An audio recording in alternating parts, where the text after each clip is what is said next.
Yo, it's your boy Ryan, Northwest Sports Fanatics, back at you with a new video. Today is Monday, October 2nd, 2023, with your boy Ryan and the Northwest Sports Fanatics. Make sure you guys subscribe to the channel. Smash that like button either now or on your way out. Donate to your boy if you can. Cash App, $ORION NWSF, or the YouTube Super Chat right here. We got the Seattle Seahawks and the New York Giants kick off here in about 15 minutes, and we got a special show today. We got Rooftop Sports from the Pacific Northwest in the building. What it do, my guy? How are you?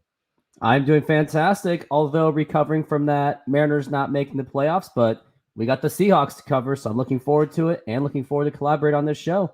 Absolutely. And we're going to have kickoff here in about 15 minutes. So everyone get settled in, get your beer, get your popcorn, get your food all ready. And me and Rooftop will call the game. And obviously, if you're a regular on this channel, I typically don't collab with too many people. But I figured, with Rooftop, I want to be able to help people not only in the Pacific Northwest, but if we both, cover the Mariners, we're both passionate fans. A lot of times with, I just feel with YouTubers in general and streamers, maybe even on Twitch, it becomes kind of this like ego thing where people don't want to help each other out. And I feel with us, this would be a good thing for both of us. We can chop it up about the Mariners. We'll talk about the Seahawks. You got a prediction for tonight's game since you are the Hawk fan in the stream?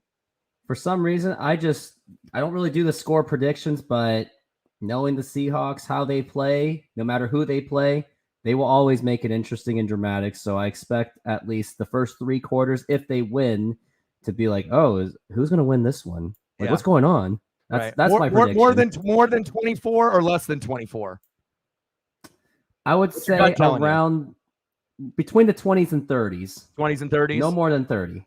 All right. Sarah's in the building. What's good? Let's get to 100 in donos. Let's do it. David's in the building. Philly's in the building. What's good? Jimmy Butler every media day. He says, I am emo. Look at my hair. Look at me. Man, that's crazy. Jimmy is a character, and I obviously saw that Dame obviously did his photo shoot with Giannis. And obviously being a Blazer fan, we're young now with Scoot, Anthony Simons. You got Shaden Sharp. You got Ayton. So the Blazers will be fun.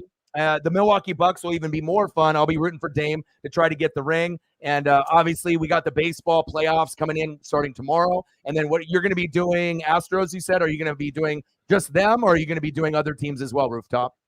Looking to do focused on the Astros because of my fan base. Surprisingly, for a Mariners channel, does have Houston Astro fans, but definitely dedicating to doing the World Series no matter what. And speak of Dame, hopefully he can get that ring so he doesn't make it look like he jinxed himself on that commercial by accidentally insulting Barry Sanders, LaDainian Tomlinson. There was other two, Chris Webber and Karl Malone, if you remember that Adidas commercial, the Foot Locker. Right. Yeah, so we'll see. Like I said, I'm looking at the schedule for tomorrow, and I know I got a couple buddies that want to try to link up, but, obviously I stream pretty much every day. So the schedule for tomorrow, so we got Rangers and Rays. That's going to be on at noon. Then we got the Blue Jays and Twins, which we know the Blue Jays should win that series very easily, even though it looks like Minnesota is favored at home in that first game at 1:30. Then we got the Diamondbacks and the Brewers at 4, and then we got the Marlins and the Phillies at 5. So Phillies, Brewers, you would assume, Blue Jays, and then I think Rangers and Rays is kind of split. Do you have a feeling? Obviously, being an American League fan, you're a Mariner fan. I'm a Mariner fan. You got a particular team that you think that is a little better than the other between Rangers and Rays? I'm going to give it to the Rays, knowing that one, they have the home field advantage for that, and two, Rangers unfortunately have a long tradition of just completely looking different in the playoffs. Like, they always have these loaded teams. They're like, is this the year? And then they just get out of the first round, and who knows if they're going to make it out into the division. And for Minnesota, I totally expect that to be the Blue Jays, because I think when the Mariners were alive, I either wanted the division or I wanted that third seed so I can get Minnesota, because the AL Central, knowing the weakest division in the American League. And I know a lot of Mariner fans that say, man, if we were in the AL Central, we'd be in the playoffs almost every year. Right. So the Central is the weakest in both the American League and the National League. So I'm going to ask you a question here. Do you think no, since the Mariners ended up missing the playoffs and we were the third team, do you think they should do it based off record? So it doesn't matter what divisions, and it's the top 6 teams, or the divisional winners, and then obviously the best 6 records in the American League and the National League, and it doesn't matter if all of them are coming from this division or this division, and one division doesn't get any, or just keep the format the same. I think keep it as is, but if the playoffs, like if they somehow expand it for whatever reason, then you should probably start going into like the way the NBA does it to make it, I guess, more. It also depends if the Mariners end up being that team that gets left out, because Mariners are better than the Twins. We could actually beat somebody in the playoffs. Minnesota ain't beating shit, right? They're not beating anyone. No, they haven't been. Yeah, it's just kind of unfortunate. Amber is in the building. Sarah's in the building. Juice is in the building. People, Reflect is in the building. What's good? How are you guys? Let's get it, baby. Hawks in the building. And obviously, this is the first collab me and Rooftop have done, and I don't think it's going to be the last. So regardless if you're a Mariner fan, a Seahawk fan, my boy here, he needs about 11 subs on his channel at Rooftop Sports to get to 700. So if you could be very kind and do your boy a solid, and help Rooftop get to that number. It doesn't matter if you guys are following that content or not, but do your boy a solid. And I think that if we keep grinding it out, and we'll be able to get you to 1,000. I'm not sure if we'll be able to get you to 1,000 by December or January, but if you're streaming with me, we're going to do our very, very best to be able to get you there. And I'm hoping that Geno Smith will ball out. So as I'm looking in the room, obviously, Sarah, just to get you kind of introduced to everyone, at least on my end of the channel. So Sarah is my lead mod. She's a Colts fan, Iowa Hawkeye. David Goldstein loves the Phillies. Let me keep scrolling down. Juice in the building. Daniel's in the building. Reflect is a Mariner fan and a Seahawk fan like yourself. Amber's a Saints fan. Amber in the building. What to do? Reflect. He said, boo, Astros. Hey, but you know what's funny? Even though that his Astros, he's got more fans on the Astros, on his channel than Mariner fans. Same thing goes for me being a Tampa Bay Buccaneer fan. Hell, I got way more Saints fans and Falcon fans and Panther fans that follow me than Buccaneer fans. So for whatever reason, but also if you keep it real and you're not biased and you can be critical of your team and be critical of theirs, but also keep it real, I think that's why rival fan bases will like certain people. And it seems like maybe the Astro fans have found something in you. And like I said, you do good stuff on Instagram. Keep doing that. And like I was telling you, you just got to be able to find your niche. And once you find your niche, things will get better. But again, there's like 140 fucking YouTube channels, lots of competition. But I'm going to be able to support you through and through. And hopefully we can get you to 700 by tonight. And we'll see how many people we can get through in the game. And I was telling you earlier, this isn't the greatest matchup. Now, if this was Seahawks Niners, we probably would have more people. But as long as we keep grinding it out, you never know. And at least if the Hawks get the dub, that's really what's all really that matters tonight, right? Got to get the dub. It's all it is. Absolutely. Team or team, bad team, good team. It's all about getting that W. Juicy says, I'm Rays. What to do? Amber in the building. What's good? Let's go. And then your birthday's coming up, Sarah. Oh, here, Reflex. You already got you one right now. Boom. Rooftops. I sub. Boom. Especially if you cover Seahawks and Mariners, and that's what I do pretty much anyways as well. So hopefully as you go through your sub count here and there, we'll be good. How's everybody doing today? Hope everyone is doing well. And like I was telling you, when I did the reaction video, to the game, and all the Saints fans, I feel like I have a good vibe with them. The coach needs to be replaced. Dennis Allen needs to get fired. He's only a defensive coordinator. Carmichael is a garbage fucking play caller, and the offensive line is beat up. So it kind of hurts me. Like most Buccaneer fans would be like, fuck the Saints, fuck the Panthers, fuck the Falcons. But I'm not that way. I want the NFC South to be like respectable. I don't want us to be like the laughing stock of the NFL. But as far as where the team is at right now, you got AK-41 to come back. That was nice. But Carr with that AC joint, not looking good. And it looks like I wanted to tank this year to try to get Caleb Williams, Drake May, Michael Penix Jr., Shadur Sanders, Quinn Ewers, somebody, to be my quarterback. But then here's Baker Mayfield playing like he's a fucking all-pro. So I guess I'm going to win the NFC South by default. I might miss out on my future quarterback, but hopefully the Saints can get that turned around. But it shows you, even though Carr, might be better than Jameis Winston, right? If you don't have a good offensive line and your coach is booty-os and the play caller sucks ass, it's really tough to be able to keep up with certain teams that, even though people take Tampa for granted, I mean, we're one of the best teams in football right now. I mean, we're fucking 3-1. I mean, who would have thought? I figured we'd be 0-4 or 1-3. But again, the Hawks are trying to get to that number as well, and they're trying to get to 3-1. And hopefully, by the end of this game, we'll be there as well. Oh, Oh my baby. God. Oh, hold on, let's get it. Show's over. Oh, yeah, this is just the beginning. Reflect with a hundo. Happy birthday, Sarah Small. $100 dono, baby. Bang, bang, bang, stacks on stacks, and then a little racks on racks. And how about a little Cactus Jack?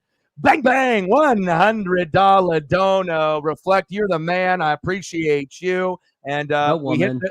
we hit the initial goal. Let's go for the secondary goal. And we've had some big numbers on the channel, even with limited people. We've had certain streams where we've, hit a donut and we've hit $0 to $20, but we've also hit as high as 1,500. So it just kind of depends on the heavy hitters that are coming through. And Reflect, you're the man. I appreciate you. Birthday, birthday, birthday. You guys are awesome. I appreciate you very, very much. Now, Rooftop is like, oh, wow. See? And then if you keep grinding and hustling, with your channel, you're going to be able to see things like this on your channel as well. You just got to be able to be resilient. You can't get depressed. You have to just keep grinding. And like I said, I'm going to help you try to get to that 1,000 number. And then once you hit the 1,000, you already know what it is. You put another goal up, then you try to go to 1,500, then you try to go to 2. And I think this is going to be a good thing for both of us because, like I said, I don't usually typically, collab with anybody. I was going to be collabing with some other bigger YouTubers, but I feel that they decided not to because I think they feel threatened. And then anytime we end up getting mods from other channels that come here, I think people get pissed because that's like their income. So they're like, oh, don't fuck with my income type of thing. But I mean, if you're a big channel, are you going to be that petty that if if you're going to, raid my channel and then people are going to come here and donate to me and then they decide to be a mod for my channel as well, are you going to be that petty where you're not going to go through with your word because you're mad about that? So obviously I'm not that way, and it's a pleasure to have you here, and I think a lot of the fans are going to love you. And Jamal Adams is back, Juice, absolutely. Now what's Jamal Adams going to look like? That is the real question. What do you think about Jamal Adams? What For are you me thinking? personally, I was never really the biggest fan of Jamal Adams. The most impression I got out of him is although he gets the quarterback well, it comes at a cost. Because I noticed that some of those big passing plays happen, and then it just happens to possibly be because Jamal Adams missed his assignment, or he was just focused on the quarterback. Because there were times where he would I think he led the league in sacks at some point. I think it was around 2020, I think. But we also give up big plays too at the cost of it. So maybe it works sometimes, but then there are times where I go, no, I think he's okay. I think I'm okay with him just staying where he's at in the safety range to basically cover those passes. And then as long as we have a good pass rush, we don't need to do something like that. Let's be honest. Overpaid. Based off the talent of what he was. If he was healthy and was producing and that was on the field, great trade. But based on the trade and the money that was paid, it hasn't worked out. You know what I mean? Let's just be honest. You know what I'm saying? Like when you brought him in, he was supposed to be like one of the best safeties in the league, top 5, supposed to be on the field, making big plays. You paid a lot of money and it hasn't worked out. And that's just, unfortunately, that's just what happens sometimes. But hopefully, tonight and moving forward, he'll be on the field and not get injured and we can actually get some production out of him. Oh, Victor Cruz on the TV there. Okay. That's salsa. Okay, baby. Yeah, we need that salsa dance. Yes, baby. Let's go. All right, baby. We're about to get started. I got to turn a fan on. I'm already getting hot as shit. How's the weather? So are you in the Seattle area or are you outside the Seattle area? Outside Seattle area, about 20 to 30 minutes east. Okay. Where are you? So you're like more Tacoma range. You're like past Vancouver. So you're east of Bellevue, Sammamish, if you've heard of Sammamish. Sammamish. Oh, okay. Land of very expensive homes.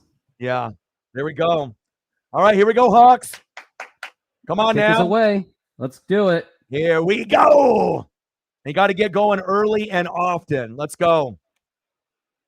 Oh, you could fair catch that, and you'll. He fair caught it at the 1. He was like on the 1 yard line. I don't know about that. All right, time for Danny Dimes to get sack lunched. Let's go. I guess that's a touchback. I guess it didn't look like one. Let's go, baby. If that was a punt. That's like, no, you're starting right there. Yeah. Danny Dimes, let's go. And like I said, no Saquon, so there's no excuses. I mean, I know the Seahawks traditionally don't play that good on the road, but there's no excuse to lose this game, even though there are a lot of 50-50 games. This weekend, I did some predictions, and I got a shitload of them wrong. I feel this was the hardest week to predict games. We'll see where we have. Shotgun set. Daniel Jones, handoff. Nice tackle there. Gain of about 3. And we'll Matt get into some Breida. Mariners, and Reflect is a very smart Mariner fan. He's an OG as well, so you guys can chop it up between you and Reflect, and you can always type in the chat and go over that as well, and we'll see how it goes. And when we get into commercial break, we can always rant and complain about our Mariners as well, and hopefully they spend some money, and hopefully we end up getting Ohtani next year. Big facts. Ohtani. All right, 2nd down and 5. Let's go. I got Breida on my fantasy team, so I just Oh, need you him do? I need DK and Breida to do something because I'm down 35. Oh, 35. Big run. Oh, here we go. Hit him. First down, Giants. Move the chains. Okay. Or move the Slinky Dog Yeah. in that Toy Story game. Yeah. Let's go, baby. 2-1 Hawks, 1-2 Giants. Now, if Saquon was playing, I'd be a little bit more nervous. Like I had Saquon in fantasy last year with Chubb and Josh Jacobs, but it seems like the value of running backs, just like they've said, it's not really valued, but also they get hurt so often, so that's why the value isn't there. You can have an elite guy 1 year, and then the next year he's sidelined almost for the whole year. Get him! They got away with it. Oh! Should have sacked him on that one. Oh, could have got the sack. Yeah, hence why a lot of teams now have multiple running backs. They don't have like that one guy as much anymore. Yeah, you got to have multiple. You usually have 3-headed horse, 4-headed horse, like the Philadelphia Eagles or like the San Francisco 49ers. But really what it's going to come down to is that O-line presence. And obviously, if you know, with the Eagles and the Niners, they're the 2 best teams in football because they have the nice balance on both sides of the ball, but primarily on that O-line and that D-line. Jamal, good to see you. Look at Pete. I'm a handsome devil. Look at me. Big run by Breida, I think. If that's 31, that's got to be Breida. Oh, first down, Giants. Move the chains. Come on, Seattle. I need some sack lunches. I mean, what do we need to do? Reincarnate Michael Bennett back in the lineup? Let's go. Frank Clark needs to come back. Let's go.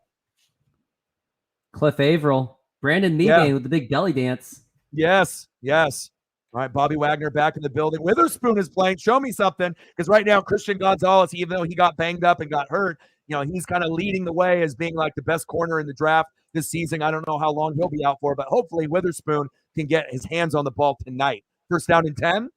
Play action fake. Jones, hit his ass. Oh, Jamal Adams with the big one. Ooh, baby.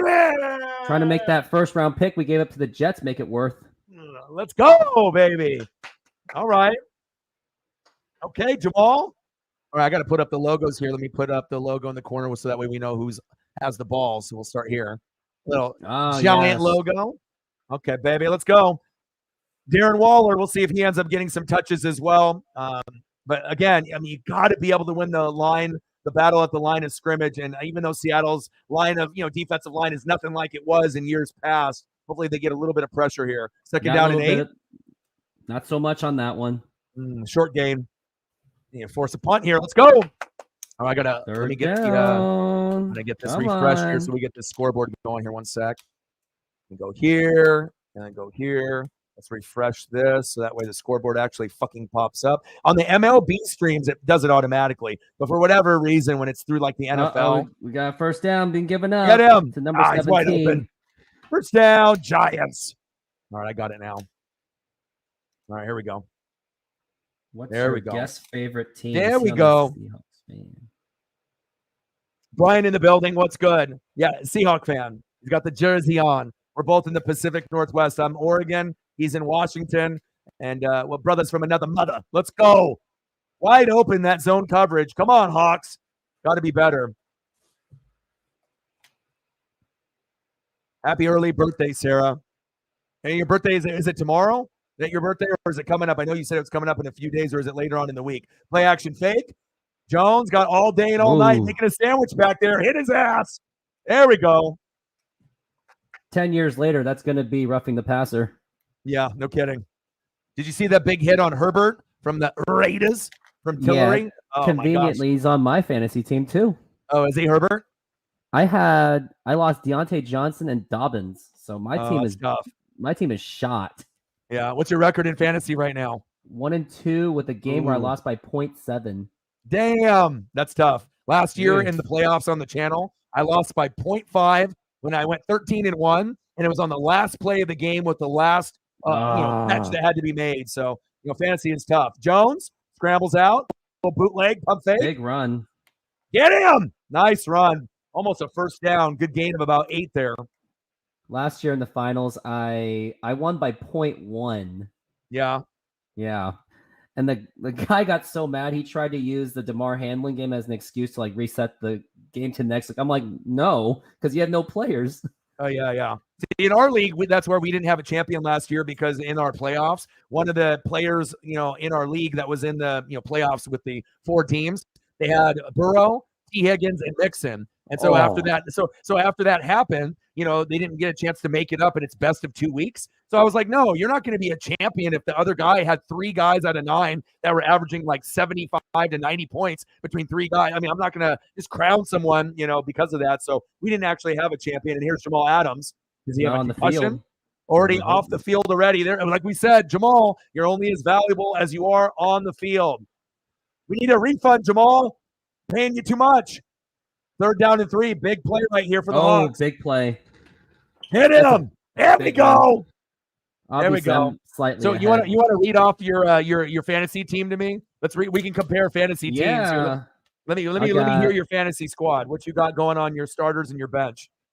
Justin Herbert, Tony Pollard, Najee Harris, DK Metcalf, Mike Evans, David Njoku, Matt Breida, Broncos defense, Young Hoku kicker, Sky Moore, Schultz of Houston tight end, Patriots defense, Tyler Boyd, Jordan Love, Downdle. Oh yeah, backup running back in case Pollard's out.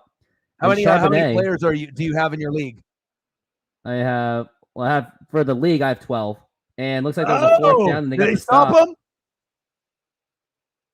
They might have stopped him. Now, and Johnson and Dobbins are sitting on my IRs. Yeah. Now that looked like they didn't get that first down. I think that is short. There's not going to be very many opportunities where the Hawks, look at the Giants trying to do the tush push. You got no fucking offensive line to do tush push, bud. Nice job by the Hawks. Cam Newton can do that. Yeah. Well, unless you're like the Philadelphia Eagles, or maybe if you have like McCaffrey and you got the Niners. Look how low the Hawks got right there. That was beautiful. I mean, we're talking inches from the ground. That set it up. He's short. He's got to be. Yep, short. Let's go. Made those big plays for nothing. Let's go, baby. Just took the field goal unless their kicker's bad. Yes, sir.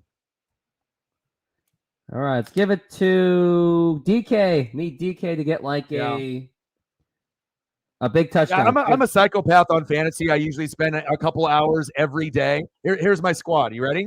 Yeah. Patrick Mahomes, Ramondre Stevenson, David Montgomery, Jay Jetta, Amon-Ra St. Brown, Sam Laporta, Keenan Allen, Browns D, Jake Moody, Mark Andrews, Rashad White, Mike Evans, Jalen Warren, Bills D, Hollywood Brown, CJ Stroud, and Jeff Wilson Jr. I'm 4-0.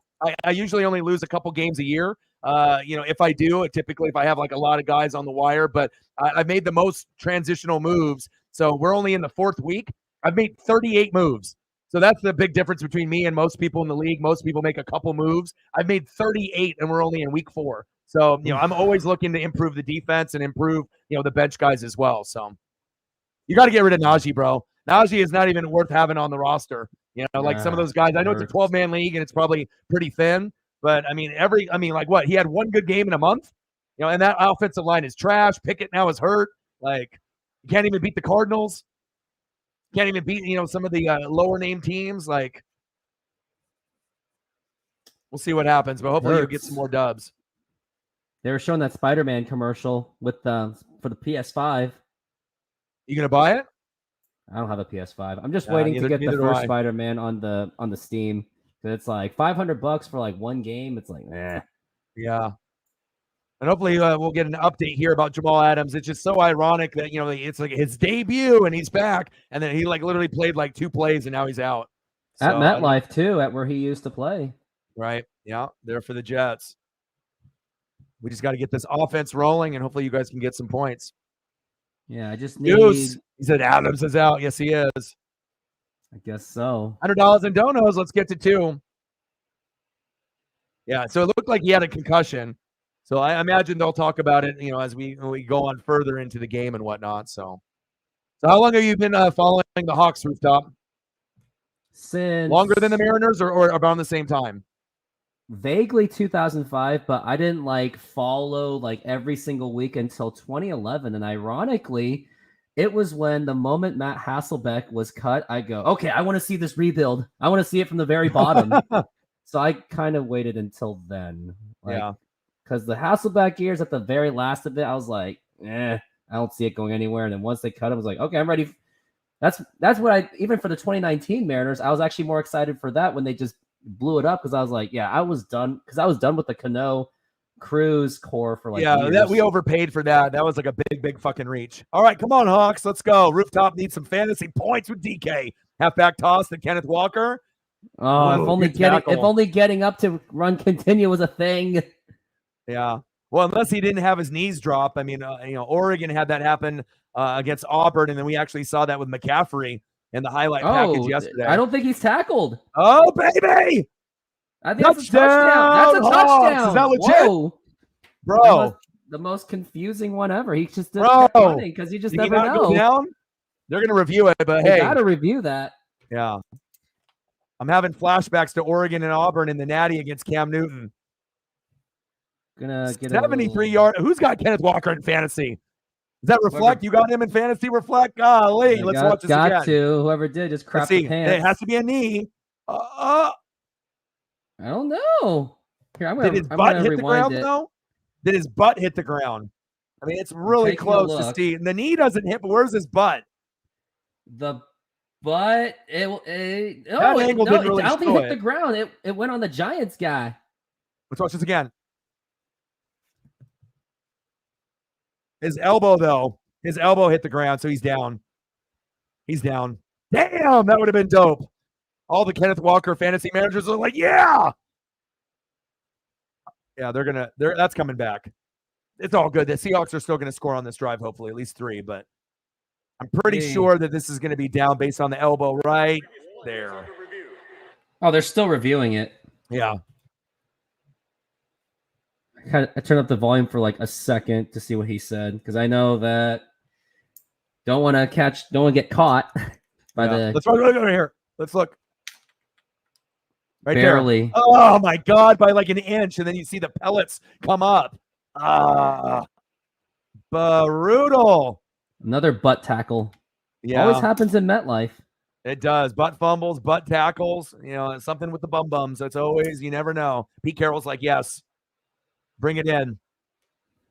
Oh, I guess are they still reviewing it now? So much got to be on commercial. So they're gonna go to New York and go. Yeah. Wow. They're like, we got to make sure we get this right. You follow anybody else besides the Seahawks and the Mariners? You follow Kraken at all? I'm going to be doing Kraken games this year. Do you follow the Kraken at all or no? That's more of a casual thing, but the ultimate team I'm waiting for is the Sonics. And if they ever come back, I am absolutely headfirst going in play-by-play content. I'm already looking at like possible nostalgic content for the Sonics just to like pass through time. And maybe by the time the Sonics are here, I'm already a name by then.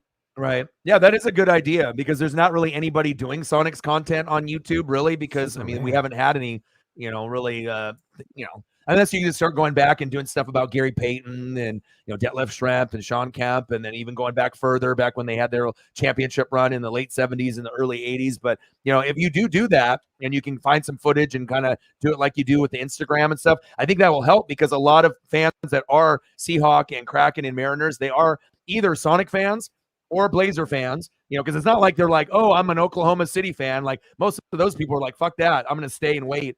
And they said that as far as expansion, it should be Seattle and Vegas. That's at least what the rumor is. If they bring in 2 more teams to have 32 like the NFL, and Seattle should be number 1. They should have never left. It's a long story. And I've even thought of doing content like, I feel like there's still not like the whole, because everyone knows it and the whole Seattle perspective. But what about, I want to make something where it's like, well, what about Oklahoma side of the story? Not saying I'm siding with them, but it's not, but I still think there's a heavy bias towards like where it was like, oh, it was all Oklahoma. But so long story. Right. Other ones I've been thinking to do is like the final playoff run in Sonic's history, which was 2005 with Ray Allen. No one's talked about that. So, and I saw there's a lot of footages for those in YouTube because a lot of people just put them out there.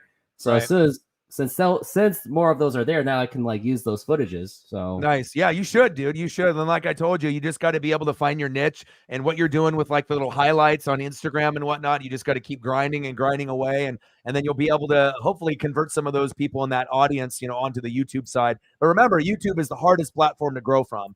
So it looks like they're down. Gino, play action, little dump down. That's unfortunate that they called that back. If his elbow was just a little bit higher off the ground. It's like Jamal Adams is having a little bit of an episode. Yeah. What's going on here? Oh, now he's chirping. So now he's. The sack. Now Gino just went down. All right, here we go. 3rd down and 12. Oh, you're ahead of me. Well, I'm ahead of you. Yeah, you are. Oh, it's 12 noon. You know what time it is? Time for a sack lunch. Yum, yum, yum, yum. Cave on Tim. That's why I'm the color man for today. Yeah, there you go.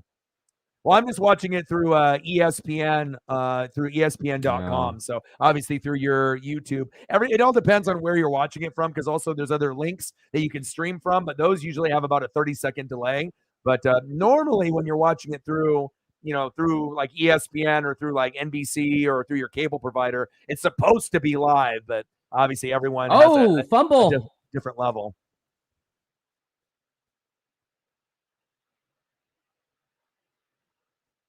What's going on? Grab it. Yeah, it looks like you're probably about 10 seconds ahead of me. Hey, maybe I can go 15 seconds back. Yeah. I'm at 7:14 right now on the screen, and then obviously they're in the dog pile. We'll sync up, and then once we get synced up, we'll be good. This conversation still continues. Dig for that. Come on, Hawks, grab that. Look at it. What happened to my hands? You're cut. I remember my first football game. Yeah, that guy doesn't have a job. Look at this. How are you falling down before the ball even comes? Come on, bro. This is your stadium. 0-0, 7:14 left in the first quarter. Anything else you want to touch on about the Mariners? We got plenty of time to, talk Mariners and whatnot as well. Anything else you want to touch on? I mean, I would say that, man, I just hope they just don't repeat history, because I would certainly hate to see this amazing young core have the same result what happened with Ken Griffey Jr., where that core should have easily been a World Series team, but they just didn't do it because they just want to spend the money. And of course, I intend to make more content of like what really went down, because I still think that not many fans still know about it, of like, how did the Griffey team fall apart? Like, even like, what was that movie? What was that video that SB Nation made, or Secret Base, about the whole statistical thing? There's still a lot of things where they kind of did not cover. And I was thinking, well, there's a vacancy. I can try to do that. Right. But who knows? And honestly, I would say Lou Piniella would have loved to have this team. I think he may, this is a hot take, he may have preferred this team over the last team, because at least this one is a little bit more balanced in terms of pitching and hitting. Right. When Lou was around, he always had the extreme. He always had all pitching or all hitting, but it never balanced out.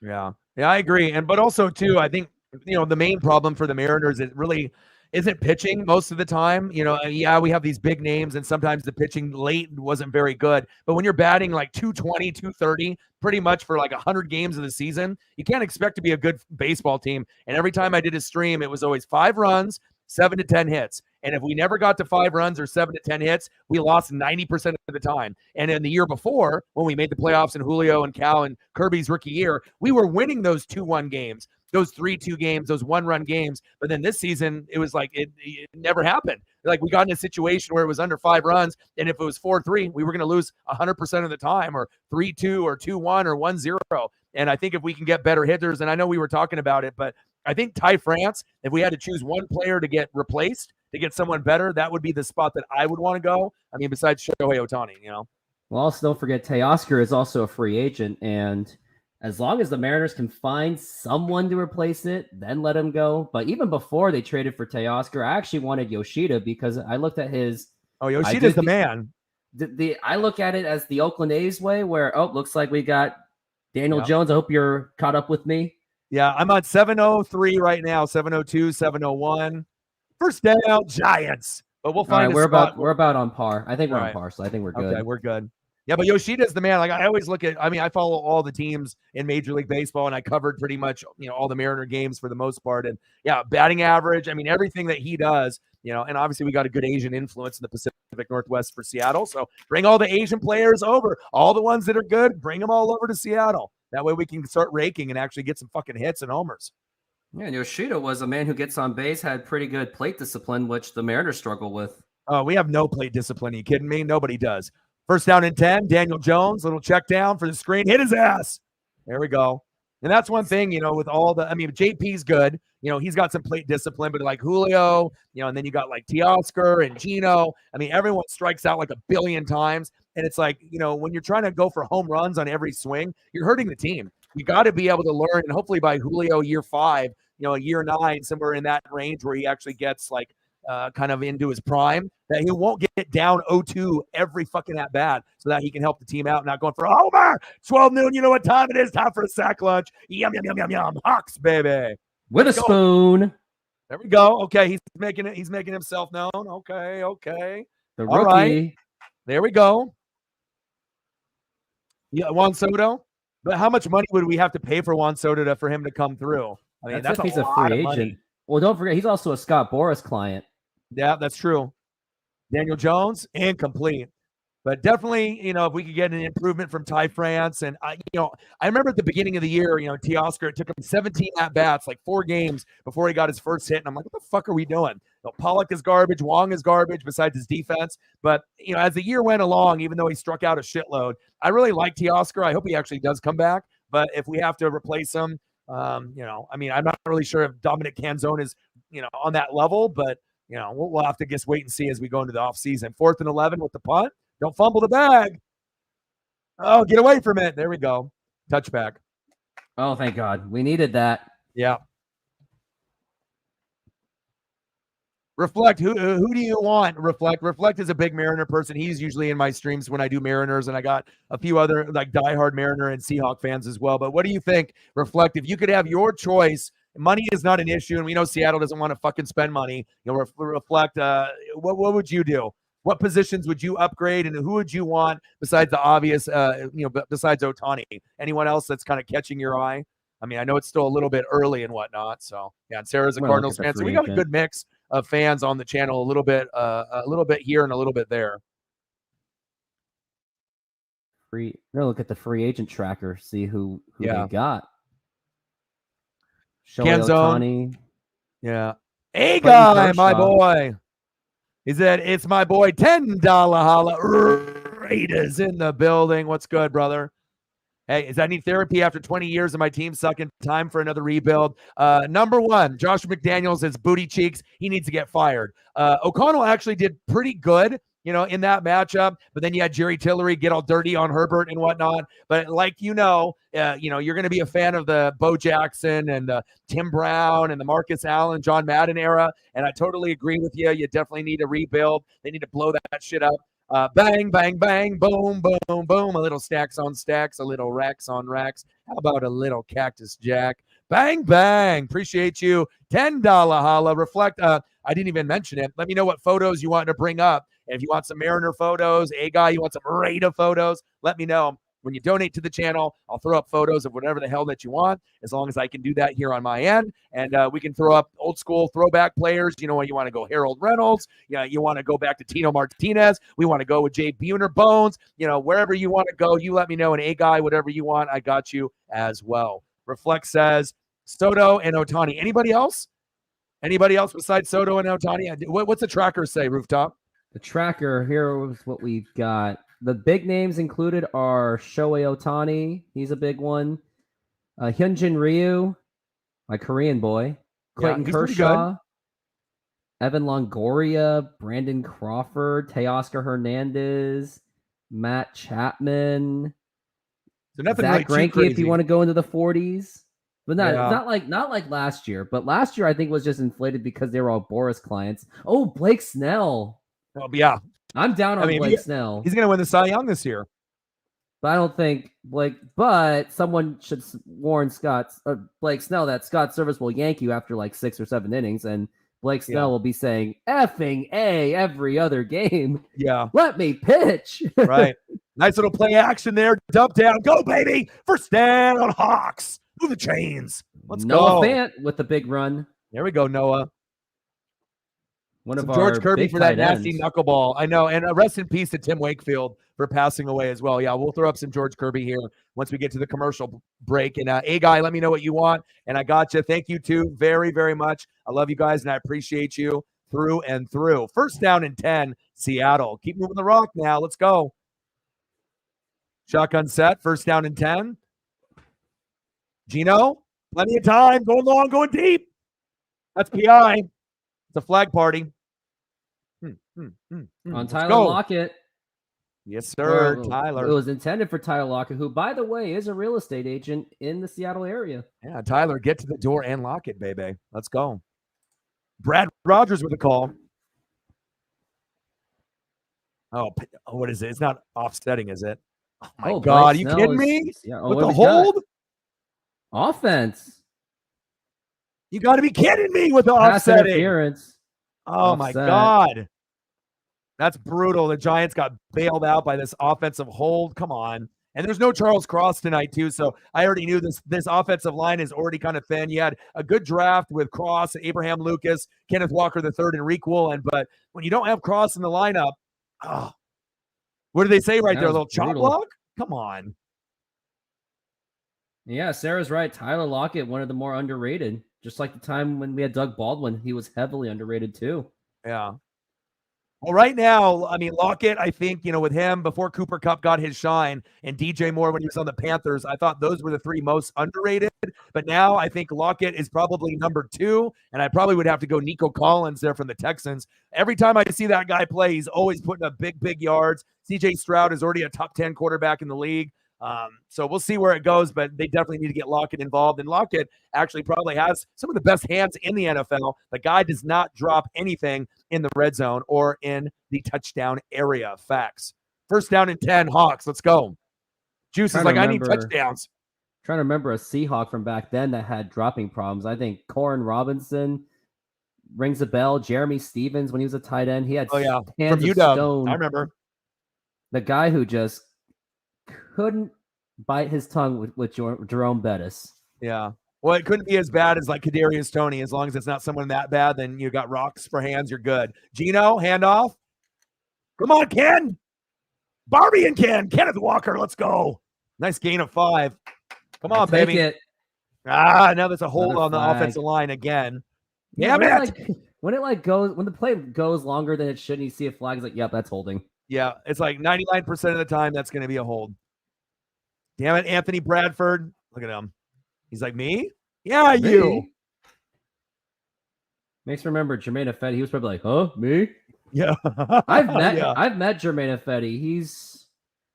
He looks out of it. I'll just say that. Yeah. Well, now you're getting a lot of the players now that after they're retired, they say that they like Percy Harvin said he smoked before every game. Obviously Beast Mode always took shots before every game at Hennessy. So, for people that kind of do things before pregame or during the game, that shit don't surprise me one bit. First down and 20 for the Hawks. Come on, baby. Let's get into field goal range. And we can't have Myers miss a kick anymore. Let's go. First down and 20. Might as well be first down and 200. That's an offsides on the Giants. And complete. Free play. Yeah, but we'll get some no George Kirby story. Go ahead. No story will be as legendary with those kind of stuff as Ron Artest drinking right across the street at a bar and then come back before third quarter. That's the legendary story. Yeah. What year was that from? Do you remember? I think it was like between 99 and 02, and it also included the fact that he tried to get a job at Circuit City to get an employee discount. Yeah. Malice at the Palace, though. We'll never forget that. Yep. Killed the Pacers, killed Reggie Miller's chances of a ring. Yeah. Well, also that's Jordan, too. I mean, Jordan ruined it for a lot of people. He ruined Peyton. He ruined basically everyone. Yeah. First down and 25. First down and 250. Come on, Gino. This offensive line, they're going to have to change their game plan if the line can't protect. Steps up in the pocket, avoids the sack launch. Go, Gino. There we go. Keep your eyes downfield. Lock it. Go, baby. Bounce it to the outside. Go, go. God damn it. Another hold. You got to be kidding me. That was right there, too. Let's see what they call. It's got to be a hold because if the play went that long, it's got to be. Yeah, but they're trying to call it on one of the wide receivers. They're trying to call it on DK as after Lockett gained 10 yards. It wasn't on the O-line. What we got here? Let's see who it's on. Trying to get a here on it. It's on DK. See, because when they threw the flag out, he already caught the ball and he was already like 10 yards running down. Let's see if he actually is holding him. Welcome to flag football. Is this Sauce Gardner hold? Is this a Sauce Gardner hold or is it a little fake job there too? I mean, there's holding on every fucking play in the NFL. Come on. But the most hosing call of a holding was the Darrell Jackson one on the Steelers in Super Bowl 40, where he just tapped the guy. And he's like, "Oh, that's hold." Yeah. Blitz coming from the right side. Little screen. There we go. Oh. Good tackle. Just barely. And that's on our rookie. He's supposed to have the legs, the Percy Harvin type legs. I know. I put him on the thumb for Christ's sake. You know, it's like I could have put anybody on the thumb. I'm like, come on, man. I'm giving you a little love here. I'm putting you on the thumb. Come on, brother. Jackson Smith and Jigba. Come on. Oh, mine is just you and me. The one I made was like second down and 18. Looks like he was in the neutral zone there at the bottom of the screen. Nice catch. Fucking put Jake Bobo in, for Christ's sake. Let's go. Bobo. He had a great preseason. I enjoyed the Tim Tebow, the Seahawks Tim Tebow. He was fun to watch. Me too. I enjoyed that as well. I actually watched a lot of preseason. He did really well. Yeah, like he looked like a piece that you could put in on third down and he could actually help the team win. He did good enough to get to the practice squad. Yeah.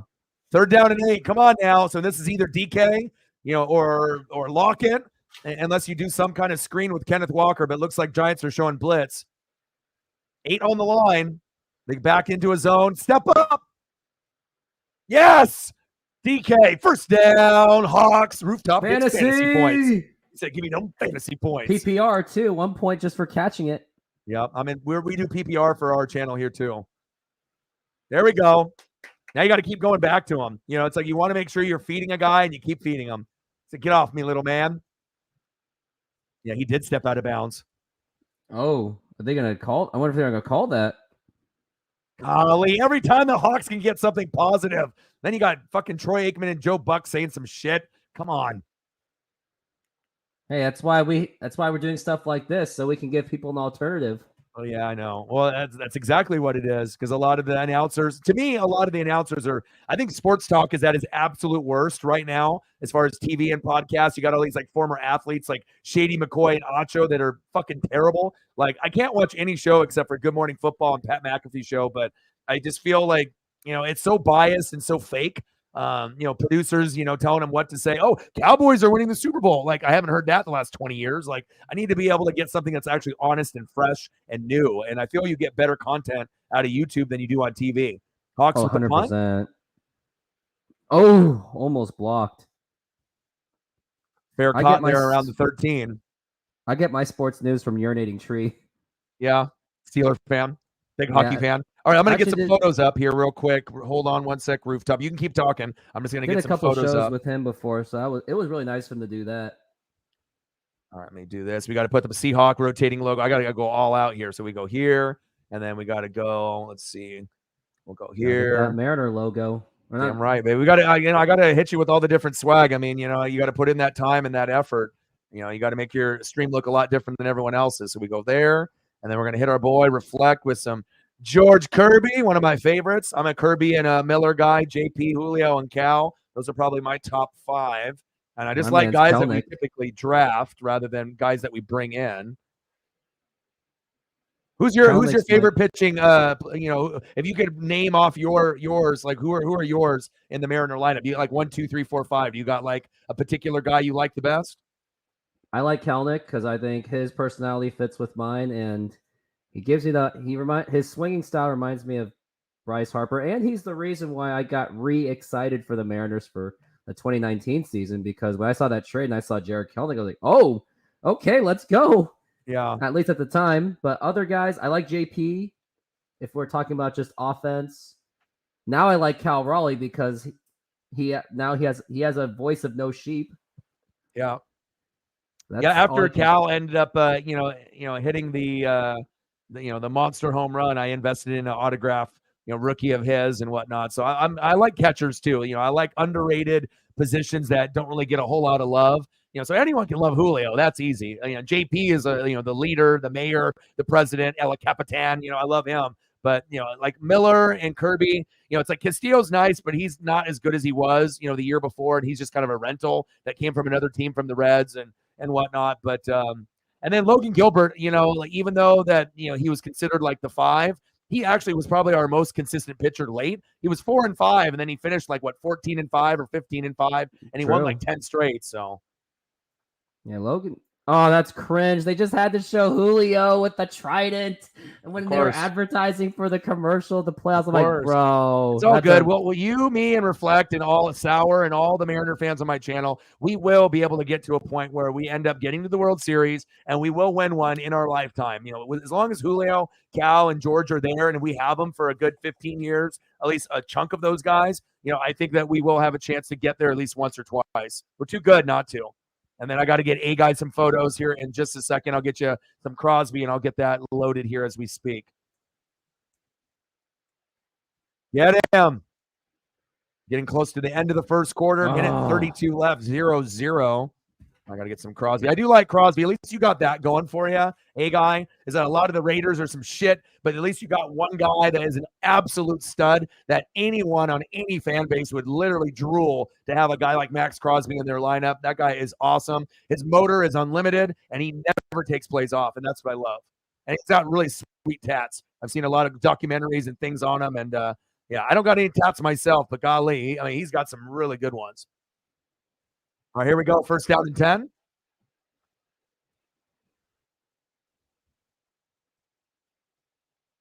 Play action fake. Get that sack launch. Get him. Yes. Pick it up. Yes. Go. Go. Oh, look at him with the spin cycle. Hit him with the whirlpool. Oh, baby. Let's go, Rooftop. There we go. We're about to score some points, baby. There we go. Oh, hey, it's 12 noon. You know what time it is? Not the sack lunch, baby. Celebration. I hate that celebration. They do. It's like as if they scored a touchdown. I'm like, no, you gotta score. Well, I mean, every team does it. You know what I mean? So it's all for show, and whatnot. So yeah, I'm all about winning. That's how boring of a person I am on that end. Hey, winning is everything. I mean, that's winning is fun. That was beautiful. I mean, you already know the NFL is just trying to be able to get, money and ratings. When they put on their own NFL on Instagram and Twitter and Facebook, Taylor Swift, is 2-0 since she's been there, and they have her picture at the top over any NFL player. It's ridiculous. But when you have 94 million followers, they're trying to take advantage of that and get more people to follow the NFL. So I see what they're doing. It's a business move. Nice tackle. Come on, Hawks. Time for Lockett or DK to get in the end zone, or give it to Kenneth Walker. And I got to get your Raiders spinning logo here in a second. One sec. It's why stuff like that's the reason why I miss guys like T.O. and Ocho. They did put on good shows.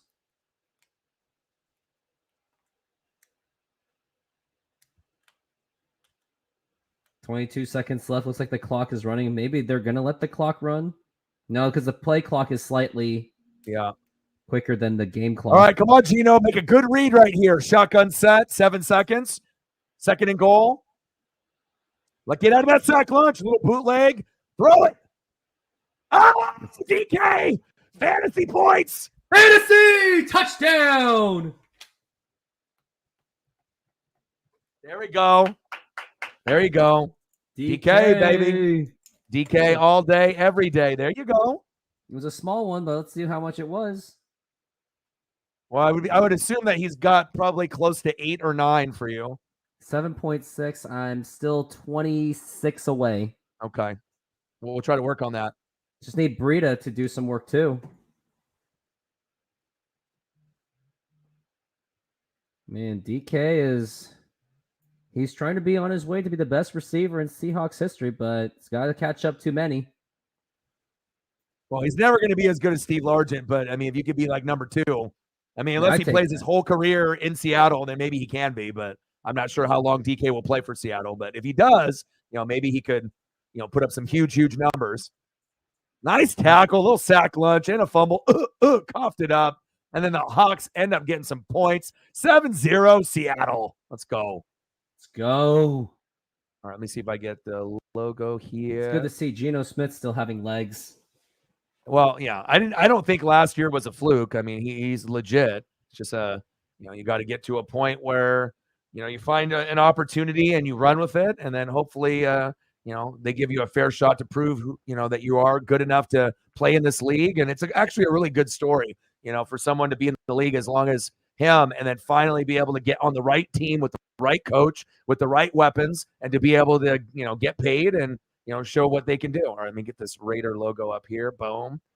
I mean, I had my doubts last year, but did acknowledge the fact that when Geno was on the Jets, he didn't really have anyone. He was basically no one is going to succeed there. It's like, even when Johnny Football was on the Browns, like if you're on a shitty team and you got a shitty GM, a shitty owner, shitty coaches, shitty O-line, shitty weapons, I mean, you can only do so much. You know what I mean? It's like you put Patrick Mahomes on the Bears, you're probably only winning 5 to 7 games, and Mahomes is like the best quarterback on planet Earth, but he looked really average. And I have a theory, and I don't know if it's true or not, but it kind of made me wonder, did Patrick Mahomes party the night before with like Travis Kelce or some of the other people, with maybe Taylor Swift and some of the other people there? Because I haven't seen him float footballs playing 500 in the backyard ever. That was literally one of the worst games I've ever seen Mahomes play. And it's one thing if he's like zipping in the throws and then they get picked off, or if it's like a tip drill, and it's like hot potato, 1 potato, 2 potato, 3 potato. But if it's just like a floater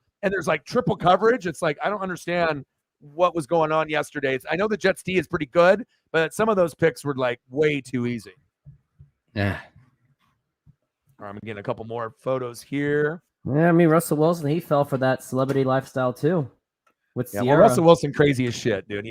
Once you get to a point where you're, with Sierra and you feel that you're, entitled and you're better than everyone else on planet Earth, then you've lost touch with reality, and no one's going to want to, be your teammate or your friend, or, it's like you have to get to a point and realize that, you're not above everyone. But I guess in his mind, he still thinks he is. So he can't even sell his house in Seattle. It's still in the market.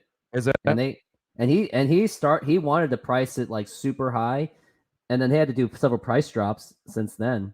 Because he thought, I'm Russell Wilson, someone's going to buy it. Why? And it's like you're like, you are a key cog to help them, get the Super Bowls that you did and, win one, lose one. But on top of that too, I mean, you got to be able to have a little bit of reality. And I guess when you end up being with an R&B singer that is way past her prime, that doesn't even come out with anything good anymore, but you still have millions and millions of dollars, right? Then, you start talking each other up into a way where you think that you're more famous and more important than you really are, and you should never treat people that way.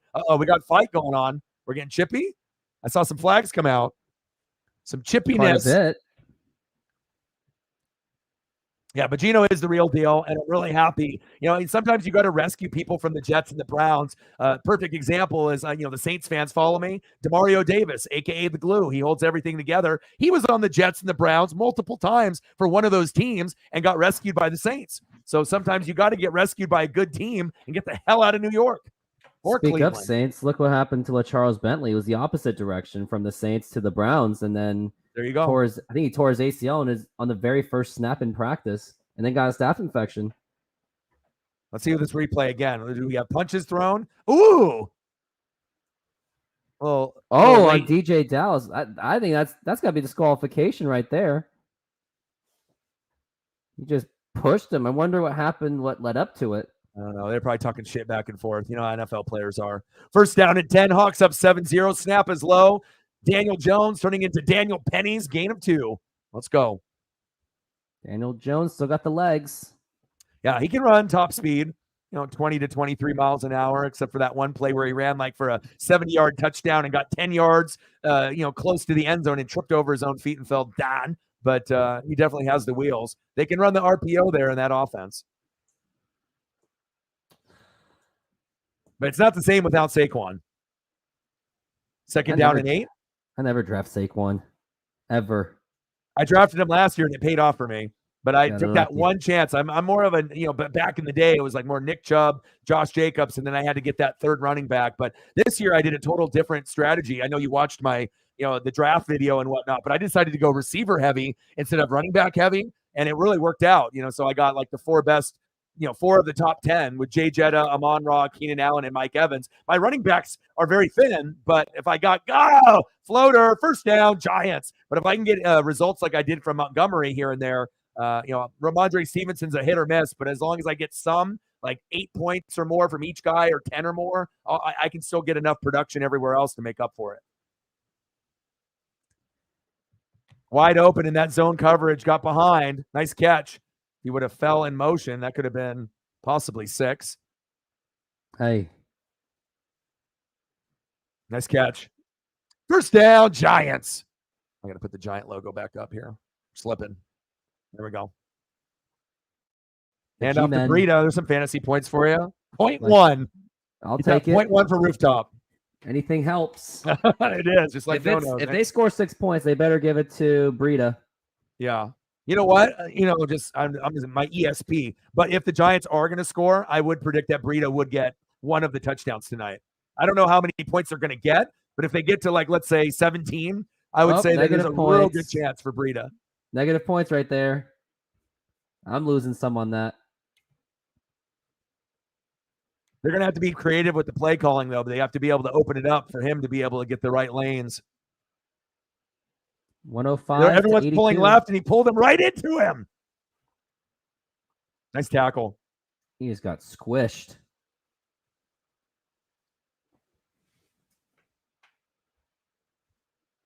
Third down and 11. Yeah, I had Geno. I had Herbert last year in the draft. He got hurt, and then I picked up Geno Smith and Justin Fields, and obviously that worked out pretty damn well. But this year, well, obviously Justin Fields is some booty cheeks.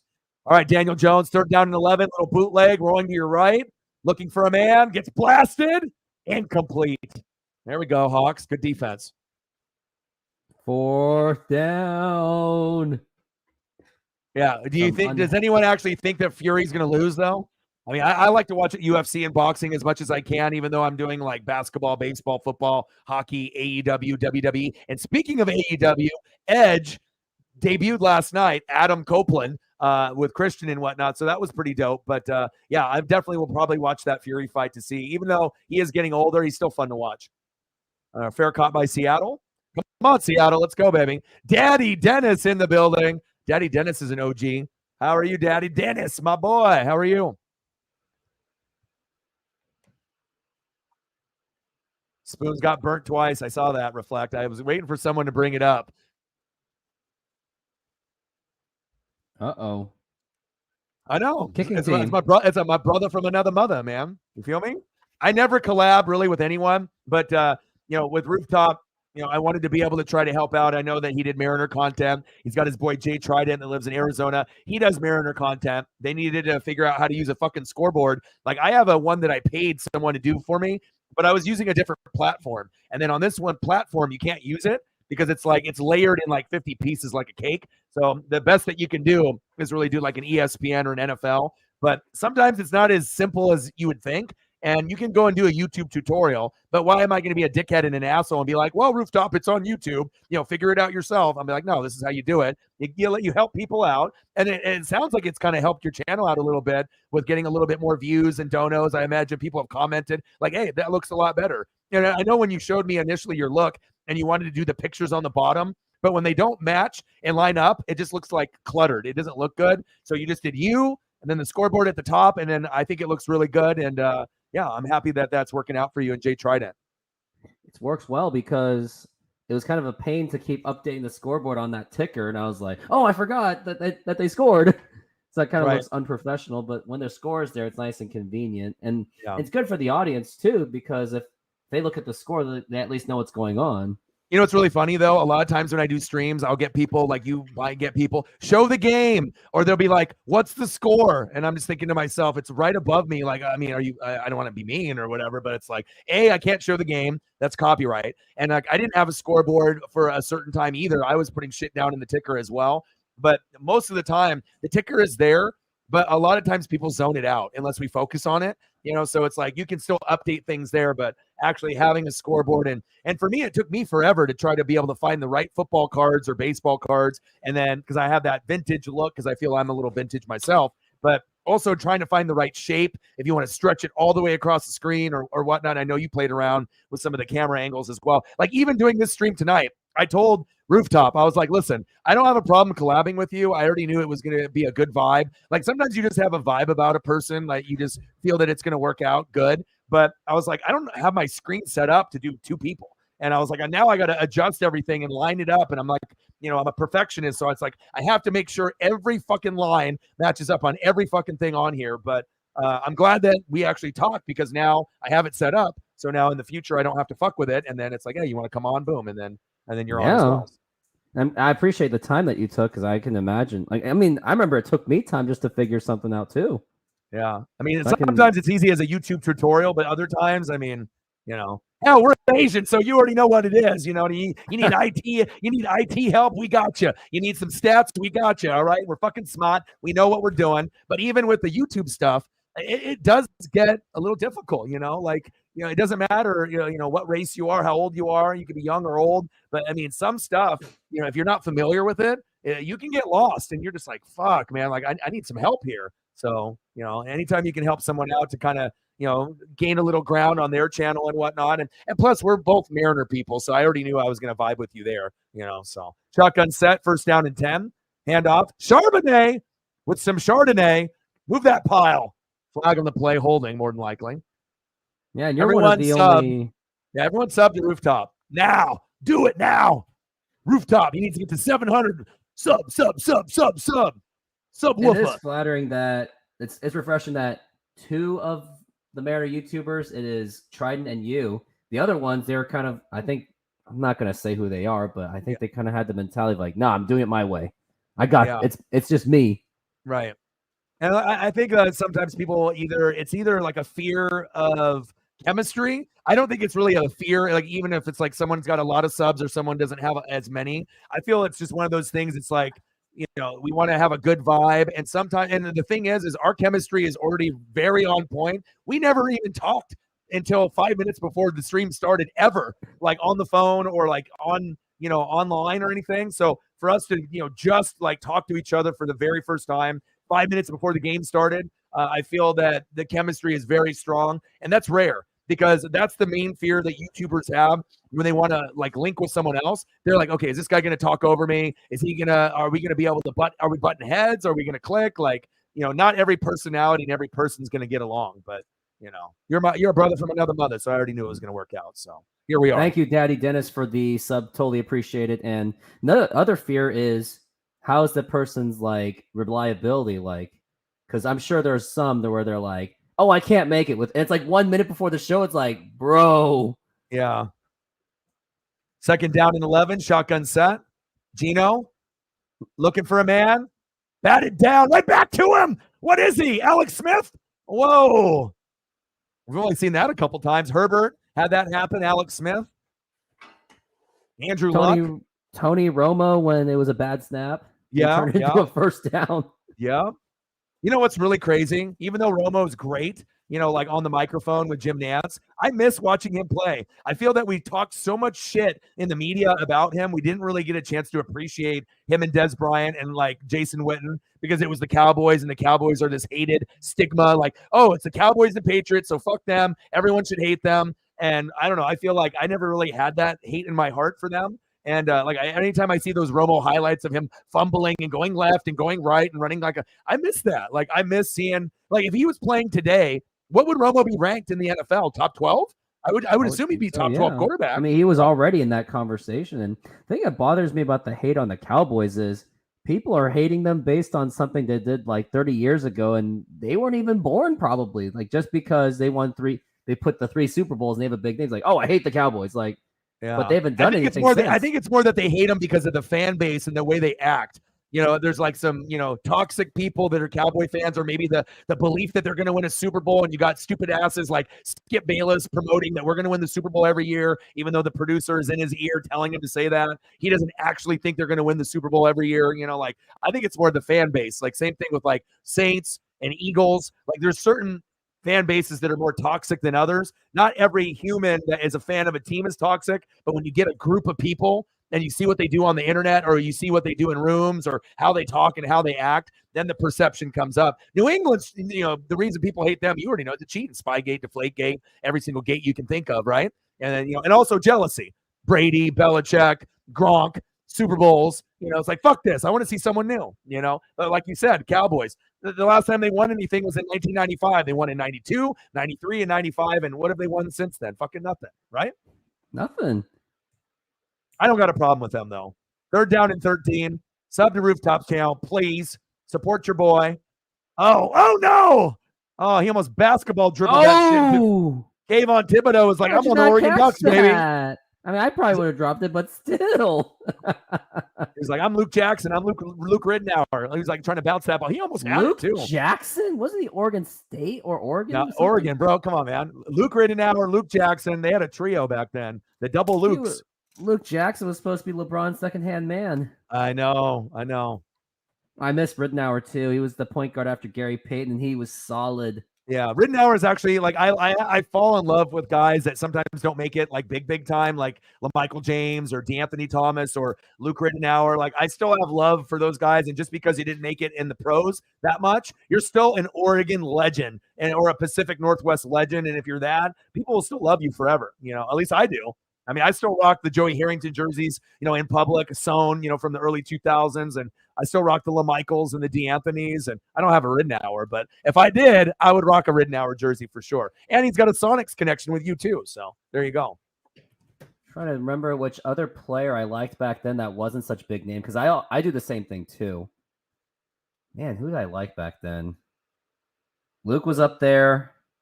Antonio Daniels I randomly liked. Yeah. Jerome James. Yeah. What about Lewis? What about Rashad Lewis? They had Lewis, but he had a big name. Yeah. And I'm trying to think of who else. Who else did they have? I mean, even before that. Reggie Evans, the collector, the man with rebounds. Man. Yeah. That's all he could do, but it carried his entire career because he had a big butt. Yeah. All right, I'm going to go scroll to the comments here. Hey, A-Guy, happy belated birthday, my guy. I appreciate you. A-Guy Raiders with a birthday. Sarah's birthday is coming up as well. Appreciate you guys. And then what's A-Guy got to say here? So I heard many people saying Fury was ducking. Yeah, I actually heard that rumor as well. But, I mean, when is the last time Fury really ducked anybody? I mean, the guy has got such a crazy personality. It's like, I feel like with him, like, you just want to watch him just based on what he's going to say, like, post-fight, like, or even pre-fight. Yeah, that will be interesting to see, but I don't know necessarily who would win that, but I mean, he is getting up there in age, but we'll have to kind of wait and see. And then what is another random, like a random Mariner I liked? I didn't watch much of him. I watched highlights. Rich Amaral. Whenever Griffey was out, he took over at least defensively and stole bases. Yeah. See, I like, I'm trying to think of who like John Olerud. I mean, I guess it just depends how far back that you want to go. But like we mentioned, we talked about Tino Martinez earlier.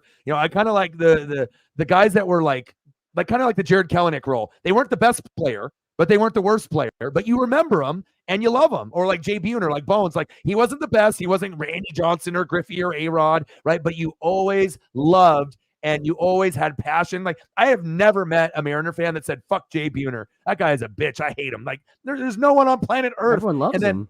And then the Yankees are like, oh, let's, how about a bag of chips for Jay Buhner? And we're like, yeah, that sounds pretty good. Let's do that. And, but then we compensated for their losses for the Tino. And I remember at the time, George Steinbrenner was actually scared of making that trade initially because he liked the pieces he gave up. Was Russ Davis and Sterling Hitchcock. He thought they were the future. And they thought Tino was like, and Steinbrenner's like, are you sure? Are you not going to screw me over like the Jay Buhner trade? And like, nah, you're good. You can have them.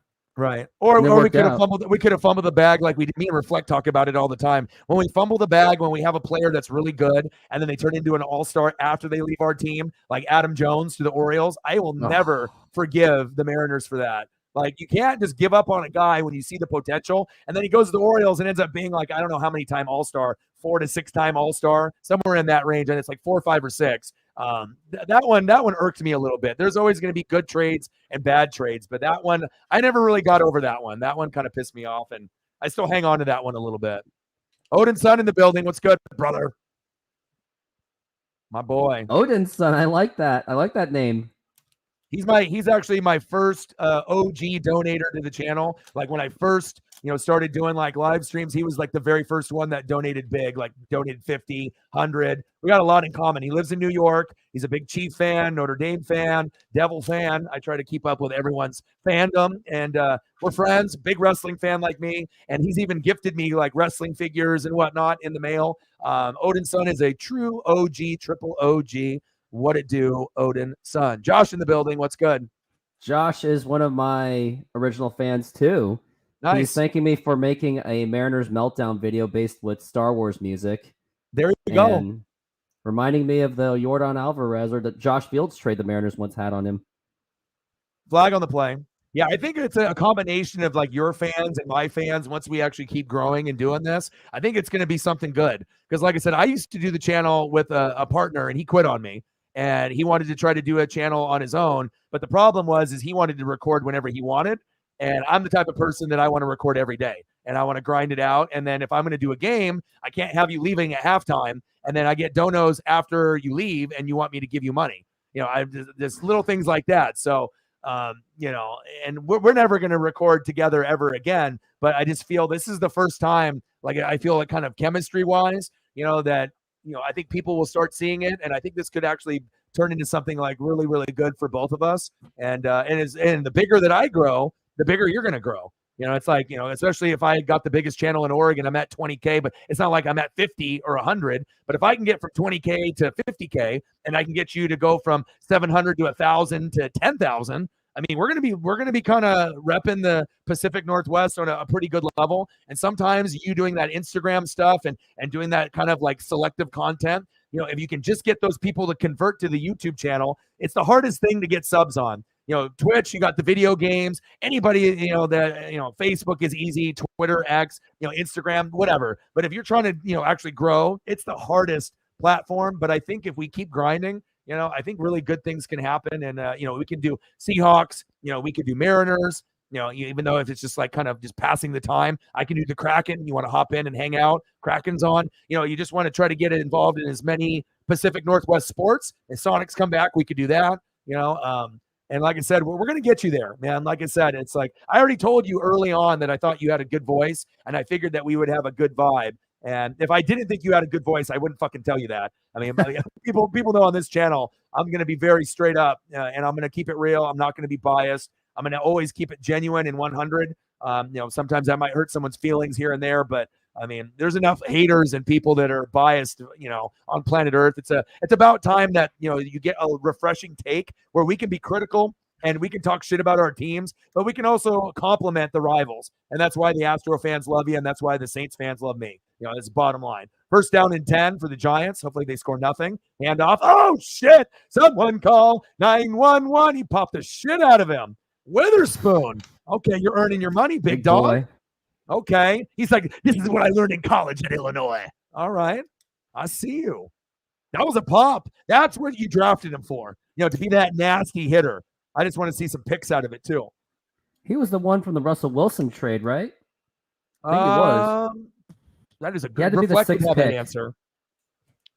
I can look it up myself. Yeah, we have internet capabilities here. They say with the internet, ignorance is a choice. I still think Christian Gonzalez is the better fit and the better player, but then now he got hurt. But I think Christian Gonzalez, if he didn't get hurt, that was going to be, a Pro Bowl, type of corner and, one of the top 10 corners in the league. But now I got to kind of review his injury. But obviously the Patriots are ass. But when you get coached up by Belichick, even though he's the biggest cheater, I mean, that's a good person to teach you, especially if you're a defensive player. First down, Giants. Yes, we got Denver's pick at 5. So he just Reflect just gave you the answer there. Rooftop is like, I need to look on Google, Yahoo, Bing. I got to verify the sources. We got to make sure it's not in fake articles. One thing I snap loved there by about Danny Dimes. Belichick was, so I'm also I'm a random bandwagon Cleveland fan because of LeBron when I was a kid. Yeah, So he well, there's got me nothing into wrong with that. everything. If you're gonna stick with them, your guys' Yeah. defense kind of fucked me though when they decided to bench Watson with 1 second before the game started. Oh, nice tackle, and they had Dorian Robinson, but Oh, big one. it is But what it what is, got me though. into the Browns officially was there was some random like Browns documentary since like '99, and it was depressing to watch so much. I was like, okay, I want to cheer for these guys. I want to cheer for the lovable losers. Yeah. Well, that's why I like the Lions, and like I said, I've always rooted for them, like my whole life, Barry Sanders, Megatron. Obviously now, you're seeing what you're getting with Goff and the Goffense and Amon-Ra St. Brown. Like they actually got something, but also I feel that they got the realest coach in the NFL and Dan Campbell. Some people think he's a meathead. I think he's real, and if you're going to do drills with the players, people are going to play harder for you. Like I would want to be friends with a guy like that because some people are intimidated by that type of personality. But when I see a guy like that, I'll run through a wall for someone like that because he's real. There's only like 5 coaches that actually would do drills with the players, and he's one of them. And I've said that through and through, and he's an OG. The Lions are going to be very good moving forward with him. 5th pick, a little high for Witherspoon. Could have probably traded back and still landed him and another player. Gonzalez is a better corner overall, but if Witherspoon can hit hard, punch footballs out like Charles Peanut Tillman, get some picks, stay on the field not like Jamal Adams, then it's going to be worth it. But, he's really undersized, so he's got to be able to have that bark with his bite like Steve Smith. Here we go, right at him. Hit him. Oh, he missed. There we go. Big miss. I got to get that tackle done. Yeah. Yeah, I want everyone in the room comment below your teams, so that way Rooftop doesn't have to ask, or I can always fill him in. But comment below all of your teams that you represent, as long as your Twitter fingers aren't broken and you haven't already subbed to Rooftop's channel, and so that way he can just look down, and so then you can get to know the fan base and you get to know your people, my people, and then we can all be a big fanatic family like we are here. 55-yard attempt on 4th down and 7 for Graham Gano. 41 for 61, Former 67% Panther. in his career. Oh, wide right. Yes. No. Oh, my God. You kidding me? Through, barely.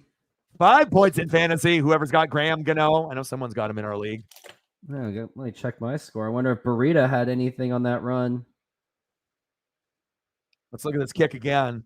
It's already going wide right, and then it's just hooking just within the crossbar. You lucky son of a bitch, Look at that. I mean, we're talking a football more, and it would have been a doink.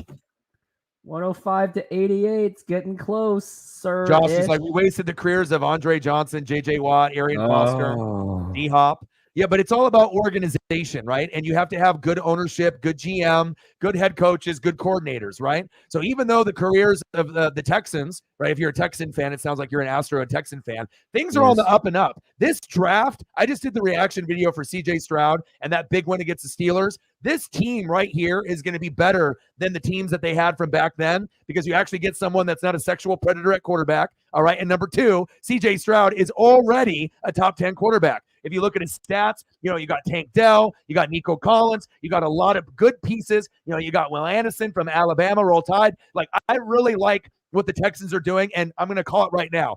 Don't be surprised if the Texans win the division or get second place in the division, maybe as early in the first 2 years. It could be as early as this year. And I know that's really ballsy to say, but if you watch CJ in the first month, like, that team is good. Like, there's still holes there. The O-line needs to get a little bit of work. The defense needs a little work.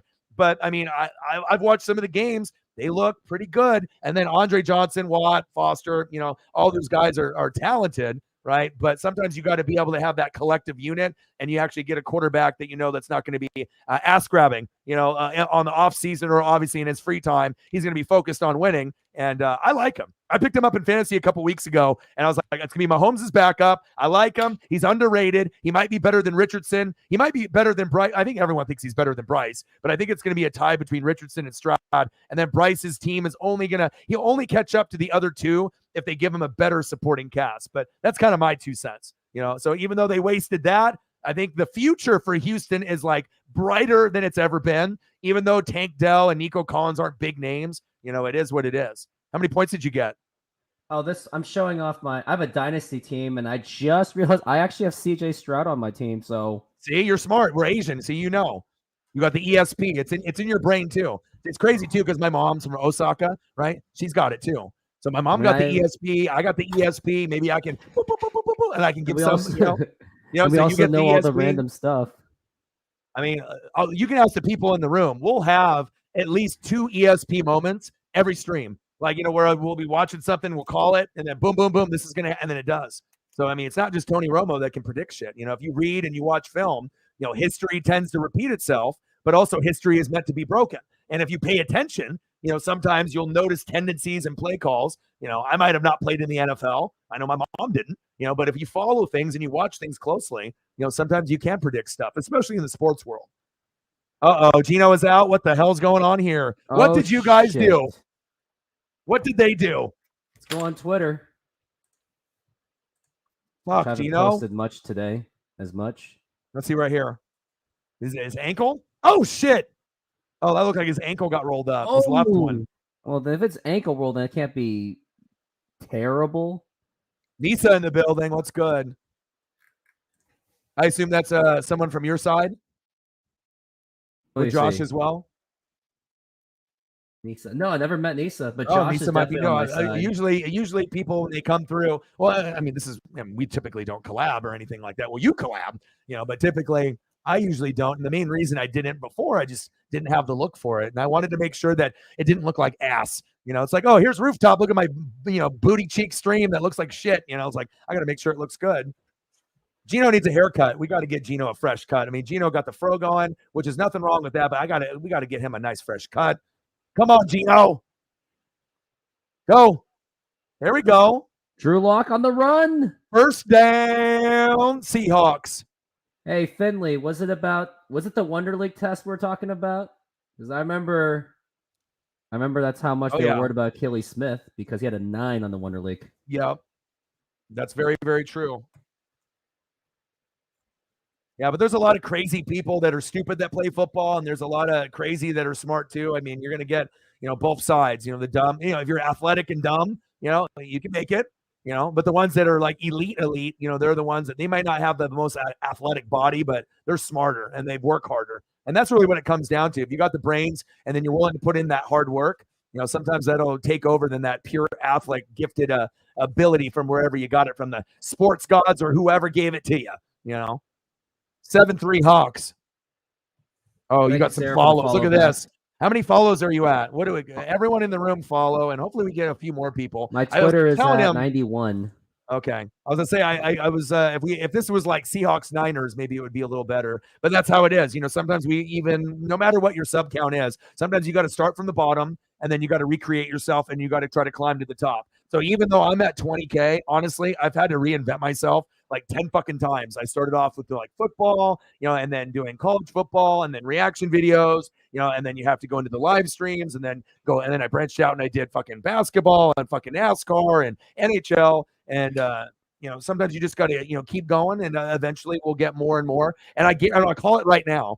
This right here, whatever this is, between you and me and Darth Vader over there, whatever this is something special. I can already kind of feel it. And, and sometimes it's just getting a reputation, and also too, when you can do a stream with 2 or 3 people, if you have good chemistry, a lot of times it's going to be more entertaining than just one. You get to feed off 2 different personalities, 2 different locations, 2 different types of opinions and whatnot. And yeah, so I think this is, you, me, and Darth Vader. I think we have some good things coming our way soon. Darth Vader and the Cobra Kai. I like it, dude. So how many? So you can be like me. Be honest. All right. Don't be a freak. Or, even though we already know how it goes. How many times have you legit, like me, right? Who's a fan, super fan? How many times have you legit watched every movie? Don't lie. Watched every movie. Star Wars movie, like the Star Wars movies. My love for Star Wars has actually fallen apart since Disney did their Disney things. So after the movie Last Jedi, I haven't really watched Star Wars like religiously since. Even like the originals and the prequels, like it's to the point I'm like starting to read all the Star Wars books that had like all the cool characters. Like there's actually a story where Luke Skywalker gets married and actually have kids, but the Luke Skywalker we got was an old man with a stick and drinking milk from someone's things. Do you do toys, or is that just like a one-off thing that you wanted to buy? Oh, I do toys. I have like a huge collection back there. I have a Julio bobblehead, and I have. I got all the merch. You sound like me, bro. That's why you're a brother from another mother. I got all kinds of fucking shit here too. Also, Odin, thank you for following my. Thank you for subscribing. I totally appreciate that. Let's keep it going. Yeah. As soon as I get to the K, that's when I feel like then I could be like, okay, let's get to the next steps because I'm still fighting that watch time and sub counting stuff. Yeah, but you know what? You're Asian like me, so what do? We fucking overanalyze everything. We try to be perfectionists on everything. We fucking drive our brains crazy looking at this and looking at that. I mean, that's just how people are wired. And it's not just Asians in general, but I'm just saying for a lot of people, it's like, if you're doing a similar type of dream, and I already know how your brain works, you're looking at every single stat and little thing where maybe I can do this and I can make this views better, or maybe I can do this topic and I can go there. But that's good because sometimes when you overanalyze things, then you come up with ideas and then you become an idea guy. And then you can end up, finding new things for videos like Sonics and some cool things like you were mentioning before. So, if you got to find that niche where maybe someone's not doing something, but that takes time and effort and research on your end, because you're going to have to look that shit up, which I know you probably already do, right? So you're already looking at stuff like that. So now you just got to watch it, research it, and then, and act on it. And then here your boy Drew Lock is in the game. I don't know what Drew is going to do. He might talk, a couple good plays here and there. Maybe hit you with a Young Jeezy verse. 2nd down and 10. Lock, floater. Oh, Jackson Smith Najigba. Why? Where were you, man? He said, can I sing Young Jeezy? Maybe once in a while throughout the show, I'll show what I got. Well, there's time, so give me a moment. Yeah, grab your stuff, bro. We're not on a timetable here. This will be the first of probably quite a few. So, let me see the swag. Show me the swag. Show me some swag. 3rd down and 10. Hawks 7. Giants 3. Rooftops got some swag like your boy. We're going to have a swag fest here. Who's got the cooler merch? Even though he's got the Darth Vader. He's got a guest with him in the room. I don't even got no Darth Vader behind me. Noah Fant rumbling in a big bubbling. One. Let's go. Keep running. Still Touchdown. Touchdown, Noah Fant. There you go. Woo! And the sad thing is no one actually has Noah Fant in fantasy. They're like, oh, shit, 24 points on the bench, on the wire. But did he step out, though? Look at him, tiptoeing in my Jordans, like he's riffraff down the sideline. It looked like he almost stepped out twice. They're going to have to review that. And the knee went down. Oh, he's short. Damn. So even if it was called inbounds, he's down at the 1. Remember Jack in the Box was selling these antenna ball? Yes, I do remember those. Remember they were so excited for that pick. Who are we going to draft? We had the first pick. Antenna ball. Why did they pick him? Oh, because he's free. Right. And yeah, Odin actually just invested in the WWF hardcore belt just a few months back. The old school. Future of Mariners baseball. The next savior for the Mariners. Antenna ball. Yeah. Jason Myers coming at. Are they reviewing? What are they saying here? What else you got? You got some baubles? Julio Rodriguez earlier this year. And nice. This one's probably my all-time favorite, but Beast Mode. There we go. McFarland. Beast Mode was my guy. McFarland's are super dope. I got a bunch over here too. I had that same Julio in the box, and then I got Griffey, Ichiro, Griffey, Randy, Dan Wilson, Randy Johnson starting lineup, and a bunch of other shit here. I got the Griffey McFarland chase where it came out in like the early 2000s when you started following, and it's like it has the wall. Stunner shades. He's got an earring, and then you put his foot in the wall, and he robs a home run. And it's supposed to be Cincinnati Reds, but I got it on eBay years ago. But it's the Mariner version. The figure is worth like $350. It's a pretty like rare figure. You don't see too many of them. And then they had a Clark's special after when Griffey got fat, and then came back to the Mariners. Then they ended up making a swinging pose figure of Griffey, which they never did in McFarland. And then the Clark Toys exclusive, I think I bought it there, maybe like $10. And I think they're going for like $150 now. So, I mean, it just depends on, what auction you find. So I'll show those to you sometime, or I'll send you a photo, but those are pretty dope too. So how many baubles you got in your collection? You got a bunch? Nelson Cruz and Edgar Martinez Hall of Fame. I have a Jay Buhner statue. Randy Johnson starting lineup.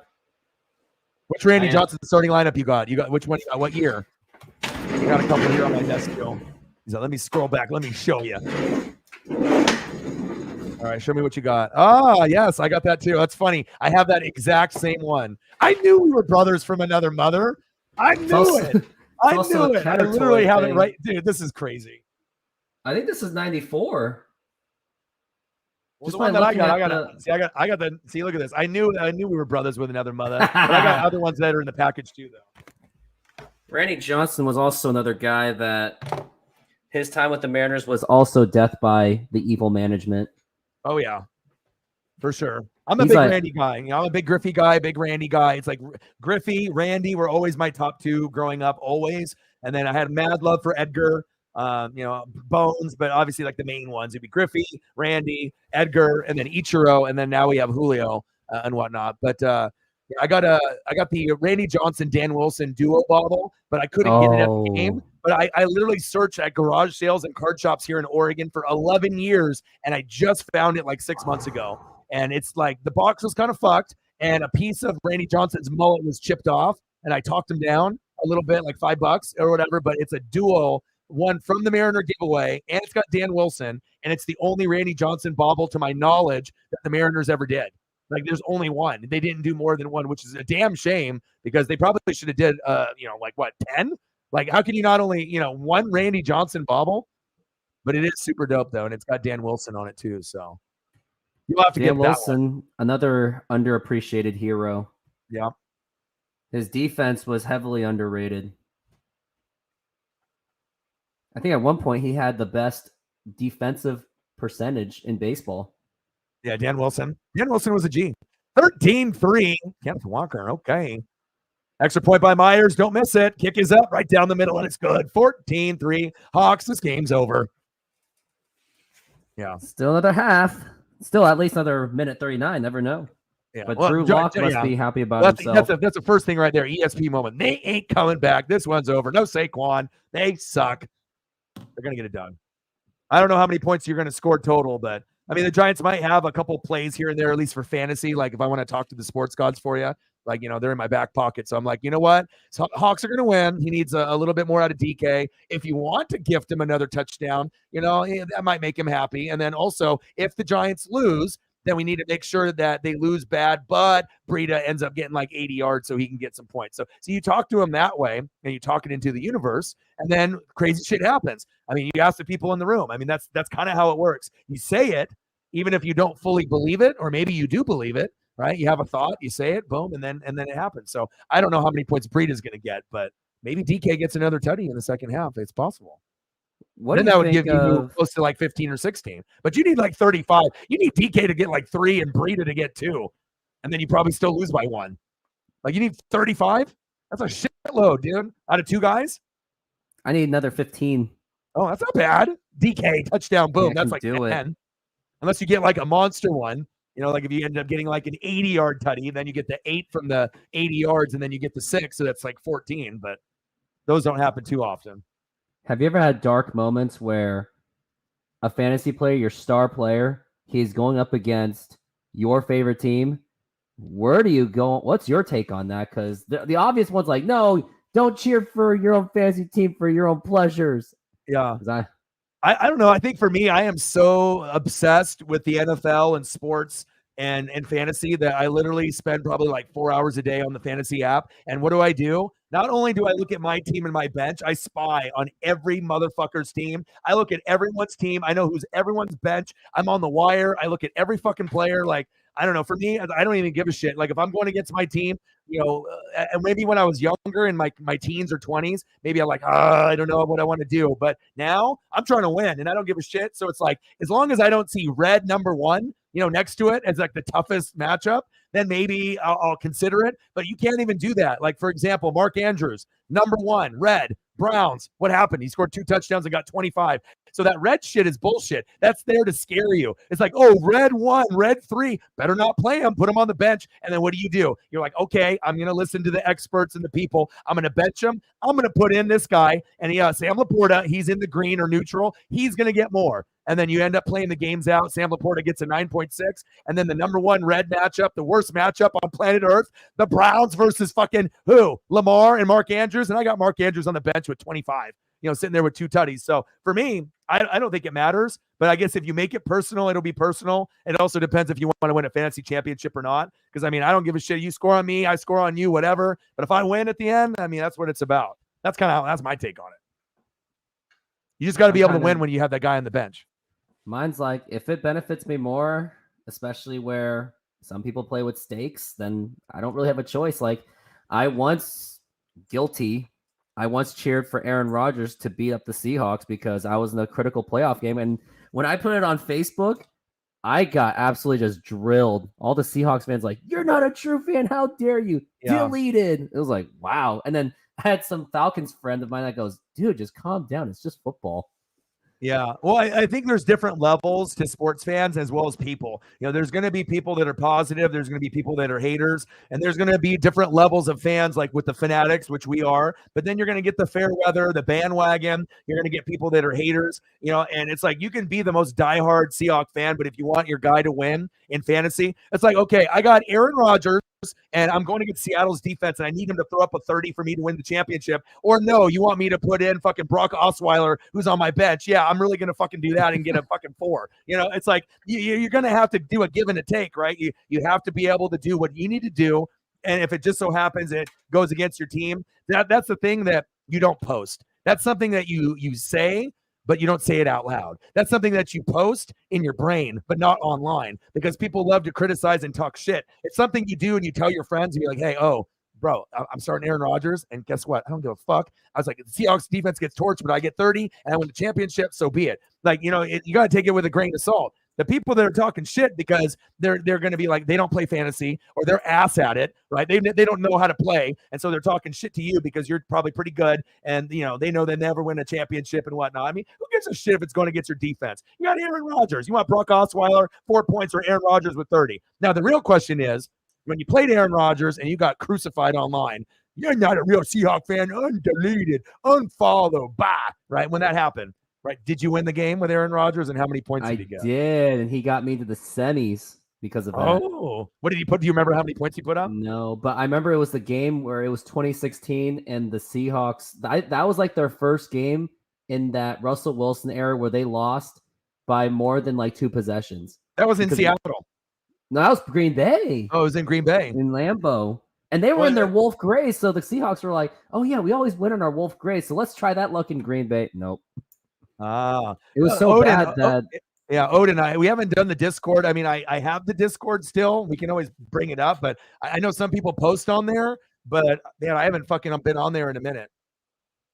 But I can open it up if we want to open it up as a group at one point or another. Go ahead. What were you saying, Rooftop? Oh, I remember that game was so bad. I think it was Trevon Boykin. He had to play that game. Oh, he said Boykin. I thought you were busting out the Earl Boykin. Oh, short Earl game. Boykin's 5'5" in Denver. Yeah. Backing up Andre Miller. Who was an underrated Blazer? I saw the game where he put up like that 60-point game. I was there when he went off in that game there in Rip City. That was insane. Like, not a great player, but he could definitely get hot. I remember watching him in the college tourney too, and I was like, oh, this fucking Andre Miller guy, he kind of good. Wasn't like Vince Carter good or Rasheed Wallace good, but when you start watching the college March Madness, you start to kind of see maybe potential guys that are starting to shine. 3rd down and 8. Come on, Drew Lock. Little handoff, draw up the middle. They're just like, we're going into halftime. We're up 14-3. We don't give a shit because if we run plays, we're going to fumble the bag. And that's probably true. Underrated Blazer. I'm thinking of Rudy Fernandez, Bonzi Wells. Fucking Rudy. I liked Rudy. And he got Rudy's a fucking G, dude. Out here in Portland, when I would go down there before it got crazy with all like the homeless camps and all the crazy people, like people loved Rudy so much, me included, but like they would have like like his home country throwback jerseys. Like people would like go spend crazy money and try to find any foreign Rudy jersey and be wearing it. It was like a pretty cool time. Who doesn't like a 3-point shooter that's like foreign? It's like, foreign born, boom, Drazen Petrovic, or, you're getting any of the deep shooters. It was cool to be able to have that vibe. you guys had Drazen too, Yeah. and if the Soviet Union wasn't the Soviet Union, you would have had Arvydas Sabonis with Yeah. Clyde Drexler. 86, bro. I was 4 years old, and I remember like Kevin Duckworth and whatnot. I actually saw him like at a club after he Kevin retired. Duckworth hit like He's passed away now. Like half of the Kevin Blazers are. Duckworth. Duckworth Yeah. passed away. Jerome Kersey passed away, Oh, Jerome and Kersey's gone. yeah, and Cliff Robinson, Uncle Cliffy's gone. And I've got a chance Oh, to meet a few of those guys over the years and stuff. Like Kersey at a game, but Duckworth was at a club. It was a rooftop club.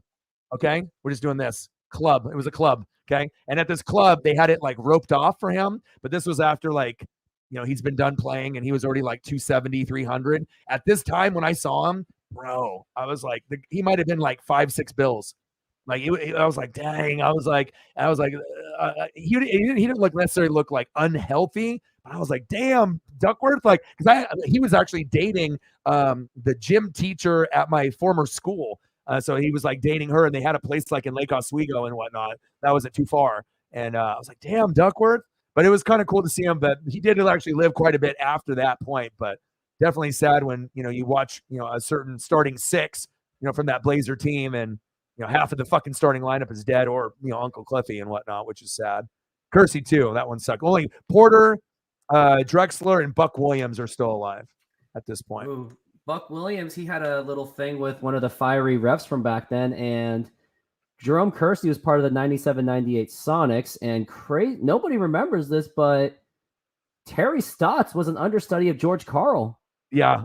You know what? After Stotts kind of left and everything, I don't know if most Blazer fans would agree with me or not, because we definitely got annoyed with Stotts. But if you like look past after him, sometimes you don't really know what you have, or you don't really appreciate everything. If I had my choice, that's who I would want. Like I actually I'm a Rick Adelman guy, so obviously I'll always go that route. And it's that was like my childhood coach, and I was like, yeah, this is the guy. He had success in Sacramento after and whatnot, but I feel that certain people are just going to gel better. I haven't really been a big Chauncey guy. I respect him a lot based on what he did with the Bad Boys and the Pistons and the second generation Bad Boys with Rip and obviously Ben Wallace and Rasheed Wallace and Tayshaun Prince. But I don't know, for like certain players that like go into coaching, like Nash and Kidd, I don't know. I don't think they're very good. It's like, dude, you were awesome when you played, but to be a leader and a coach, I don't think I think some guys are just better being like managers or like management. And then you just find a guy that has been a coach his whole life. Maybe he wasn't in the NBA or he was a jobber, but it wasn't like, you know what I'm saying? Like not every former player pans out. And I don't know. I'm not really big on Chauncey. If I could have Stotts back, I mean, what do you think about Stotts? You like him? I like Stotts. I mean, I haven't really watched as much NBA as much as I used to. Like the years I really, really watched it was when LeBron was in Cleveland. And of course, when we had the Sonics, like the OG LeBron was the most fun to watch when he was with the Cavaliers first time around. That was the best time to watch him because it was before his prime, super athletic. And I mean, you can't blame him now for not being as athletic because he's old, but back then that was LeBron is still a top, what would we say? Top 10 player? Top five right now, I would say. You still think he's top 5? You think there's not that many players above? You have to see. I mean, Giannis is obviously above him. So number one, Joker. Number 2, Giannis. Number 3, Luka. So that's already 3 right there. So LeBron's old and he can still put up like what 30 and 20. Let me look at the fantasy look at the fantasy stats. Just me off the top of the head. If I had a choice, I'm going Joker 1 or Giannis, depending on if they're healthy. That's 2 right there. Luka, that's 3. And then based off age and whatnot, I'm not going to be like, oh, Kevin Durant over LeBron. No, because LeBron is better. But I don't know. I think there's quite a few people. I'm not going to go James Harden or anything like that. But I definitely think here's the tops. We've got Jokic. Embiid, I like Embiid. I like him on his Twitter. Jason Tatum, Tyrese Halliburton is going all the way up to 4. They got Halliburton's 4th. Who's running that account? They need to be tested. Shea Alexander, who part of that Paul George trade, which he's money. You can already tell if you've ever watched a Thunder game, that guy's fucking unguardable. Like there's certain guys that are young. If he could come to Portland, like I wanted like Pascal Siakam or like maybe Levine from the Bulls, but that kid, I don't know. If you've ever watched any Thunder game, watch him. He puts up like 40 and he's not even trying. He's just like, oh, let me go over here. Hey, I'm one of the Seattle fans that doesn't feel pain when Thunder are playing. It was painful, of course, with Westbrook and Durant because that was under Seattle soil. Now, it wasn't the management like Sam Presti because they were basing it off of trying to move to Oklahoma. Another crazy thing was the Ibaka draft pick happened because the Suns traded Kurt Thomas and a first-round pick to Seattle to cut costs because Robert Sarver, and that first-round pick became Serge Ibaka, and I don't think anyone knows that. So yeah, it's like anytime you get those role players that people like don't really appreciate, that much or understand that's a good role player. Sometimes you get those sleeper trades or sleeper moves that kind of go under the radar, but that's what builds a championship team. Nick Collison, he did a lot of things too. Yeah. Megan in the building. What's good? She's a big Seahawk fan, Kraken fan, Mariner fan from Australia. Big part of my channel. Josh is like, hey, I have a question. If MJ had not left to play baseball, would the Bulls have gone 8 in a row? I grew up, I was born in 82. So I literally grew up through that whole era in the 80s and 90s. Now that Rockets team with Olajuwon, and then they ended up getting Drexler in the second one. But if Jordan didn't leave, it was the era of the centers. But Jordan is the best player to ever play basketball besides like maybe like a Wilt Chamberlain, or if you want to go, with those guys, the bigger guys from back in the day. But if we're talking players, Jordan was the best. And even to this day, he is the best. And for me, I'm going to go Kobe after him over LeBron. LeBron's the best overall player. But you have to have a Mamba mentality to win championships. And who's clutch? Kobe and Jordan, and then you can go to the big guys. It's a different category. Hell, for me, I would go Larry Bird over LeBron personally. I think LeBron's the best all-around player of all time. But if I had a choice between Larry Bird in the clutch, or if I got to go the clutch pass, which he's good as well, but I don't know. I think LeBron's great, but if you go to 10 NBA finals, let's say, for example, you go to 10, I can't have you win 2 or 3 and people are goading you over fucking Kobe and Jordan. Stop playing with my emotions. You're stupid. I can't have a conversation with you. But when Jordan and Pippen and they were doing their thing, that second run, it depends on how they broke that team up, because it went Paxson, right? B.J. Armstrong, Stacey King. You go through Horace Grant. Paxson. So you had the Bill Cartwright era with Pippen, the early one. Right, that team was dope, but what was doper? The second team was doper because you had Rodman, right? Dennis Rodman. You had those other pieces there. So I feel like when you have those type of pieces like Kukoc and Rodman, are you getting that team for one of the championships, and then you're getting the other one for the other? Like what team is it? Like, how does the team bleed 8 years in a row? Like, at what point? Like, if you still have that original group, would you have even gotten Kukoc or Rodman? Or maybe one of them Kukoc was already drafted in 90. So you would have gotten that, but Rodman wouldn't have happened. But they only gave up Will Perdue for Rodman. And I have a hot take on Rodman. 96 NBA Finals, Rodman was hosed for the MVP because Jordan, although great as he is, won the MVP in 96 of the finals. He had his worst statistical performance thanks to Gary Payton and Hersey Hawkins. Yeah. So, and Rodman doesn't make those rebounds, or he doesn't get Burkowski kicked out. How do I know that? Sonics actually would win. And some even say if McMillan was at least healthy, they would have at least forced a game 7. Yeah.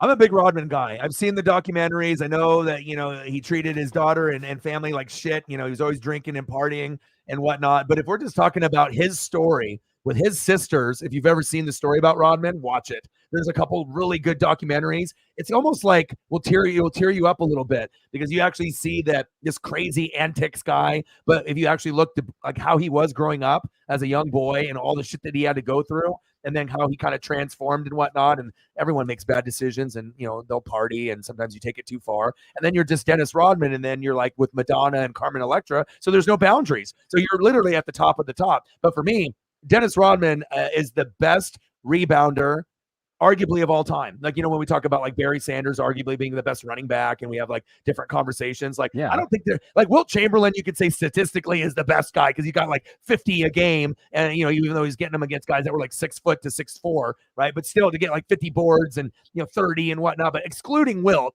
who is just a freak of nature, I think Rodman not only got the boards, but it was timing. And when you watch this documentary, he'll teach you the timing and how his brain thought when he saw the ball. And so everyone's like, oh, Rodman's kind of this dumbass guy. He was using like fucking angles, like geometry shit, where he was calculating in his brain where he saw the ball at the top. And he knew when it hit the very top of the stripe in the corner, how it was going to more than likely bounce in an angle. So that's why he'd kick his legs out and he would get into that spot just to get that ball at that time, maybe just a split second before Karl Malone or Larry Bird or Charles Barkley. That is fucking crazy. Like, you know what I mean? Like, but I like Rodman a lot, and I agree with you, man. Like, super underrated, never gets the pub.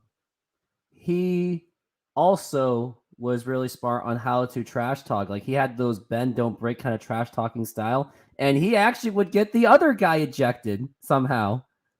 Dude, you know, there's never going to be a time where professional wrestling was the best in the 80s and 90s. You got to think about this for a second. If this was going to go on today, okay? Let's say, you know, you're having a wrestling match. It's AEW or WWE. I'm a rabid fan. A lot of people in the room are too. Odin, Sarah. I go to the events. People buy the belts. We've been watching for 30, 40 years, right? Imagine now, all of a sudden, when you watch wrestling, and all of a sudden Giannis comes up on the screen, or the Joker, right? Or someone, you know, that is there, you know, and they're just actually wrestling. You're never going to see anything like that when you had the NWO and you had Hollywood Hogan and Dennis Rodman. It's just too sweet. You're never going to see that. And then Diamond Dallas Page, Diamond Cutter, okay, bang, right?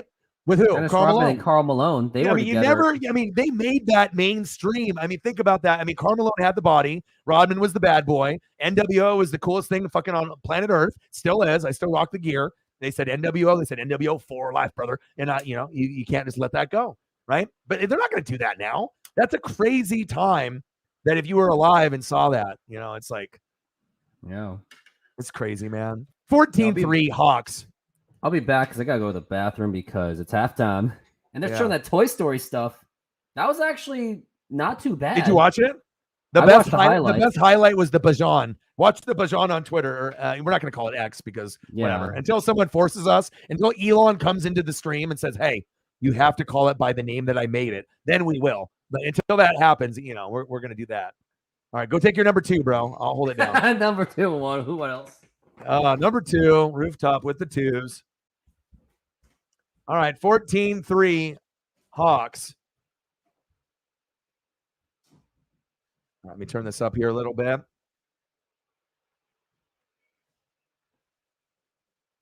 All right, halftime is almost over. We'll wait for Rooftop to finish his 2, and then we'll be back at it. Yeah, but it's crazy because, like, you know, I think, like I said, a lot of times with streams and whatnot and streamers, people get reluctant. You know, I don't even know necessarily if it's a jealousy thing or an ego thing. For some people, it might be, but I think it's more like chemistry. Like, how is it going to work? Like, I don't know you, you don't know me. We live in different parts. Maybe we have some similar qualities, but like, how is this going to work? You know, but sometimes, you know, it's a good blend. And I think we got something really good, you know, because like I said, I feel comfortable where I can grind, and I'm going to grind and do content. But it is always nice when you can have like people and you can actually have good combos and different opinions and whatnot, and have a good vibe. I haven't met his boy Trident, but he does Mariner content, and he lives in Arizona. He actually looks like my friend Chris, like, you know, kind of your boy Trident, bro. Your boy Trident looks like my friend Chris. Trident, right? Trident, your boy. Yeah, he lives in Arizona, right? He's got like the beard and everything. He looks like my friend Chris. Like, I've never talked to him before, and obviously I've seen some of your stuff or whatnot, but like, he seems like very, very chill, just like my friend Chris and stuff. Like, they almost have that same look. It's like kind of a stoic look that should be like in Game of Thrones or like Harry Potter or something. But he's like a sports fan, and he's got that look. You know, it's like he likes music, right? And he likes the Mariners. You know, he's just got a certain vibe about him. How is Trident? When are you streaming with him next? Not sure yet. I think it's maybe like an Astros game, or maybe we'll do like, we were also planning to maybe do like the end of season Mariners talk. What went well? What went bad? What should they do next? Yeah. You know what would have been really cool is that if we were able to do the trifecta and the Mariners are actually in the fucking playoffs, and then we could do that. That would have been a big moment, because obviously there's not a lot of people that are doing Mariner content, live play-by-play and reactions. I honestly think I'm one of the only ones that actually does more than like 100 games. There might be people that, you know, do some here and there, but there's not a lot of us out there. So it's kind of a good time. Like, if we can hop on, you know, this wagon early, you know, by the time the Mariners actually get fucking good, which should be next year after we get Shohei Ohtani, then we get, you know, a nice little spike, you know, and then imagine if the Mariners start balling out for like 5 years, you know, then everyone's going to know your face. It'll be like Norb Cam who? The Rooftop, You know, they just made the I'll switch. be It's the like, NorbCam Mariner version of there you the go. Mariners. Yeah. There you go. And Or how about better? Instead of having to like compete, how about a stream where we're all on at the same time? You know, that's if what we I could try get to do. I tried to get those other Mariner ones, and they just didn't bite. Now, yeah, granted, they probably just didn't feel it, so it's like whatever. But yeah. out of all of us, I think They I'm didn't the trust only you. one. They didn't want to be honest with you. They didn't trust you. They said, "Oh, I saw the Darth Vader in the background. Oh, I can't trust this guy. Can't do it." Or this guy said fire Scott Service. Nope, red flag right there. Yeah, and he's like unsub, unlike, unfriend, unfollowed. I And the had people get someone all serious with it. They do all four. They're like boom, boom, boom, boom.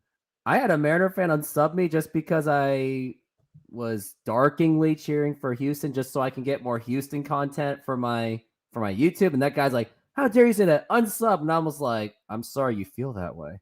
Yeah.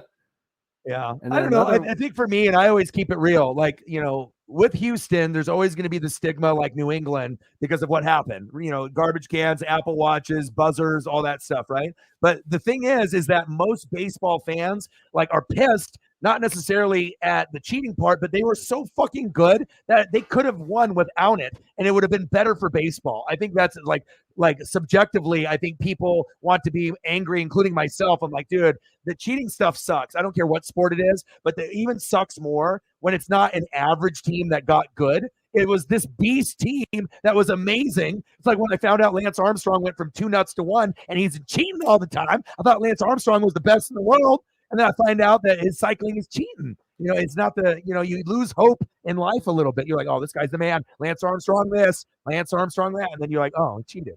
You know, but with Houston, I think like if they can admit, yeah, we fucked up. Right? Like if the average fan, Josh or someone else, say, you know what? And it's the Mariner fans or any baseball fan. Hey, we cheated, we fucked up, right? But we're good and we can win without cheating. And more than likely, that's what happened last year. And it looks like they are the only team in the American League that can actually beat the Braves this year. And that's me, a Mariner fan, saying that, right? So you're good enough to already win. So why fucking do that? You know, and I get it why. To get the advantage, you know what pitch is coming, boom, shakalaka, more home runs, more hits. But it sucks, I think. And then most Astro fans, when you say, hey, you know, the cheating, what's up, bro? You know, and the first thing that they say, and you've had probably some in your room, and maybe Josh has incurred this, you know, maybe he has seen it before, you've seen it before, but they'd be like, everybody's cheating, right? Everybody, you know, it's like, bro, like just acknowledge, you know, we don't even need that. I'm sorry, like you did it yourself. But dude, it's like, you can't just like have it fly over your head. Everybody's cheating, you know, that's my thing. You know what I'm saying? Like, don't you guys go through that? I imagine you and Josh have gone through that too, right? When you guys are doing Astro and Mariner content. Geno Smith back on the field, I guess. And Josh says, hopefully Dusty Baker doesn't say execute order 66. He's referring to my video. And Jordan is Rooftop's MVP with this channel. True. 24,000 views on a Jordan video. Jordan Alvarez, the Mariner. The Maestro. Mariner killer. Yeah, there's a couple players. I might be a Mariner fan, but I like Kyle Tucker. He's my favorite. And then I like Jeremy Pena. Obviously Jordan, but it's, you know, I can't ever like Altuve. It's just not in my DNA. But I don't like A-Rod either. So I know, you know, some Mariner fans like A-Rod. I'm not an A-Rod guy. You know, what he did after us. And, you know, and with the Altuve thing, that probably will be the only player that I kind of like, you know, but everyone else I can kind of tolerate. Jordan's cool. But I'll tell you what, he's a great player. It's not like, you know, it makes it better that I don't like him and he's a great player rather than a player that cheated and was a shitty player. Then it would, you know, wouldn't mean as much. So 14-3 Hawks. Flag. What did they give Geno Smith to come back on the field? No, maybe they just shot him up. Shot him up with what? Who knows? That's we'll the see real what the question. Twitter say. Geno Smith. 14-12 left in the third quarter. 14-3. If you haven't subbed to Rooftop channel, please do that. He needs subs. He's not going to buy them. You will give buying's cheating. And plus, YouTube would just veto it anyway. They're buying the subs? Oh, like yeah. And I heard it's I heard it's bought the technically against subs. the rules, too. Yeah. Well, it's like when I have bots, like anytime I open up my fucking Twitter or whatever, it's like I get these like friend requests, and then each person is like Danielle 64328741595. Yeah, I'm pretty sure you're a bot. Yeah, and you look at like if you even open any of them up, it's like okay, 5,000 followers or this or that. It's like no, this is definitely bottish. Tyler Lockett, first down, Hawks. I like me some Tyler Lockett. He's nice. See, a lot of hate comes from just we wish that our team could be like them. Well, I don't necessarily think it's they want to be like the Astros because if the fans wanted to be like, and this is me being a Mariner fan, and I know that Rooftop can relate. It's not that we want to be like you because if we wanted to be like you, we would just be Dodger and Brave fans. Why would we want to go towards that end where we can get the same type of talent on the National League? So it's not necessarily that; it's a jealousy factor. I think it's just that it hurts knowing that you had such a beast mode team that didn't need to cheat, and then you guys did. Kind of like New England, where you didn't need to, but maybe they did because they only won the first Super Bowls by 3 each. So they probably were cheating in those first 3, right? So once you start cheating, sometimes you don't stop cheating. You just modify your cheating. Big catch. Your favorite, Lockett. He is good. He's a good one. Way after the play, just like the flag that should have been called last night, but wasn't. 15-yard penalty, first down. Oh, taunting. Gino's like, you want some of this? Pete's like, you need to calm down, brother. Pete and Gino will get on the same page, though. And obviously you can tell with Gino, he's more selfless. He actually is a team guy. Gino feels that real factor. It's like when you saw Russell Wilson, even today, he's living in some fucking fantasy land where he thinks he's like the goddamn president or something, right? But with Gino, it's like real. Like, you can feel like the soul of him. Like when you watch like him play, like you want to root for guys like that where they're real and they fought through a lot of shit. And I'm rooting for Gino. Nice little halfback toss. Cut it back. There we go. First down, Hawks. Who's the chains? I don't know. I fall in love with personalities. That's I'm more of like I like to be able to see the athletes or like the shows that I watch, but I like to see like the human like character and the nature. I want to see how people treat people, and I want to see like if you can make people believe in you. Are you a natural born leader? Are you intelligent? Are you a true brother? Are you fake? Are you about money?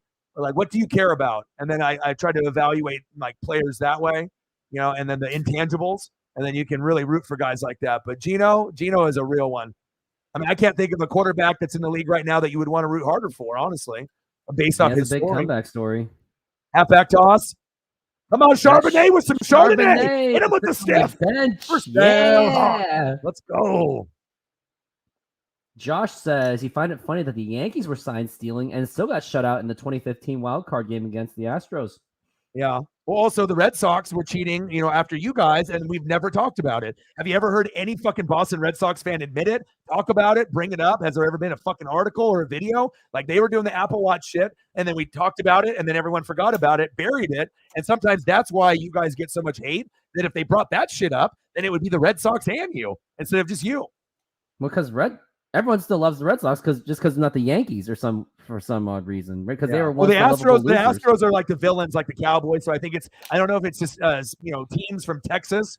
Everything's bigger in Texas, right? And all the Texas high school football jealousy, maybe something to do with that, sports wise there. But big land, cheaper houses.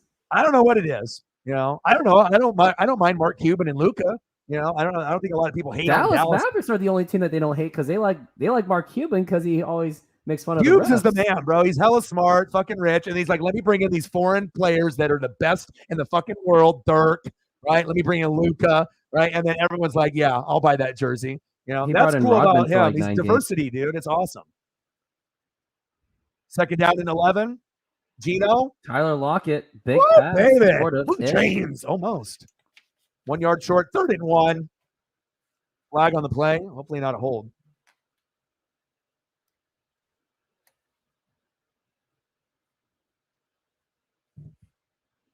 14-3 Hawks. The sports gods, I need a touchdown to DK Metcalf because Rooftop needs fantasy points. Do you hear me?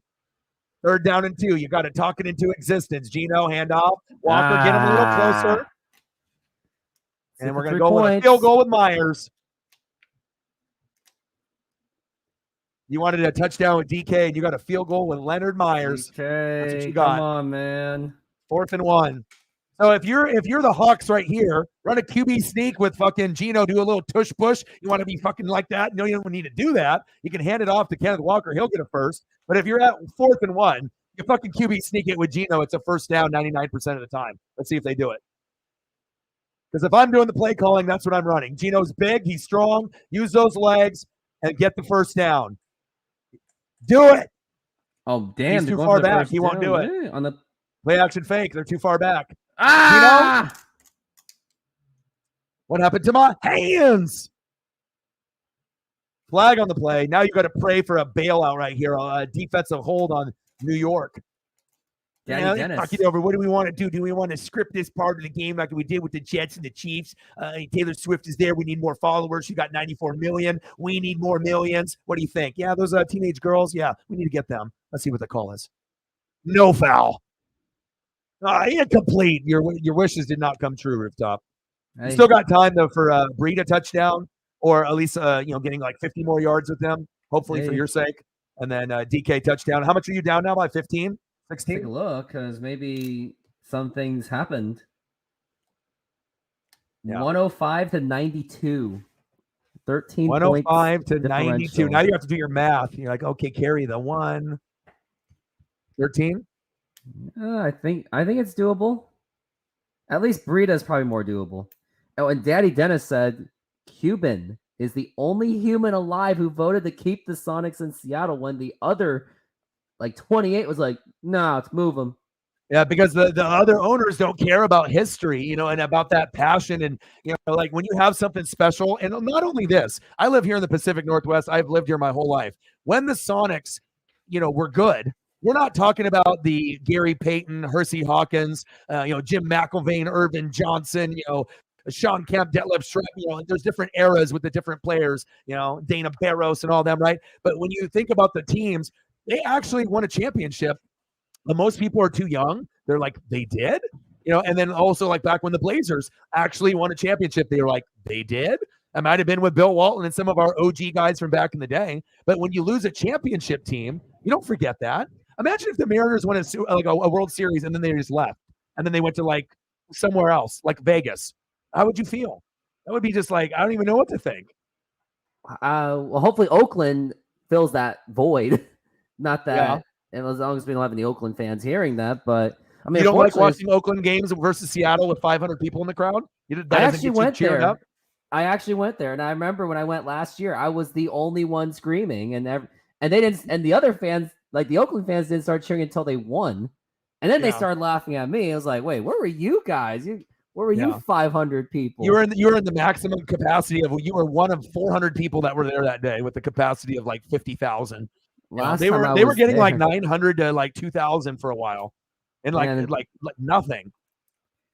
I mean, I've been to Oakland. I'll just say I once accidentally made a wrong turn. Yeah.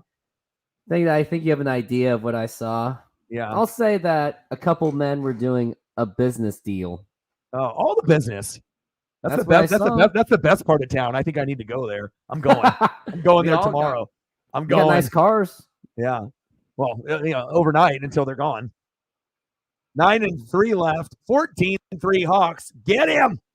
Come on, Danny give it to Breida. Pass it to Breida so I can get the 1 point. Diggs. So many Diggs in the lead, and most of them are good. Stephon Diggs. Just got to make sure you don't have that injury. That sucks for the Cowboys too. And Stephon Diggs, he went off 3 tutties for Sarah. You have to get him. He missed a sack lunch. Get his ass. I call that a forward sack. I was going to say 12 noon. You know what time it is? Time for sack lunch. Yum, yum, yum. But that was like a gain of what, 1, 2? He's not going to hit him forward. Come on, Daniel. Okay, where's the line of scrimmage at? It's right there. Let me see where he goes. Run. Right there. Oh, they don't even show it. They're down at 7. Shotgun set. Seattle bringing blitz. Pressure on the edge. Get him. There we go. It's 12 noon. You know what time it is? It's the Hawk sack lunch. Yum, yum, yum, yum, yum. Let's go. Bobby Wagner. Okay. Never forget Bobby when Wagner. You know when Bobby Wagner- Wagner left, even though I'm not a Seahawk fan, when he left, that was like the cringiest thing ever. How are you going to go from fucking Seahawk gray and blue, and you're going to go to the rival Rams? And I get it, you know, you got to get paid, but didn't it look like so weird? Like I don't know. Like I just when I looked at it, I was like, I thought I was like committing a crime. I'm like, what am I looking at? Nobody This is remembers terrible. it anymore. Like he did not look good in that uniform, and then coming back, you know, it just seems right. You know, and he didn't look terrible in the Rams uniform. I mean, it's fine, but you know, it's like once you're a Hawk and then you're a good player, like Hall of Famer, it just felt weird. Just like Jerry Rice going from the Niners to the Raiders. It's like this is weird. You know, about I Richard don't know. Sherman to Or the when he went to the 49ers? Seahawks. Remember when he was on the Seahawks for like yes, like a 2004. couple months there? Yeah, 2004 when Matt Hasselbeck or someone, I think Daryl Jackson dropped a pass that should have been caught. Can you imagine if you have that jersey? Like out of all Jerry Rice jerseys, you have a sewn Jerry Rice Seahawk jersey, which they probably produced like 3 in the planet Earth, or even if that. I mean, imagine if you had that. That would be actually a kind of a fire throwback. Be like, oh, what jersey is that? Oh, you know, Jerry Rice when he was on the team for like 2 months. They're like, okay, you won. You won that bet. I also think about the Matt Flynn jerseys too. Yeah. That had a thing. You guys were going to go with him. You're like, I'm this Matt Flynn guy, pretty good. Then he put Russell in preseason and then he balled him out. You're like, well, we just fucking wasted some money. But, you know, he ended up making the right decision. Got the right guy. Even though he's a crazy ass now. I tried defending him, Russell, for so long. And then once I saw everything in Denver, I was like, oh, never mind. Like, well, last year, I think it was a combination of mental and physical, but I think a lot of it was like injuries, you know, and obviously it doesn't help when you go to an organization where literally every star player they have gets hurt. Like there is not a moment in Denver where you're like, they're going to be good. They're going to win 10-12. And then all of a sudden running back, boop, down week 2, starting wide receiver, boop, week 3, tight end out for the year, boop, week 4, right? Defensive stud on the other end, boop, ACL, week 7. And then all of a sudden you're left with a team by week 10 that's, you know, what, 3 wins? That's the truth. Don't forget when they burned 30 seconds for no reason against the Seahawks. But at least Denver has John Elway and Peyton Manning, and no one can ever take that away from them ever. Like one of my best friends is a Denver fan, but I kept trying to explain to him that Brock Osweiler and Trevor Siemian were not good enough to win you a Super Bowl after you've gone through like Elway and Peyton. Like you have to realize, even as a super fan, like, you know, you got to be able to have talent. You know, Trevor Siemian ain't going to do it. And Brock Osweiler, you know, they ain't going to do it. Like Elway's a bad evaluator. That's what I kept telling my buddy too. I was like, Elway, Hall of Fame quarterback, but evaluating talent, you know, not the smartest. You could put your, you know, do your Darth Vader on there. You know, if you guys want to both be on the screen, you know, might as well show it off. It's pretty fucking dope, dude. There you go. There you go. The Vader. Yeah, Megan collects toys too. So a lot of us, you know, that are a part of the group are like even age difference and, you know, age, race, location, you know, male, female. But if you're like a collector, I think it's like a part of who you are. My dad's a collector. I'm a collector. And like I said, I got a lot of stuff that's like boxed, which I know you guys do too. And then also you got the stuff that's loose. And sometimes the loose stuff is cooler because you can actually put your hands on it and like function something like if you had as a kid or something cool. You know, if you get something that's like in the box, you're like, this is dope. It's worth $400, but I can never touch it, look at it, breathe on it. But it's sitting on the dresser. And I know you probably have some figures and some other baubles. You said you got the Julio. Did you go to that game, the Julio game? Did you buy it on eBay or did you go to the game? I went to the game and it was awful. Yeah, we lost that game, right? Yeah, it was like 2-0. Yeah, I couldn't go to the game. So my dad actually was like had to, you know, haggle with someone on eBay for one. That's where I met. They were not cheap. I met a couple of YouTubers there. It was Marine Layer Podcast. You may have heard of them, and Couch GM. They're What's up? Couch GM and Marine Layer Podcast. I met 2 Mariner YouTubers there. Oh yeah, yeah, they're all right, but they do their own. I guess their style is different than mine for sure. But at least everyone agrees with each other that ownership's terrible. Everyone, at least. Yeah. 14-3 Hawks. A very colorful outfit. Let's go Hawks. Gino back in. Play action fake. Pressure coming. Little dump down. Bottled down. Come on, Gino. Giants have these moments with their defensive players like Thibodeau from Oregon I got to see him play and whatnot. So it's like they're not a good team, but every once in a while, even a shitty team can make some good plays. And you just got to pray, to the sports gods and beyond that if you are beating a shitty team, that they don't get that magic play in the game. Because then if they do, sometimes that's what makes a team lose. So let's get a first down here, Gino. 12 for 16, 107. Rooftop is awing before I see the action, so I already know something bad happened. We're not synced on the same page, Roof. Shotgun set, 3rd and 5. Gino, he said, wah, wah, and then he throws it into the turf. All right, I got it right on the time. Too early. I was thinking that should have been – I thought that was going to be intentional grounding because he wasn't necessarily out of the pocket. Oh, well. It's 4th and 5 anyway, so it would have been loss of down anyway. Well, you got to think the offensive line is already kind of thin, and if Charles Cross isn't playing, that's not a good sign. But the actual effort that you're getting tonight is acting like he's in there. And like I said, you got to make sure that every piece that you have, rookie, second year, or vet, I mean, that's one part of the team that, D-line and O-line, once you guys improve that, that's going to be the difference between getting to the playoffs and getting to the NFC Championship game. Kick is up. My God. Nope. No good. Well, why are we kicking a 53-yarder? Come on, Hawks. Pete, pick up your cell. I just called you. That's rough, especially for a guy that's been missing. It's okay. Rooftop is falling asleep literally on stream. He's yawning, eye crusties. He's already did number 2. I mean, he already ate dinner. He's ready to go to bed already. I mean, we're trying to celebrate this glorious event, right, with this dual broadcast, right? And it's just going to be me and Darth Vader on the screen while you just go take a nap for the 3rd quarter. I mean, he'll hold it down. He'll force choke me for yawning again, probably.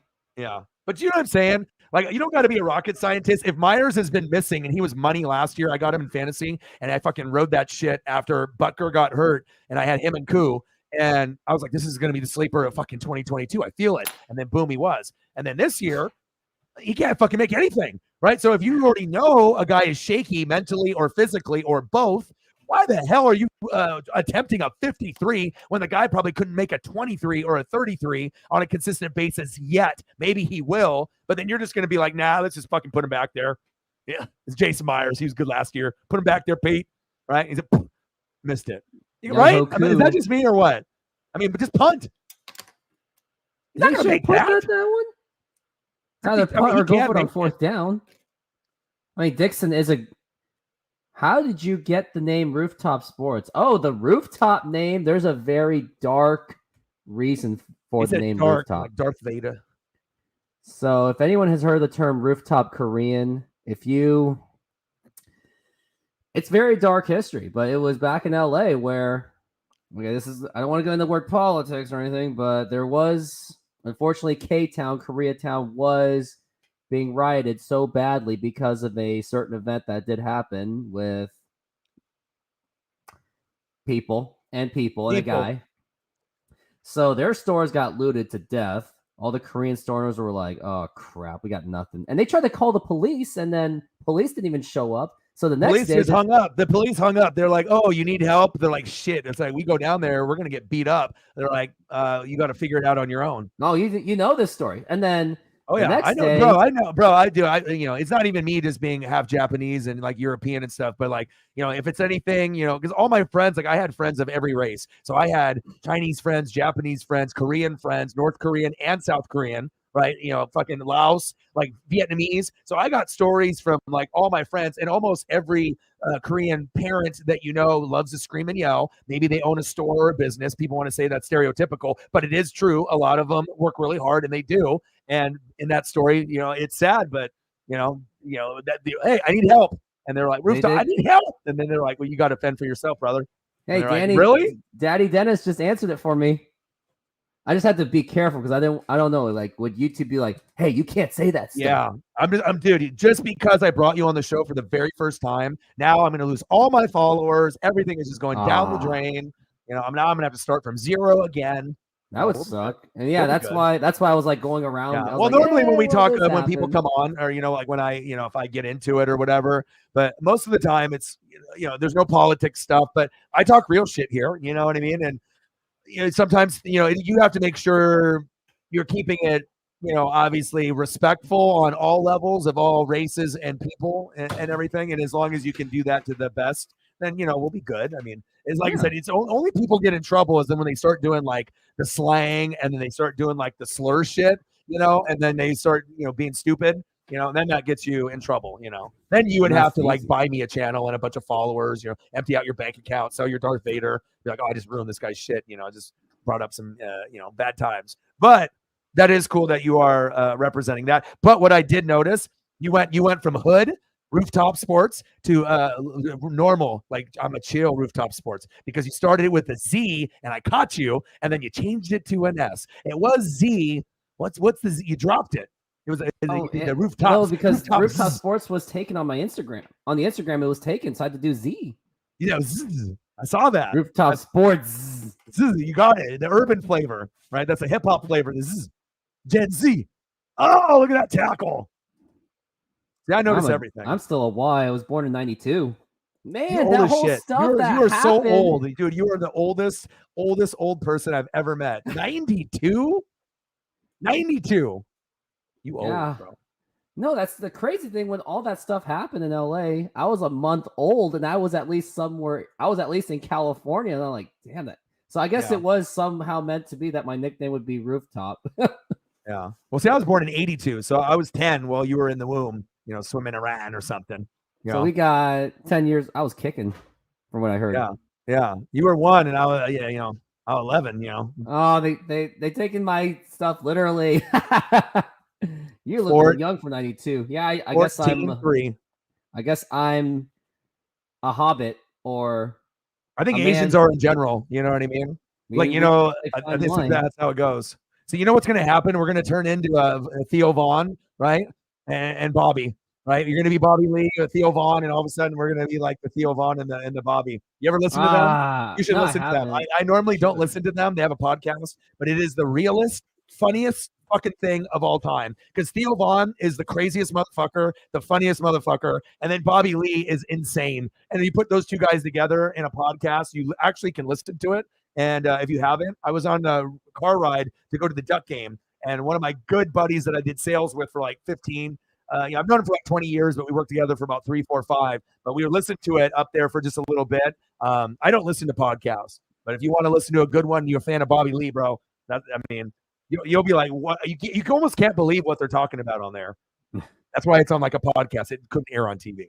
Let's just say that. I listened to it for 30 seconds, and I was like, oh my God. I was like, this? I was like, you want me to listen to that? Okay.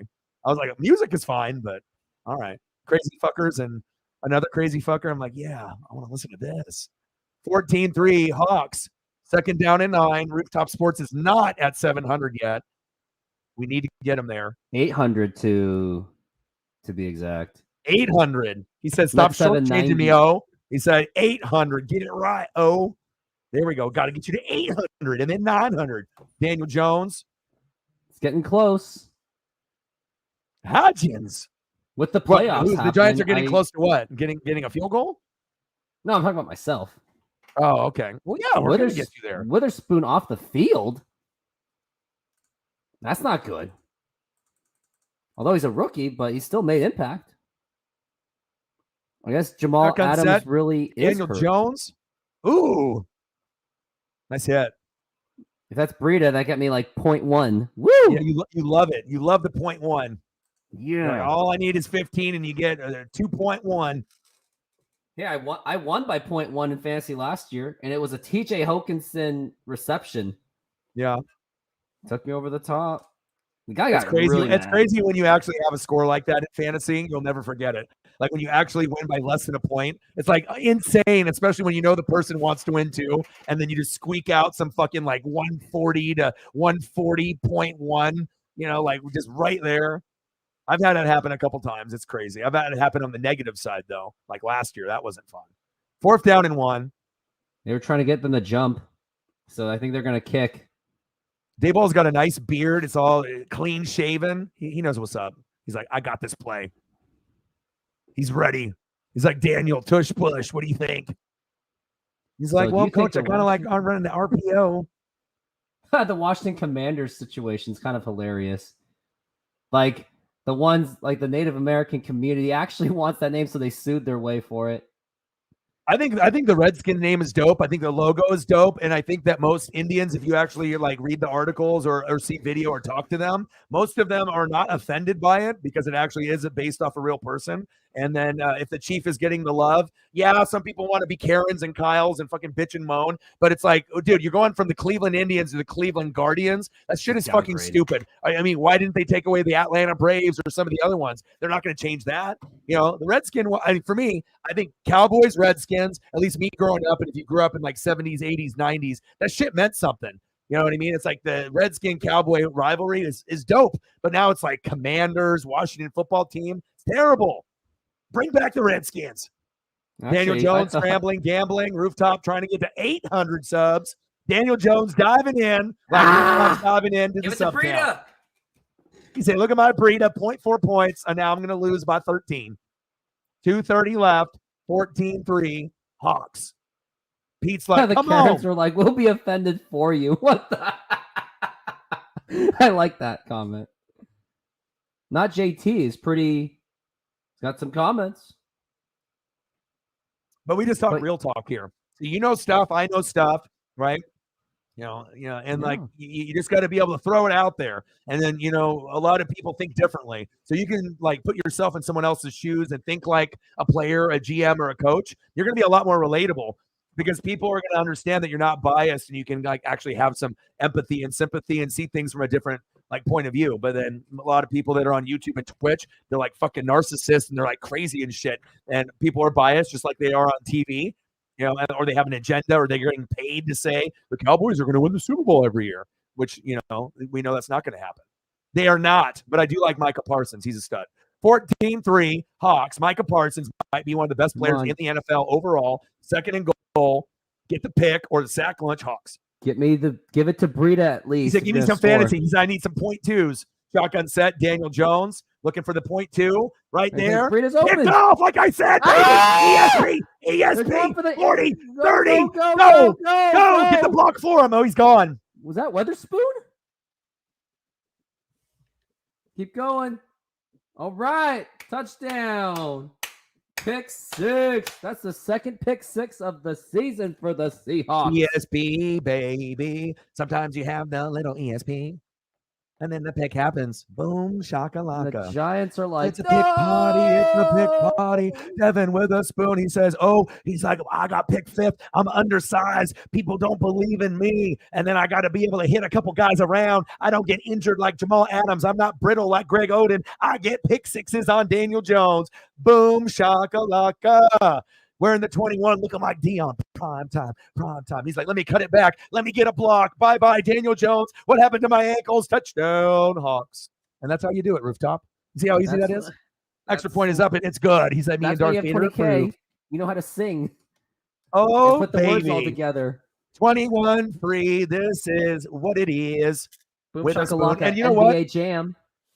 The best part about it is that it makes the Hawks fans that were mad that they picked him feel a hell of a lot better. And then also, shows that sometimes it will work out with guys, sometimes it won't. But sometimes we also have to give guys a longer period of time, and then you have to be able to make the proper judgments. Like from what we've seen with Jamal Adams up to this point, we can never trust this man ever again. He's got a cool visor and a cool look. I like how he shit talks, but the guy cannot stay on the field. Get rid of him. It's just we got to cut ties. But then you see Witherspoon, you were like, bad pick, including me. I was like, Gonzalez is better, more of a Pro Bowl, all pro type of guy. He just got hurt recently. And they're like, this Witherspoon, and me and Reflect were like, this guy should have not been picked fifth. If you watch college football, like I get it reaching for a guy like Tariq Woolen, but when you're going for a corner at 5 and it's not even maybe the top 4 corner, and you're like, this is the guy. I'm Pete Carroll, right? Schneider, we're like, this is the guy. He's going to make it. And then we're like, this is a mistake. Jalen Carter's there, even though he's got crazy attitude, right? But he's there. Warren Sapp 3.0 is there. Oh, Gonzalez from Oregon is there. And then they're like, Witherspoon, Illinois. What the fuck is this? And you look at the size, it's like 5 whatever. Put a number in there. Too short, right? Not big enough. I like that. Rooftop's like, I'm buying the jersey. That's what he's doing. I see him fidgeting right there. He's like, where is the Witherspoon jersey? Okay, 149. I saw you. I caught you. I just bought a T-shirt that said, there's that slogan, see us rise. Someone made a shirt saying, see us spend, I think. Yeah. I'd love to see us rise. Texan fans, I guess, booed J.J. Watt when he was picked. Oh. Yeah, some fans are stupid, though, because they don't realize that you got to think, did they actually watch Wisconsin football? Are you a college football fan, or are you an idiot? Or do you not just watch college? I'm not saying that people that don't watch college, but honestly, like if you're on a sports channel, bro, like if you're on a sports channel, you can definitely fucking tell if people watch NFL and college football or beyond. Like you can tell based off knowledge and what they type and what they talk. Because when you ever get a fan base booing for a player that if you actually watched him play, maybe they didn't think that he was going to turn out to be one of the best of all time, but that tells me that they didn't watch Wisconsin football. So if you're not watching college, you would have already known. What a good read right here. This is just a stupid-ass throw by Daniel Jones. I don't know. He's thinking that he's like Phil Simms right there. All right, this is not Phil Simms. This is not Jeff Hostetler. There is no Lawrence Taylor to help you out. All right, Pete loving. Look at Pete. He said, I'm loving it. McDonald's. I'm loving it. Everyone's getting some burgers. Yeah, let's go. Witherspoon, baby. I heard Eli had quite a reaction. I'm taking a look at it on the replay. You know, and like I said, it's going to be the best. And it like one play doesn't define a player. But at this point, you know, we're like thinking, okay, this could be a bust. This could be like a C, D, F type of player, not an A or a B. You know, no CTE with AB. All right, but Witherspoon, I mean, seeing the hits, right? Seeing the, you know, the sack lunch, right? The hard hits, good tackling, right? He did miss a couple, right? But then, and then on top of it, getting a pick six, now you're saying that, like, I am the next Tariq Woolen. I am the Sauce Gardner. And if you can put yourself on the map like that, and then you get Tariq Woolen and him, then you're going to end up having 2 of the top 6 corners or 7, and then you're going to be in fucking business. Because obviously Jamal Adams has to open a business because apparently he can't stay on the field. How many plays did he play, Rooftop? He's like, that's my boy. The motherfucker played 9. 1 play and then went out to the sideline. I hurt my head. And then it was out. 9 snaps, I believe it was. How many? Was it more or less than Aaron Rodgers, which was 4? How many snaps was it before we saw him shake his head? Aaron Rodgers. Slayton with a catch. First down. Come on, give it to my guy Breida. Look at Breida. Only bad thing about that pick six is that means DK Metcalf doesn't have the ball. But it's the Giants, so there still is going to be an opportunity. But you have 2 things going your way. Number 1, Jason Myers can't make a fucking kick, and 2, who are they going to go to? They're going to go to DK and they're going to go to Lockett. A little bit of running, but with Walker. But there's going to be an opportunity for a play or 2 of 20 yards. So you already know it's going to be either option A or option B. Option A already scored, so they obviously would probably lean towards Lockett if it's there, but they're not going to force it. And it's possible for DK to get 2. I'm not saying you're going to win this week, but Witherspoon. And obviously, the quicker that you get the pick six means that they score quicker, which means more time for you. Imagine if they just kept running the ball, and then all of a sudden you're like, I need fucking 15 points, and there's like 2 minutes left, and you're fucked, right? So this is good. Witherspoon doing good is good, okay? Seahawks fans are like right now, they're having a party right now, okay? And I'm here like I told my points. I told you Witherspoon was good. I told you. You guys are dumb. I told you the whole time he was going to get the pick six. That's what some of the fans are saying. I told you that was a smart pick. While Seahawks fans are celebrating, I'm here like, I need 15 points in fantasy, and I need like Rooftop don't give a shit about nothing. He said, I don't give a shit. Seahawks lose by 40. He said, I need Matt Breida with 36, and I don't care about nothing else in life. Right? That's me. As long as you get that done. Perfect me. Yep. Hey, sometimes fantasy does that to you, especially if you're good at it and you've been playing for a while. Because I think one thing that fantasy teaches you that it is very hurtful. You can put all your love and soul into it, like a relationship, and come out short and have it be terrible. You can end up having your heart broken, just like in a relationship. You can lose by 0.1 or 0.5. I've had it happen, right? But then it teaches you, if you're good at fantasy football, that means you are so well-rounded and smart in football that you're on another level than most football fans. Because if you know all the good players from all the good teams instead of just your team and then maybe the superstars, you're not going to be as good at fantasy if you only know your team, Seahawks, and like Patrick Mahomes, Josh Allen, and the main guys, right? You got to run CMC, Christian McCaffrey. He's good, right? That Stephon Diggs is good. Tyreek the Freak Hill, that guy kind of good, right? Unstoppable, unguardable. Jay Jetta. Justin Jefferson. See, that's the first rule right there, Rooftop. You do a draft, you get the first or second pick, right? Justin Jefferson. right? Run CMC, carried other my guys team are last available. year. Justin Jefferson. If you get the first pick in the draft, don't matter who the quarterback is, Justin Jefferson. Because why? Because he's going to end up being the number 2 wide receiver of all time if he doesn't get hurt in the next 15, 20 years. Passing Randy Moss, T.O., and Megatron. Jerry Rice, Justin Jefferson, right? Randy Moss, T.O., Megatron, Larry Fitzgerald. Are you writing this down? I'm giving you this back to the future moment right now. Like you should have the almanac and you're like writing it down, taking the notes. Yeah, maybe I'll Metcalf touchdown might happen. Put that in a short. Okay, DK Metcalf. Sports Fanatics says he's going to be the best. DK Metcalf can still get you a touchdown. Let's go, DK. More than likely, it will be a rushing touchdown or a field goal attempt, just the way the flow of the game is going. But, baby. Almost got a sack there. Oh, PPR. He said, "Come on, get more." Yes. Yes. He's like, from 0.3 to 0.7. Take that. Taking that. How much are you down now? Let's take a look. Someone has an 18-man league? Oh my God. I did a 16 in NBA, never again. Yeah, and the crazy thing is so it's in the Hawk's Nest, right? And so they had her do the league, and it's all like dudes, right? And like, who in the hell will do an 8? I mean, I get it. I don't even give a shit if you got 1 million fans on your channel or whatever. But like to do the very first time, never done it, intimidated, scared. You're literally doing the scariest thing in fantasy football. 18? I don't know. Like I mean, you might have to check the pulse there. Yes, rooftop. Normal is 10 to 12, and then if you're really courageous, 14 and above is insane. Like if you do a 14 to 18, you better know what the fuck you're doing, or it's gonna get bad and bad real quick, right? But if you do like a 10 to a 12, you can be an experienced or unexperienced, and you could still maybe finish in the top 5 or 6, depending on your knowledge, and if you make some good moves or you draft well, right? But she did 18, first time. Have you ever done an 18? No, I never. Wait, 8 team or 18 team? 8. Not 1-8, man. Never.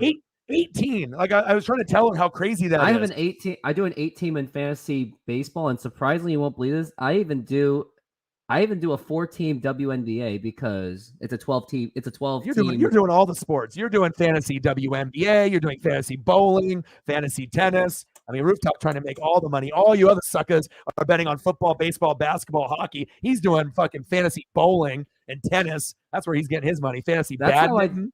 That's how I did the lottery for fantasy women's basketball, because the league was so small. I could get everyone to do we did the order picking by how we did bowling.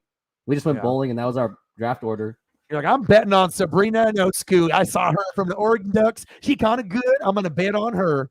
I mean, I imagine you can win money anyway, I guess, but you have to follow. You have to read. Unless you're just blind betting. You're just throwing money at a wall. I'm top sports. I'm going to throw money at the wall. I drafted based on players I already knew. It was like Kelsey Plum and Jewel Lloyd. Yeah. Brandon Stewart was taken. No Rebecca Lobo? No Cynthia Cooper? No. What about Lisa Leslie? Cheryl Swoops. Cheryl Swoops. I know you got Cheryl Swoops on your team. The best highlight Lisa Leslie did in recent time was when she got Draymond Green to go off right in front of her. Remember that video? I'm old. I actually saw it when the WNBA first started, the very first game, and then the Houston Comets with Cynthia Cooper and Tina Thompson.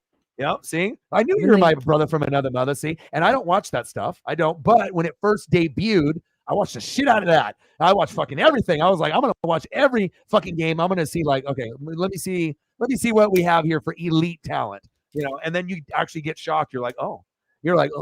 And then recently in the last 2 years, 3 years, you've probably seen the girls that are coming up now in the last 2 to 3 years that either just came to the WNBA or that are coming in the next 2 years are going to be some of the best players that the sport has ever seen. You're going to have these generational talents, it feels like. And I don't even follow that, but I mean, I know talent when I see it. Oh, Rooftop Josh got a trivia question for me. Oh, it was called the Seattle Metropolitans. It was a hockey. That was the first major champion for Seattle. See, Seattle Metropolitans, 1917. Other than that, said 1917. Are you a time traveler? Because I think I am. I guess so. I think you are too. I am too, because I know all the crazy Mariners nostalgia from the 90s. So I must have went through a time machine for that. You did. You're a time traveler like me. You know what's crazy? All right, check this out. So Like I moved out and then I ended up finding an old bag of my toys, right? When I was a kid, right? So I find all my like Ninja Turtles and like Hot Wheels and stuff, right? And this is a true story. I go into the Hot Wheels and I'm going in there and I was born in 1982 and I think I'm a time traveler. I'm not even joking. Normally, if you're a kid, what year would the Hot Wheels be for me? Right? If I'm born in 82, most of the Hot Wheels would be from around that period until maybe what, like 87, 88. It would be like a 5 or 6 year period where the parents are buying the Hot Wheels, right? So I shouldn't have anything older than that. I open this bag and there's fucking Hot Wheels from like the 70s in there. And it's not like when they did the Hot Wheels back then, it's not like Toys R Us had it and it stayed in the fucking store for like 2 years. They made a new line every year. And I'm going in the bag, 1976, 1971. I'm like, what is this? And I was like, did we go to like garage sales? And they're like, no. And I'm so confused because I only had 1 or 2 that was like past 1982. That does not make sense. So you are a time traveler. I don't care what anyone says. 21-3 Hawks. You need how many points now? 80 to win your matchup, or 8? I need enough. I need still 10.4. Otherwise, whoever so you need a fucking miracle. You need like O-Dog to talk the shit into existence, where you get Breida with like 40 yards, and then you got to get a DK Metcalf touchdown. And then if you get that exact combination, right, then you actually will win. You'll get the DK, and the DK could be, a 30-yard touchdown-ish, and then you could get 40 yards from Breida. Then that would be what you need in a sack lunch. Yum, yum, yum. Pounded the shit out of him. And the guy I'm playing is the guy who I beat by 0.1. So he's definitely going to go out and play like he's going to laugh at me. And the only thing I got to say is, well, at least I won last year. So I'm going to start acting like a 49er or a Cowboys fan. If my team keeps losing, I'm going to go, well, at least I won last year. So I'm going to start stealing their playbooks. That's how bad it is so far, is acting like a 49er or a Cowboys fan, talking about their Super Bowls from the 90s and 80s. Yeah, but there's a difference. The Eagles and the Niners are actually built great from the ground up. So since you guys are rivals, you're going to hate them. They hate you, right? But if you end up having great ownership, great GM, you got Lynch, you got Kyle Shanahan, the Niners are going to be good for as long as he's there for like 10 years. The long-term success is going to be Niners and Eagles based on how they're built and how they're drafting and who they have up in the upper office. So there's a difference. But when you look at certain teams, right, with the 49ers, right, you can like, I don't like this team. I don't like this team, right? The Niners are going to win a Super Bowl. The Cowboys aren't. The Cowboys aren't winning nothing. They're just passionate and delusional, and they love Emmitt Smith, Michael Irvin, Troy Aikman, right, Jimmy Johnson, Leon Lett, Dion, prime time, high step, Dion, right? They like that. I mean, if you won 3 championships in 4 years, you'd be fucking an insane person too. I would too. Bro, if we were Cowboy fans, bro, I would be rocking the Aikman. You'd have the fucking Michael Irvin. We'd fucking have I'd definitely be Michael Irvin. Bro, we'd be getting tattoos and shit. Like, maybe on our forehead. Like, dude, if we were like legit old school, like Cowboy, like, people don't realize what it would be like unless you like live that. Like, imagine like we're sitting front row and Troy Aikman and Dion are like right there. I mean, that shit is going to be a part of who you are, no matter who you are. Like, imagine those lucky fucks that had that front row seat. You see like 50-yard line, Cowboys in their prime, or Niners. But the Niners are built different. Cowboys ain't winning shit unless they get rid of McCarthy, who sucks. He's ass, right? So anyone asks. And Jerry Jones starts delegating to someone. That's not going to happen. You already know this. In sports, how it works is if you own the team and you get more coverage than the head coach, what does that mean? That means you are calling all the shots and you are Jerry Jones. You are Mark Cuban. You are the guy, right? That's how it goes. So until he passes, nothing is going to change. You have to wait for an uneventful event, for him to pass away. But then what will happen is it'll go down to his sons, right? And then the sons are just like him. So then you're just like, well, I guess we got Zeke Elliott and Tony Pollard for the next 20 years. And then they don't make any moves. It's like you got to be able to make the right head coach. And then if they do that, like if you got Sean Payton and Dan Quinn together, you could go to an NFC championship game or a Super Bowl with the Cowboys, with those two together, with their players. But if you don't do that, then the Cowboys are never going to get there. But with the Niners, they might win the Super Bowl. And it hurts you to hear this because I just keep it real and keep it honest. But the San Francisco 49ers might go to the NFC championship game this year. They might beat the Eagles, and they might be able to compete with Mahomes or whoever the fuck is over there. They're going to be the more balanced team, either the Niners or the Eagles. So at some point, if you can get at least a sack lunch or a pick, right, you can win a Super Bowl. So it might pain you, but Niners might win it this year. It's Well, I legit mean, to happen. if it happens, it happens. But You'll I love won't it. take it away from the fact that Kyle Shanahan did rebuild his team, because before Kyle Shanahan and Lynch happened, the attention was all on Mr. Jed York for firing Jim Harbaugh and You Trent love Mike Baalke. Singletary. That's your favorite. Don't lie. You love Big Mike. We need winners. What about Chip Kelly? You know, I got no love for Chip Kelly on San Fran. That was a mistake. Man, he let Kaepernick play. Yeah, but Harbaugh is built different. You know, like Harbaugh is like Pete Carroll, where he's different. Pete Carroll is more like, I can coach elite because I'm real and I'm a family guy, and like we'll have a common ground and we're gonna bond, right? And then Harbaugh is the opposite. He's like gonna scream at you the whole time, but you respect him, and because you know he's good, and it's a different relationship, you know. But if you feed off that intensity, then you can succeed. But also, too, the Niners or Michigan really haven't won anything. So chances are maybe him being so mean isn't working, you know, but people like him and he's a good coach, right? I liked Harbaugh. He was fun to watch. Yeah. Watching him just throw the mic, or there was times where the camera just happens to get the motion. He's like, yeah, he's a dude. He can be a sponsor for Dockers or Pleats. You know, he's always got the look, you know, intense. You know, but it's really about recruiting. But maybe at some point, Michigan and Ohio State will finally win a natty. I hope they do, because I'm sick and tired of the Bama Georgia stuff every year. It doesn't even have to be Oregon, you know, but like it's gonna be cool to be able to see like others that were close, like actually be able to like raise the championship. Because I imagine if you're an Ohio State or Michigan fan, you're like, this sucks. Like we're always fucking good. We win all the games all the time. Our fan bases are rabid. We are awesome. We have NFL players that actually fucking pan out, not like your fucking team, idiot. Like that's what they think, right? And then you're like, well, motherfucker, yeah, you're right. You are good. You got TJ, you know, you got a lot of like talent, you know, but not all of us are built. Are you a Husky fan? You watch them or no? I went to UW. That's all I'm going to say. But okay. not a good experience. My experience in college was like meh. He said bad experience, but you know what is good experience? Not just Jimi Hendrix, but Michael Penix Jr. I'm a Duck fan. That guy's better. It's the next Tua. Get on the wagon, rooftop. Start watching the Husky football games. Might have had a bad experience there, but you know what's not a bad experience? If you actually watch him play, because you only got a couple games left, and then he's going to go pro and dominate like Tua. So you need to watch him now and soak it in, because once he's gone, you're not going to see another one like him for like 30 years. So I'm telling you right now, probably. Soak it in. Soak it. I'll go. Okay. We'll have to find time. It's running out of time. He legit, and this is something too. He legit could win the Heisman this year. I wouldn't say that if, you know, if they keep playing well, you know, Rome and, you know, McMillan and, you know, everyone can stay healthy. They keep balling out, right? And they end up beating Oregon 2 weeks, big game, ABC prime time, beating my Ducks, right? If they do that, and in good fashion too, like 20 or more, then play USC and beat the shit out of them, right? And go like undefeated. You know, or like one loss. There's going to be like Caleb Williams, but then who's going to be the other guy?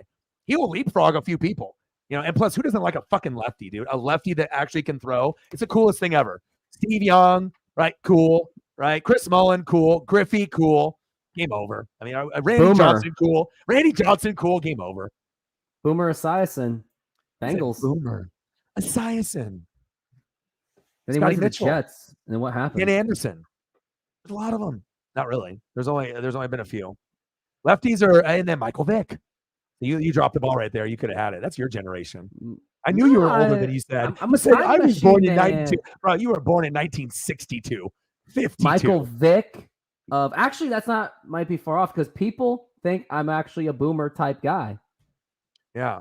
You can never tell with Asians, like either half Asians or full Asians. They're like, hi, nice to meet you. And you're like, oh, nice to meet you. And they're like, how old are you? And then you tell them, and they're like, no, I'm actually this age. And they're like, no, they don't believe you. When I went to casinos, I'm always ID checked. Yeah. Now, they're like, I need the ID for your cigarettes. Like we got this Asian guy here. He looks like he's 15. You know, he might be 30, 40, 50, 80. Who the fuck knows? He's got good genes, right? The family uses good skin product, right? You know, they got good genes in the family. In the family, we got the good genes, right? And then all of a sudden, you look at any Asian person. But typically what's surprising, it's guys. Because like with the girls are always going to be hot. They're going to be pretty. They're going to have their makeup, right? But if it's like dudes, like you just can't tell. You're like, I see, well, this guy, oh yeah, you know, probably 25. And then I worked with a guy at a warehouse, cool dude. I think he was Vietnamese. And we were having conversations, and I legit thought this guy was, you know, I don't know, 35. Find out the guy's like 65, like voice not changed, like literally like a time traveler. I don't know. It was like there is no way in hell you're 65 years old. Like there is nothing about him that even screamed 50 or even 40. I was like, I don't know. Sometimes you can get fooled, with different people. So, you getting carded for cigarettes until you die is pretty much what's going to happen. They're like, hello, sir. Are those Marlboros? You're like, yes. And then you just give it back because you don't smoke. Smoking is bad. I don't Smoking is smoke, I bad. don't drink. It's overrated. You can go through like phases. Just Yeah. depends. Everyone's got their vices. A lot of sacks today. Well, you need fantasy points. That's all that matters now when we do these broadcasts. There we go. It's 12 noon. You know what time it is. Time for sack lunch. Oh, Rooftop needs points from DK Metcalf. Yum, yum, yum, yum. See? Talk it into existence. 21-3 Hawks. This game is going much better than Hawk fans anticipated. Thought. 9 sacks on Seahawks D. I remember when they sacked Aaron Rodgers 8 times in 2012 in that Fail Mary game. Yeah. I don't think so. No, that's not Breida. They gave it to the wrong guy. Oh, he said wrong guy. Wrong guy. Okay. No, nothing on there. But maybe we will get something on the app that is cash. We will get something. Sometimes they happens and then they just sit there and I will get to them. But nothing there. Clint hurt. 3rd down and 7. Come on. Where's the defense, Rooftop? What did you do? First down, Giants. I told the defense to chill out to get me some Breida points. 21-3 Hawks. Only 9 minutes left. I mean, if the Hawks got points based off like style points with their visor, they'd already be at like 50. Visor fucking looks are dope. I don't care what team it is. Daniel Jones. Little pass to the outside. Slayton. And then the only thing Rooftop cares about right now is that's not Breida. It is not Breida. It is not Breida. That doesn't get me points. I only need a little bit more. That's not Breida. It doesn't matter who it is. Running back, wide receiver, tight end. That's not Breida. Because everyone thinks that way. Everyone is that way when we're doing it in fantasy mode. You're like, what the fuck? That ain't Breida. Shotgun set. Daniel Jones steps up in the pocket. Who is he going to there? Man, these Giants.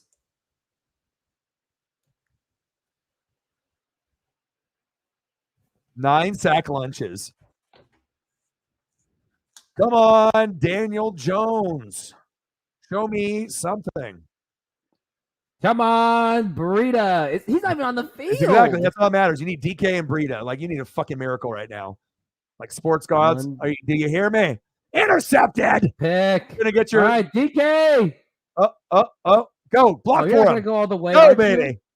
But the problem is right now, it's strategy that they're probably not going to throw the ball because you're already up 18. It's 8:26. So when you watch the flow of football games, they're not going to they're not going to go for a deep throw more than likely because they're going to want to bleed the clock. So your DK shit right here is going to be not impossible. I mean, unless they wanted to be like that cool, like Pete Carroll move where he's like, okay, DK, go route on first down. We're only going to do it once. And if you catch it, you're going to score. And if not, I'm not doing this play the rest of the game. And then DK's like, okay, do it. I'll catch it. And then he does. And then boom, fantasy win. You see that? Is that what you want? Or do you want Breida to get you 0.1? You let me know. If it's How much are you down by now? That wasn't a good face, dude. That was like Bobby Lee, Jackie Chan, Bruce Lee frowning. Come on, give me something better than that. 10, 12, 14. Hey, how about Jackie Chan's face when he got beat up by Bruce Lee? Yes. It's all about Bruce Lee and Jackie Chan and all of the movies from back in the day. Walker, short run. My favorite Jackie Chan movie was actually The Foreigner because all the other Jackie Chan movies were like funny kind of. What's your favorite Jackie Chan movie? Now we can really see who's more Asian between the two of us. The Foreigner. Who's the most Asian of the Asian? Foreigner. Yeah. Because it had Pierce Brosnan, and he's my most favorite James Bond. You love the Pierce. Do you like the Bond movies? Yeah. Yeah. Are they like your favorite? Like GoldenEye and Tomorrow Never Dies are my tops. Yeah. Nintendo 64 GoldenEye, one of the best games ever made. You can literally play that to this day and nerd out, and it'd be a great time. First down, Kenneth Walker. Look at me, rumbling and bumbling. First down, Hawks. Move the chains. It's like, yeah, lobster for dinner. All right, give me a short pass of DK. You just wish that right now.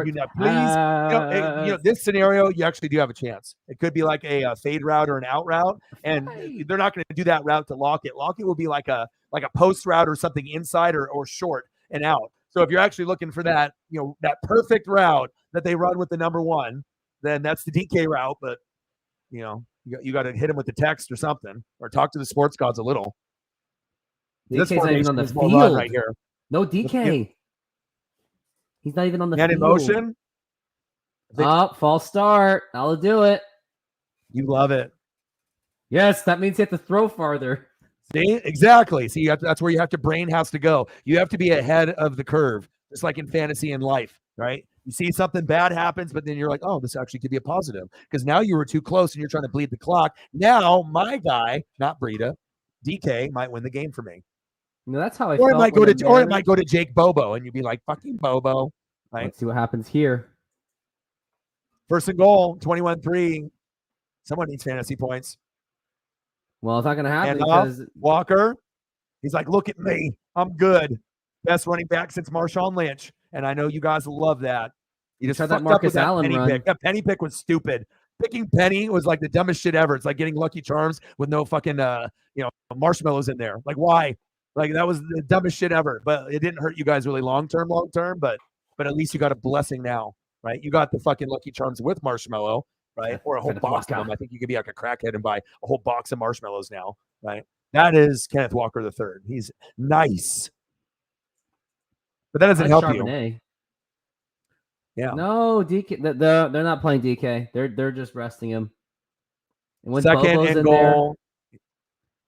Handoff. Oh, he said, "Look at me with my spin moves. I am Kenneth Walker." Circle button. With that kind of body he has, I wonder what kind of longevity he would actually have in his career. He's a small dude.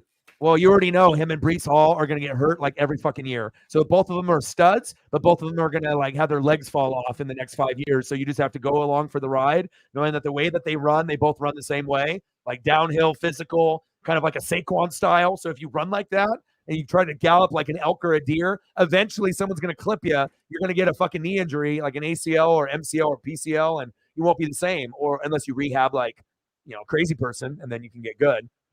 RG3 tried to run like a running back in his rookie year. Third and goal. You loved it. Oh, it's a sack lunch. Yum, yum, yum, yum, yum. Kayvon Thibodeau, go Ducks. That just said field goal, man. The Seattle Seahawks. Thibodeau. Hello, my name is Thibodeau. Now I got to watch King of the Hill. 21-3 Hawks. Gino. And normally he gets rid of it. And they say Kayvon Thibodeau takes plays off. That may be true, but he'll get some sack lunches from time to time. And for the Ducks, seeing him, he was amazing up front. We've got some pretty good players up front. 5:29 left. Rooftop has fallen asleep twice, gone number 2 once. Fantasy score, not good. Couple grunts, It's good. It's a pretty good first stream for us, I feel. One or two falling asleeps, one number 2 visit, Darth Vader, Mariner Sonic Stock. Yeah. Everyone's favorite, Troy Aikman and Joe Buck. Who's your favorite? See, now we can really get to know you. All right. Who is your favorite commentary for NFL or college NFL? Do you have one? Tom Brenneman is my number one. That's where I kind of base the style off of. It's just unfortunate that he forgot to hit the mute button at that moment. Yeah. And that's why he got what he got. Yeah. He got. Yeah, he did. Yeah. But that's where I based my play-by-play style off of Tom Brenneman. He was my favorite growing up for baseball and NFL. Yeah.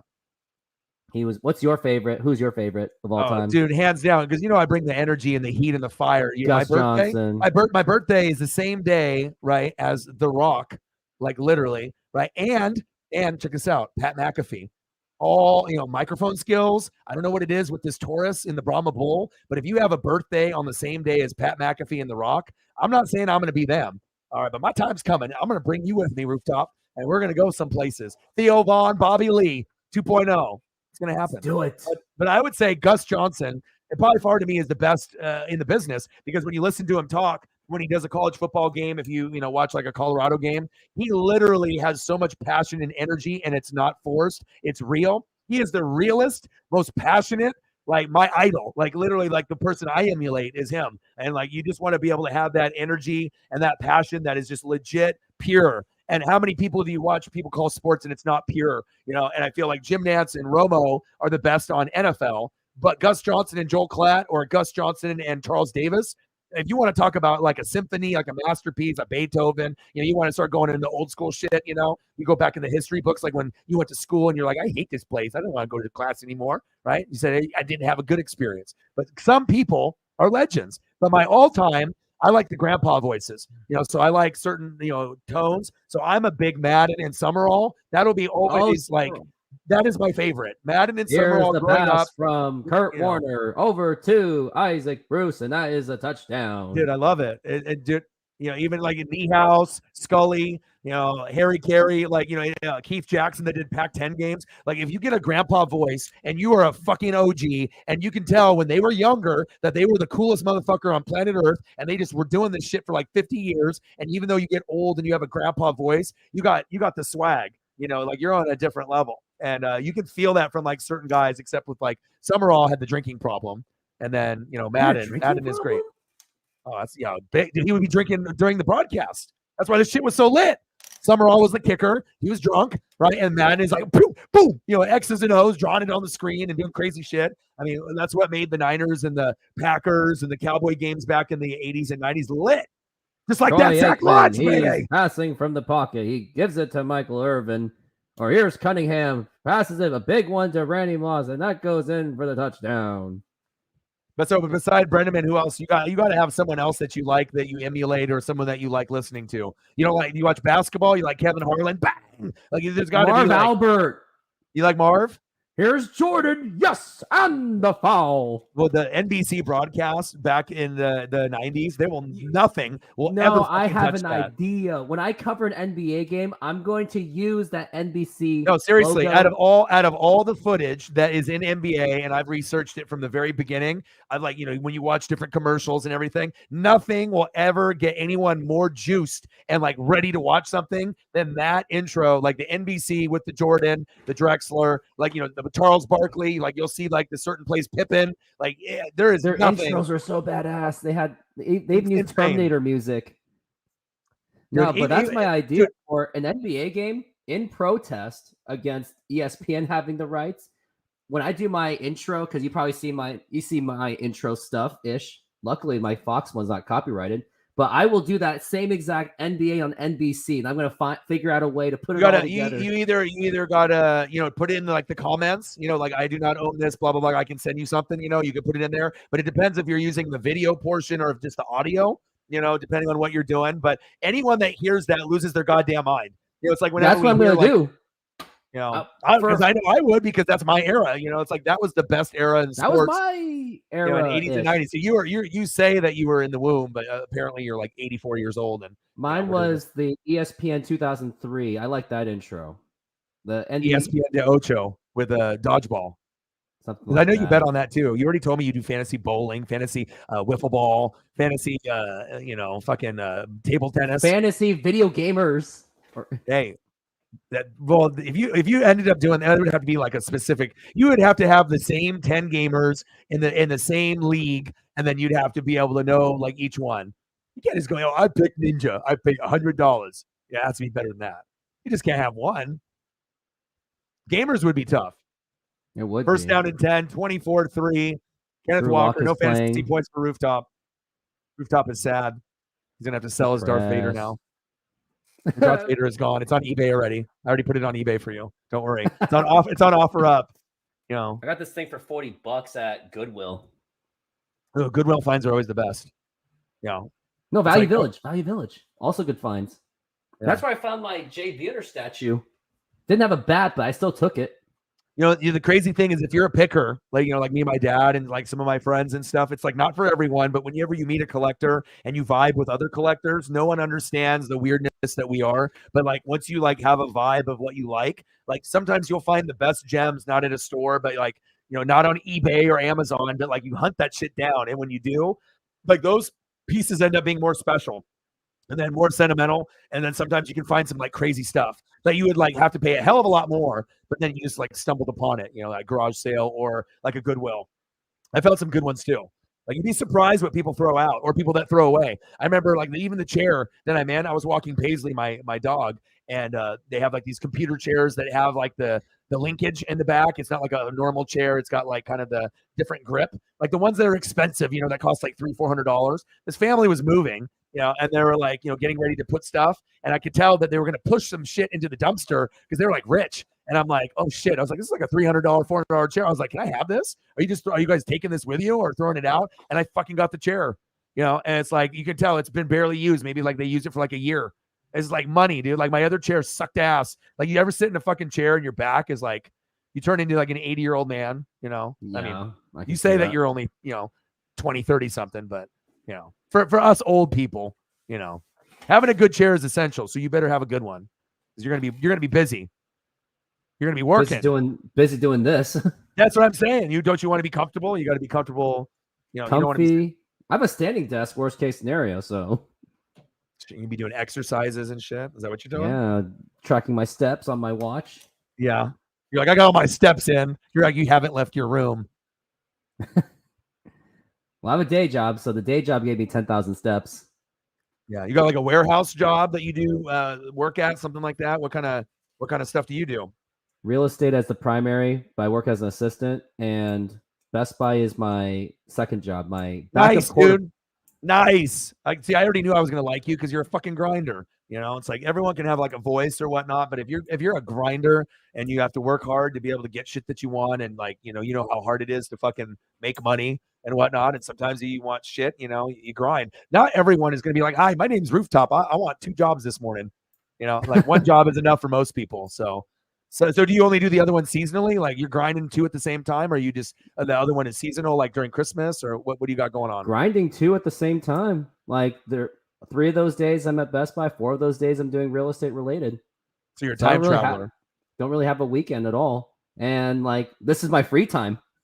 Rather than playing video games or whatever, this is my playtime.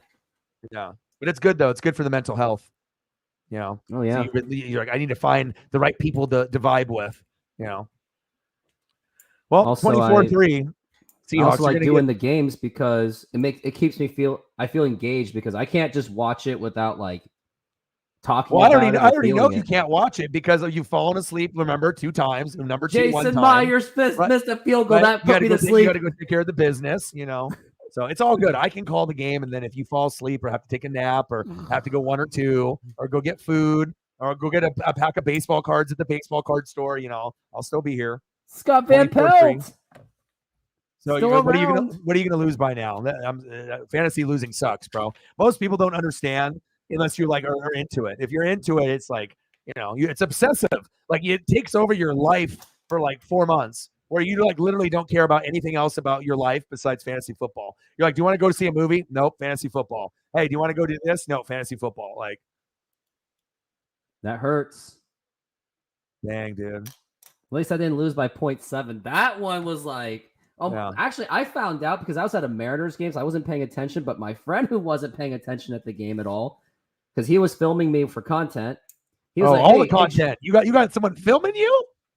I did. You got the friends helping you out with the film, and that means they believe in you. That's a good sign when you can have a friend. You're like, listen, my name is Rooftop. You're my friend. You're gonna film me, and this actually is going somewhere. Believe in me. And the guy's like, well, I guess you're my friend. I guess I'll do it.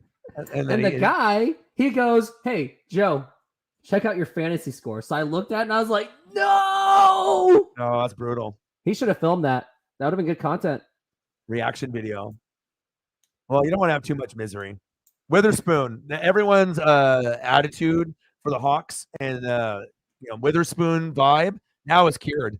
Every bad word, every bad thought, we're like, this was stupid. This was a dumb pick. Now we're like moving forward. You're like, oh, did fucking Pete hit one again? Just like with Tariq Woolen, and you already knew Kenneth Walker and Charles Cross were going to be good, but you didn't know Abraham Lucas was going to be good. You didn't know, even though he struggles, and you didn't know Tariq Woolen was going to be like Sauce Gardner. Hell no. Maybe Pete knew. No one else did. He believed. He saw it because he looks for his guys. But sometimes when you look for your guys and you pass up on the better athlete, sometimes it blows up in your face. But fucking crazy ass Pete Carroll again, number 5, picking someone that no one would have picked at 5, and playing good. He did playing the good same football, thing man. he did the same thing with Richard Sherman, Russell Wilson, Cam Chancellor. They were all not popular picks. Yeah, but what happened That's to the way Jamal I see it. Adams? You guys need to give him some like supplements or something. He's as brittle as Greg Oden, and I'm sick of it. Lock. Oh, Greg Oden. But we got the new Greg Oden now. We got Ayton. So Ayton is trying to dominate, and he already looks like he's 50, 40 years old. So we'll be good. We'll have like the center below Embiid. We'll be like second or third, fourth best center for the Blazers, and he'll average like 16 and 10 every once in a while. Put up maybe a 30 or a 20 and 20. I hope. I'm planning to go to a Blazers game in mid-November against the Cavaliers. I got that day off secured, so I'm gonna spend the day in Portland. Cavaliers. You're gonna wear your Cavalier gear. What do you wear? You're gonna wear your like Craig Elo, your Mark Price, your Brad LeBron Doherty. James. Your Brad Doherty, your Larry Nance. Is that what you're doing? I got to bring you back. Gerald Wilkins, the original, the OG Jordan stopper. Yeah. Remember Ruben Kobe Patterson, stopper. the Kobe What do you mean, stopper. Ruben Patterson? What you know about Ruben? Kobe stopper, Kobe stopper, Kobe stopper. But you know what? But for us Northwest fans, people can mock Ruben Patterson all they want, but like Kobe is literally unstoppable, unguardable. There was actually a few games where Ruben actually, that moniker stuck, like where Kobe would struggle, and like we were like, what? Like this is weird, and it's like out of all people, it's fucking him. But you never know. Sometimes people match up well, or they watch good film. Because obviously they knew tendencies, but it didn't last long. It's not like, oh my God, this guy dominated Kobe his whole career. It's like, how many games did Kobe get shut down? Like a couple. But to us, that was wild, Because around that time, that was the Jailblazer era, so everything was hopeless. So they needed the Jailblazer era. That was the best, dude. Go to the airport, put some stuff in some tinfoil, get caught, be like, I'm Damon Stoudemire. Bonzi Wells. I don't care if they boo me. They asked for me autograph anyway. Yeah, Rasheed Wallace is like, I do it with everybody. It's funny. My dad loves Rasheed. My dad is like looks like Santa. My dad looks like Santa, and he's like he was a teacher for like 40 plus years. He's retired now, and room number 420, coolest dude at the school. And like out of all the players, you would never think like Rasheed Wallace. Like you might as well have just said Dennis Rodman or something. But 3-pointers, kind of attitude, could dunk, good jump shot. Rasheed was super underrated. If he applied himself, he could have been known as like Charles Barkley, Larry Bird, Karl Malone, I think. He could have got up a couple more levels, but I think he just enjoyed the greenery, he enjoyed his friends, and you're Rasheed Wallace. And speak of, Seahawks won. The game's over. It is, but you didn't win in fantasy, so it's a big L tonight. That's really what matters. I mean, the Hawks won, but you lost, so that's not good. Well, at least I was last year's champion. That's all I've got. That's the only card I've got. Yeah. How long can you hang on to? How long can you hang on to that one though for? Like in your pride level, and like before the other people say like something back. Like you can say it, they can hear it. They already said it. They're like, okay, 49er fan, or okay, Cowboy fan. That was last year. And then after this season, fantasy people are ruthless, bro, because everyone wants to win. It's actually something in life that people try. People try. Like, I got this thing, we want to be Theo Vaughn and like Bobby Lee. This is a real hot take that people will steal from us, and then they'll use it in their talk show and get like 1 billion views because they're more popular, but I'll tell them that you are Bobby Lee and they might believe me. Okay. So, right. People try harder in fantasy football than they do in relationships. Think about that. They try harder to make their fantasy football team good and get guys on the wire and put in that dedication and love than they do trying to be a boyfriend or girlfriend in a good one. Think about it. How many people care about fantasy? How many people don't give a shit about the person they're with? They're like, oh, that person cheated, but my fantasy football score, fuck, I'm 10-1. I'm 10-1. Yeah. When I'm with someone, I kind of forget. I'm like, oh crap, I forgot to set my lineups. Daddy Dennis, $5 holler for Rooftop. He said, I can buy 10 subs from that on YouTube. I ain't buying subs because I had a moment where in a live show, I accidentally gained 30 subs. And I was thinking, oh, 30 subs?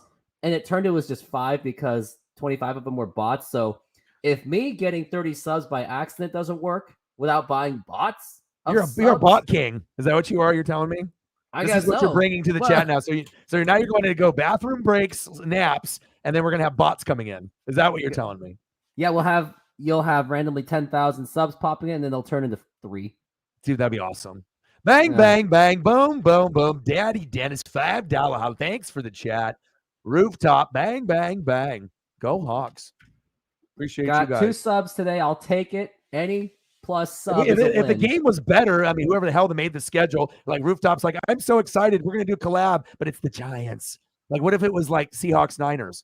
Then there'd be a little bit more of a spike. But also, too, there's so much competition, with people that are doing it, because you get people that are really good at doing NFL games, and then you get a lot of people that are bad, and they just want to grind because everyone else is doing it, and they're like, I want to be the next blah, blah, blah, But you see, you're good. Your naps are going to be okay with me. If you just fall asleep, we're good. I won't get mad. Daddy Dennis, what would you like for a photo?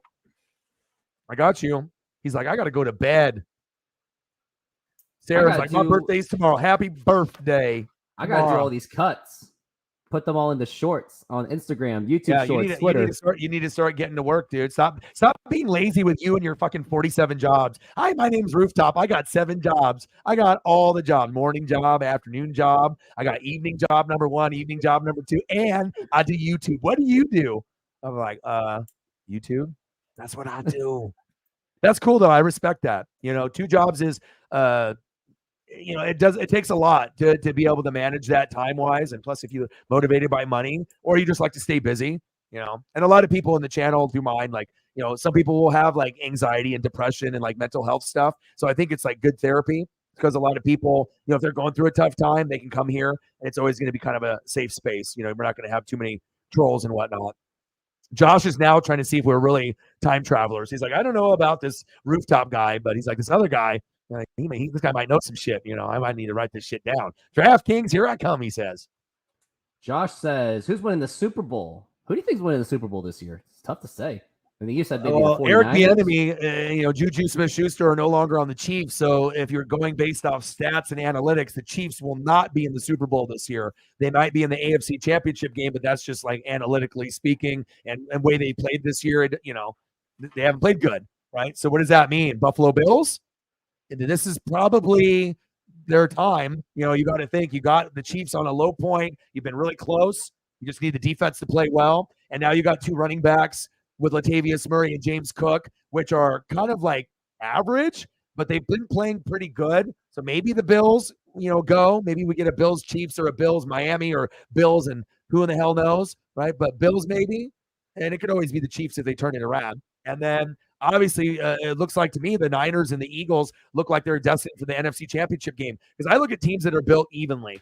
Do you have an offense? Do you have a defense? Do you have an O-line? Do you have a D-line? Do you have a good kicker? What's your coach look like? Do you got a GM? Right? What am I working with? Where is the depth? And if you look at the depth, I mean, the Eagles are a Georgia team, and the Niners, I know you don't like me saying that because you're a Seahawks fan. Now you're about to fall asleep and cry or something, but the Niners may win the Super Bowl this year. It is very possible it could be the Niners or the Eagles. Like, they didn't get it last year because you didn't get any sack lunches or picks on Mahomes. When I went, we got all kinds of sack lunches, all kinds of picks, and Mahomes didn't even fucking throw a touchdown pass. That's what you need to do in the NFC to represent for our fucking conference, to say we are the fucking best. We are the most well-rounded. We got defense. We're going to fuck you up. You got the fucking Hall of Fame QB on the other side. I don't give a fuck. We got the defense. We're going to sack lunch the shit out of you. We're going to pick 6 you, and we're going to win the game that way. And then if the NFC team is good, they do that, and we're like, dude, look at us. Look at us. Hey, Rooftop, Legion of Boom. What's up, dude?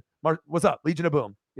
Like, no one can take that away, ever. Like, you can always think about other championships, but when you see it like defensive based with Marshawn, who pretty much is a running back that plays like a defender, like a crazy ass, like he wants to run you over, you're never going to get that again. You're never going to get that collection of 4 DBs and then Marshawn Lynch. That shit is gone. That ship has sailed. But if you experience that, right, you know what I'm saying? Yeah, McFarland's, they're super dope. Yeah, they're good at this. It's the beast mode. And he's a cool personality too. You ever see him do like the interviews and shit? I mean, the guy, super real, super chill, always Thanks down for whatever. He did the one thing with the Amish on the last show. Remember that? Did you see it? Did not. Oh, he was riding with the Amish. He's like, can you look at this? He's like, can you look at this technology? He was all trying to be like respectful, and then they had him in the whip. He's like, this costs $30,000. And he was like, oh, damn. Yeah, you got to watch it. Reflect in the building. Odin's son in the building. Matt in the building. Josh wants to donate his whole paycheck and life savings to Rooftop. Doesn't know how to use Cash App. And yeah, I think Eagles, like I said, if they had any defense, right, they would have won the game. Tush push, Jalen Hurts, he played great. But if you don't have defense or an O-line or a D-line, we thought in that Super Bowl that the Chiefs' offensive line was the bugaboo, the worst part of that Super Bowl. And what happened? They were the MVP of the Super Bowl. Without the O-line play from the Chiefs, they don't win that Super Bowl. So it's like sometimes you can think something is the shittiest in the group, and then all of a sudden that plays the best, and then you end up winning a Super Bowl. But most people are stupid. They're like Patrick Mahomes, Travis Kelce, Andy Reid. Like you got to look past the black and the white. You got to look at the gray. Everything starts and stops, with O-line and D-line. It's like gas or diesel or the gas that Rooftop does when he goes off the show and takes a number 2, right? You got to be able to have gas in the Ferrari, and you got to have gas in the Lambo, and you got all the shiny pieces, the rims, which is like the wide receivers like Tyreek. You got to have all the pieces. But then if there's no gas, you can have all the pieces you want, but that shit ain't going nowhere. You got a Ferrari, but it ain't moving. So you need to make sure O-line and D-line is good. So if you're a good football organization, you build from the inside out, not the outside in. But again, that's for another day for Rooftops, because he's drooling. He's got to make videos. He's got 4 jobs, 7 identities, all kinds of things. He's like checkpoint at 10:43. Funny joke. I'm going to do a video on this. That was a good one. That's exactly what I do. See? I can read your brain. I got the ESP. I already know how your brain thinks, dude. Yeah, that way I don't have to go, okay, when was that? How much effort? You know how much effort that would, and you know what? Because you're smart, because you already did that. And you're like, I don't want to waste 4 hours looking at this fucking 20-minute clip, trying to fucking find the right joke that I did that was super funny, right? You were looking for the joke, and you fucking took 4 hours out of your day and your 4 jobs, sacrifice sleep to try to find a 20-second clip on Instagram for a reel. That's what you did. For a chance to maybe not even get 5 views once in a while, or maybe to get 1,000. Right. But then you get to a point where you have to realize that it's not about that. You know what I mean? Like we think that it's about that. It's like, I got to get these views. I got to get these subs. I got to get these donos, and it's like, if you actually enjoy what you're doing, eventually things will fall into place. It's cool because we're going to always overanalyze shit. That's just in our nature. We're always going to overanalyze and think of how we can get better, how much money we can make, what can we do to be successful, and what can we do differently to make this angle work. See, I'm saying things that you are, that's who you are, so if you're like that too, sometimes you got to have this like voice of reason, which is not me. So like the sports gods give me the info and then I pass it to you, but it's like, they're telling me to tell you, you can't worry about that. Things will end up falling into place. Stop worrying about the stuff that you can't control. Just make great content. You know what I mean? Right? Represent the Pacific Northwest. You're the Asian sensation. I did backyard wrestling, and that's what they called us. It was me and a bunch of Asian dudes, and we beat the shit out of everyone. We wore NWO stuff, and we had people watch us, and I jumped off roofs and injured myself like an idiot. Okay, that's us now. We're the NWO, all right? So you just do content, and then just try to come up with content that people aren't doing, right? And, like you said, it's not like you've never had a video get over 1,000 views before. You've had videos that have gotten pretty good views. It may have not led to subs, but, people are watching. People are haters. You could get 1 million views on a fucking video, and you could get like 2 subs off of it. People are just, that's the type of shit it is. Some people just like to watch shit. Some people like to watch shit, watch it again, and they still don't even thumbs up. They're like, oh, that Rooftop put up that really cool Mariner video with him narrating in it. That was cool. Watched it 3 times. Did I like it? Fuck that guy. No like for him. I'll go back to his shit tomorrow. Right? So once you realize that you're going to get people that, are going to watch your shit and people that aren't, you just have to get to a point where who gives a fuck, bro? Get to the point with the Asian swag. You got fucking 8 jobs. You know what I mean? You can buy YouTube. All right. You already know Elon and everyone else. Just grind it out. Who cares if you get 5 videos and you get, 100 views, or you do 1 video and it gets 5 views, or if you get a video that gets 10,000, yeah, it's going to get you excited a little bit, but you just got to keep grinding. Right. Josh is still pointing out that Jordan video. And I think that was possibly the video where that's where our relationship started. It was either that or some post-game video. You guys have a bromance off the Jordan. You got the Jordan bromance. Jordan is that the video that you got the most views ever on? Is that the Holy Grail video? That was like the video that started it all. So in darkness, when it was game 6 between the Astros and Phillies, my Jordan video it was actually okay, but it wasn't taking off. But as soon as Jordan Alvarez hit that home run in game 6, that video immediately exploded. So in some ways, I was cheering for the Astros because it was for that video. Yeah. Well, It was sometimes this you gotta one. sometimes you gotta take advantage of moments. So That was it. And that video was made because of that Robbie Ray decision where Scott Service like, hey, let's do lefty lefty on Jordan. So if anything, I guess I have to thank Scott for something that his decisions led me to a big video. So can't really hate on him all the time, but there's always silver lining. Like when the Mariners missed the playoffs, I was like, oh, that sucked. They lost. But I can make a funny video out of it where I made like the depressing Star Wars type video.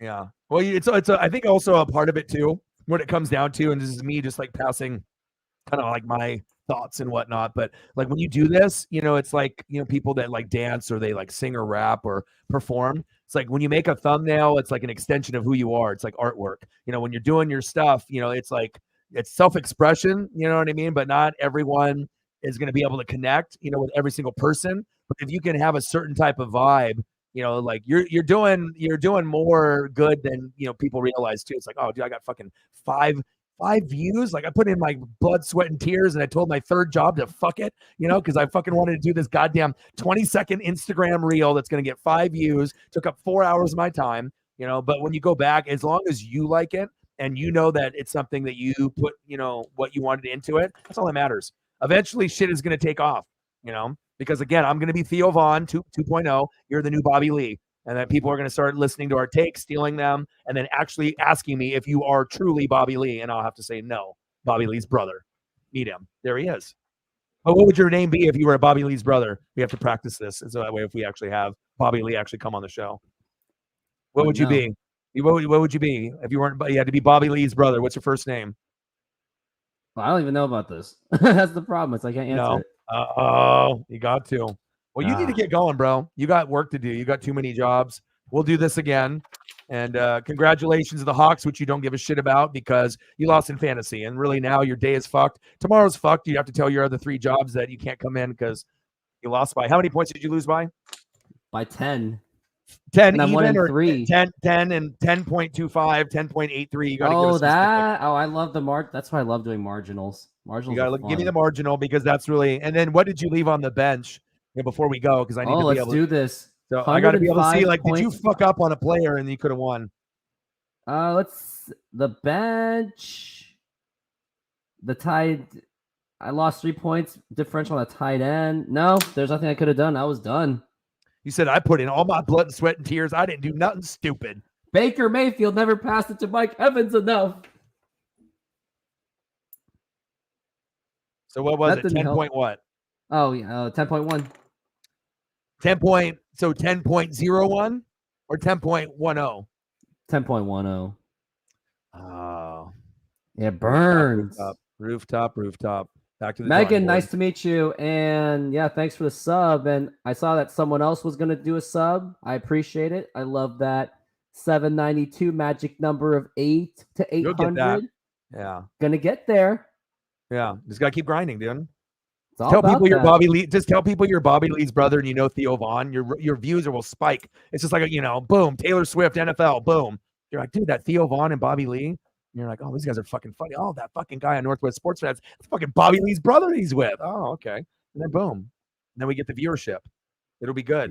Keep doing your hot content, and then we'll do streams again, and then I'll help you get to your number. We'll help you get to 8, 9,000, and then we go from there. And then you can actually cut back from your jobs instead of having like 4, then we can get it down to like 3. So you can actually be like a normal human being, like the rest of us, right? Yeah. Yeah, keep grinding, dude. You know what I mean? Yeah. And that's a big reason why you probably enjoy doing this and you can put in a lot of work, because if you can put in, 6, 7, 8 hours of work on like Instagram reels and Twitter stuff and Facebook stuff, like you don't have to do that shit. You could be sitting back watching fucking TV or games or movies, but it's what makes you happy. Grind at it, keep getting better. Make that Mariner content, make that fucking Sonics content, and do that fucking. Is it hard rock? I forgot what that music is called. I also, but you have to look it up. I don't know what it is, but every time now, I just don't even know what to do with myself. Now I want to go back and watch like Jordan clips. Even if they flag me for it, but as long as they don't take it down, I'm okay with it, because that it's not about the money. That one's gonna be about sending a message like, "Hey, NBA, get the NBC back there. But they'll never will, Oh, and yes, the vibe will never be the same because you could still use that music, but like the younger generation won't like appreciate it for like what it was. Like there's certain songs and certain TV shows and certain moments that happened in like the 70s, 80s, and 90s, and you either were like you lived it or you didn't. And it's like you try to explain it to other people, and they're like they look at you like Dumb and Dumber, like they don't understand, or like they tell me that LeBron James is the best athlete they've ever seen, and he's the best athlete of all time, and like and I can't have the conversation, athlete. Not best of all time, people like that.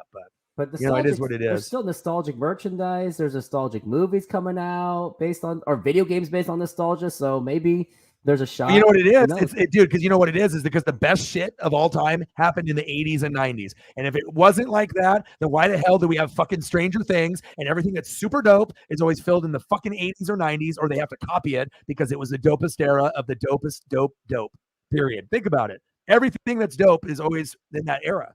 It's not unless you have like the 70s show, which was cool, unless you're high. Toy Story came out in the 90s, and that's that's probably still the best Pixar movie of all time. Pixar. Yeah, Pixar. I mean, that changed the game. That takes up your time now. Pixar, all that.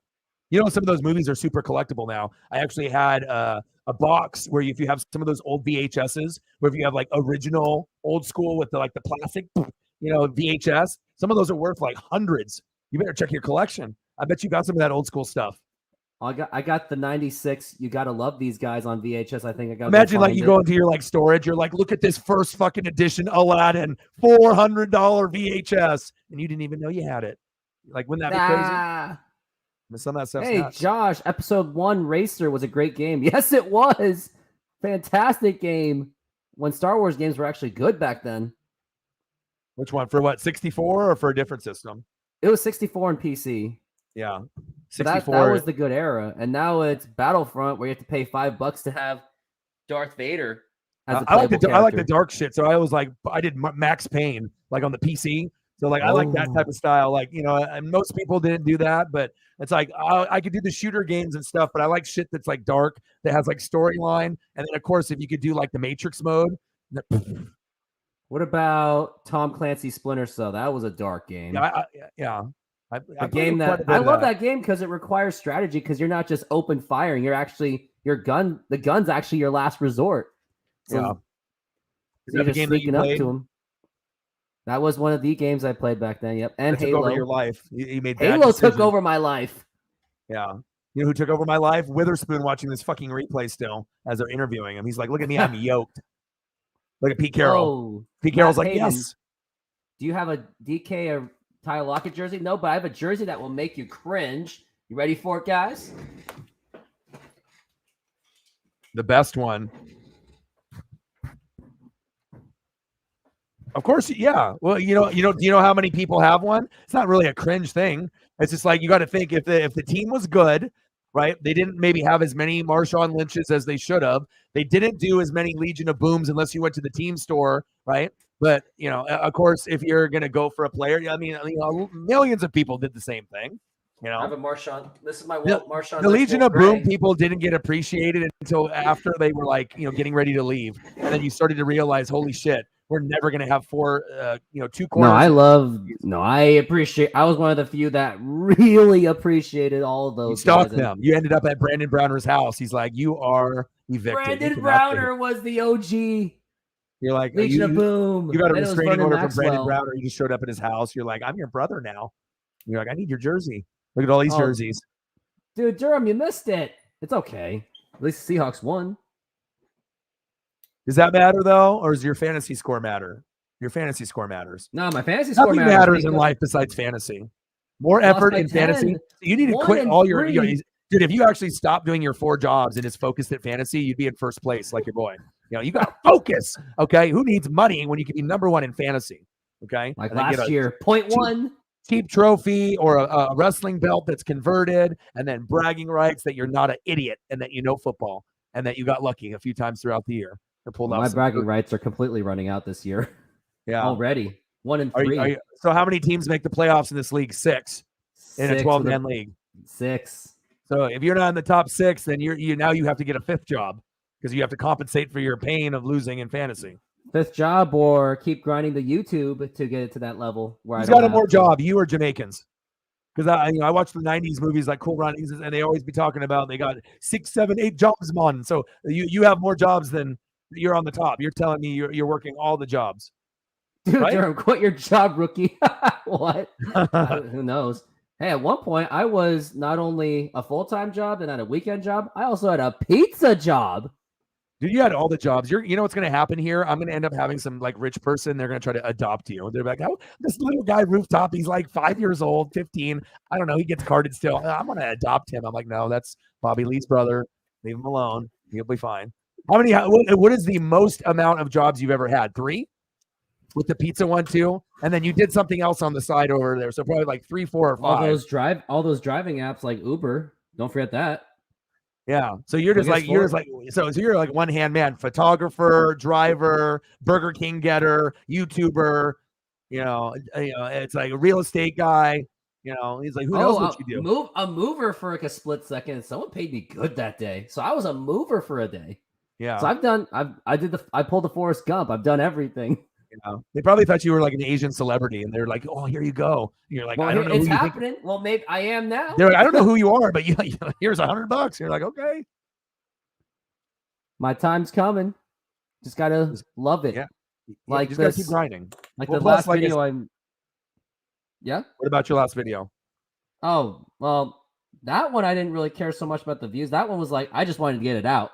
It was sometimes there's like. There's a video that it's not going to happen. Nothing's that much going to happen, but you just have to do it because, like, this was me. This Star Wars video, that was basically me venting. That was how I vented on the Mariners not making the playoffs. Is like, let's make a video about it. You love when the Mariners lose. Because you know what it is? Because this is what happens. Because people are so miserable in life. And there's a lot of people, some people have like depression like me or like anxiety, or a lot of people in the room. But people sometimes will not feed off like positivity. A lot of times people love seeing people fucking miserable, either that or getting knocked out on like World Star, and they like people seeing fighting and whatnot. You like watch some fighting video and then you spend 3 hours later watching like 8 fighting videos. You don't know how you got there, but you did. But I feel like the negativity or seeing someone suffer with their team, people love that shit. They're like, oh, Rooftop, he loves the Mariners. Can't wait to see him fucking be a sad fuck. I'm going to watch this fucking guy's reaction. He's going to be sad. He's going to be fucking pissed off. I'm going to watch that. So sometimes you can take advantage of stuff like that because, if you're a Mariner fan, fuck, we've been good for 4 times in 35 years. So, yeah, sad dog. One day we'll be good. I'm going to call Ohtani when I'm off the show, and I'll have him come to Seattle for you. Hey, how about another idea? Let's get bigger than Mr. Beast in YouTube and buy the Mariners, and let's be the owners. Let's show no one's gonna be bigger than Mr. Beast. Mr. Beast has already got himself so far deep into the YouTube realm that he is so above and beyond. He actually signed a deal with the NBA to have a patch. Charlotte Hornets, Beast. You know what I'm saying? Do you know how big that is? Like you're gonna only get that from like the #1 gamer or like the #1 YouTuber, or like you have to be like the dog. Like you got to be the dog. And then even when you're the top dog, people are hating because they think like YouTube is easier, or they don't understand because either you're on YouTube or you're not. But when people are actually on and they watch content or create it, and you realize how fucking hard it is, like people start to have a different like respect and view on things. But dude, an NBA patch, that is insane. Matt Payne, he's like, that's going to be me. I'm gonna do that. Matt Payne, don't be hating on Mr. Beast. You know how much hell he went through for that? There was videos where he looked depressed when those like early videos, like, oh yeah, I'm just making this. But also, anyone that works hard, they're gonna work hard for videos. But then also too, it's like you're gonna get to a point where you're making content, just to get views. So you're gonna spend money, and people are gonna see that you're spending money, and then it's like sometimes the intentions are not gonna be genuine. It's purely I got to make money. I got to get views. I'm going to do the crazy shit. I'll spend money. And then, and then you kind of go into a cycle. So it's like not every video is positive. Some of it is kind of like fugazi and fake, but a lot of people like fake, and a lot of people like people getting miserable. So I guess if we're Mariners fans, then you're going to be miserable forever until we get Ohtani. So all your videos will do good. There. You're mad, right? You're mad, you're sad, you're angry. You say what you feel. And then, but eventually we are going to get good. And then it's going to be the greatest thing of your life. Can you imagine a Seattle Mariner parade and Shohei Ohtani and Julio are there? It's right if they win. Wait, you would quit. You would have to quit all your jobs. You would have to tell your family that you don't know what's going on. Who knows where you're going to be sleeping tonight? They're like, make sure you come home. And you're like, I don't know. I mean, the parade would be bananas. Sonics coming back would be bananas, but Mariners winning a World Series, never been there. One of the only teams that's never been there, get there, win. Then someone will adopt you on this channel. I don't know. Something's good is going to happen for you, bro. Something good is going to happen for you. Matt Mariners. Payton, he has a stupid question for me. Have you heard of EDP? I have not. And then Josh goes, in the video from Baseball Doesn't Exist, here recently talked about the Mariners not being in playoffs, is having more testicle injuries. Okay, yeah, I can see that. All the testicles. I'll adopt Rooftop. No, I have my family. I'm good. You're getting adopted. See what I do for you? I try to get you subs. I try to get you views. I try to get you adopted. And then what happens? I mean, the first day, 2 naps, 1 number 2, but we made it through. Things worked out. Cobra Kai. Yeah. All the merch. So what's on tap? So I don't know how much longer I'm going to know you, because I mean, you're getting adopted probably tomorrow by my fan base.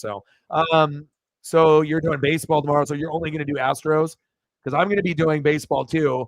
But obviously, since the Mariners are not in it, then I have to decide. Well, Rangers-Rays is a good matchup, but it's on at noon. So whatever crackhead came up with that time was terrible. Blue Jays and Twins is at 1:30, which is a little better, but way too early. And the Twins are garbage. Diamondbacks and Brewers, I don't really give a shit. I do like Corbin Carroll a lot, but I don't know if I like the Brewers or Diamondbacks enough to actually do that game at 4. And then you got the Marlins and Phillies. And I would probably say the Phillies matchup is probably the one that I would do. Either that or the Rangers and Rays if it was on late. So Rangers and Rays could be good, because since Rangers have a tradition of choking, I can catch those opportunities. Like there's a play-by-play where the Rangers are like, they blew it, and I can make that a short. So, but I can do the Rangers and Rays, and then you can just see that, and then boom.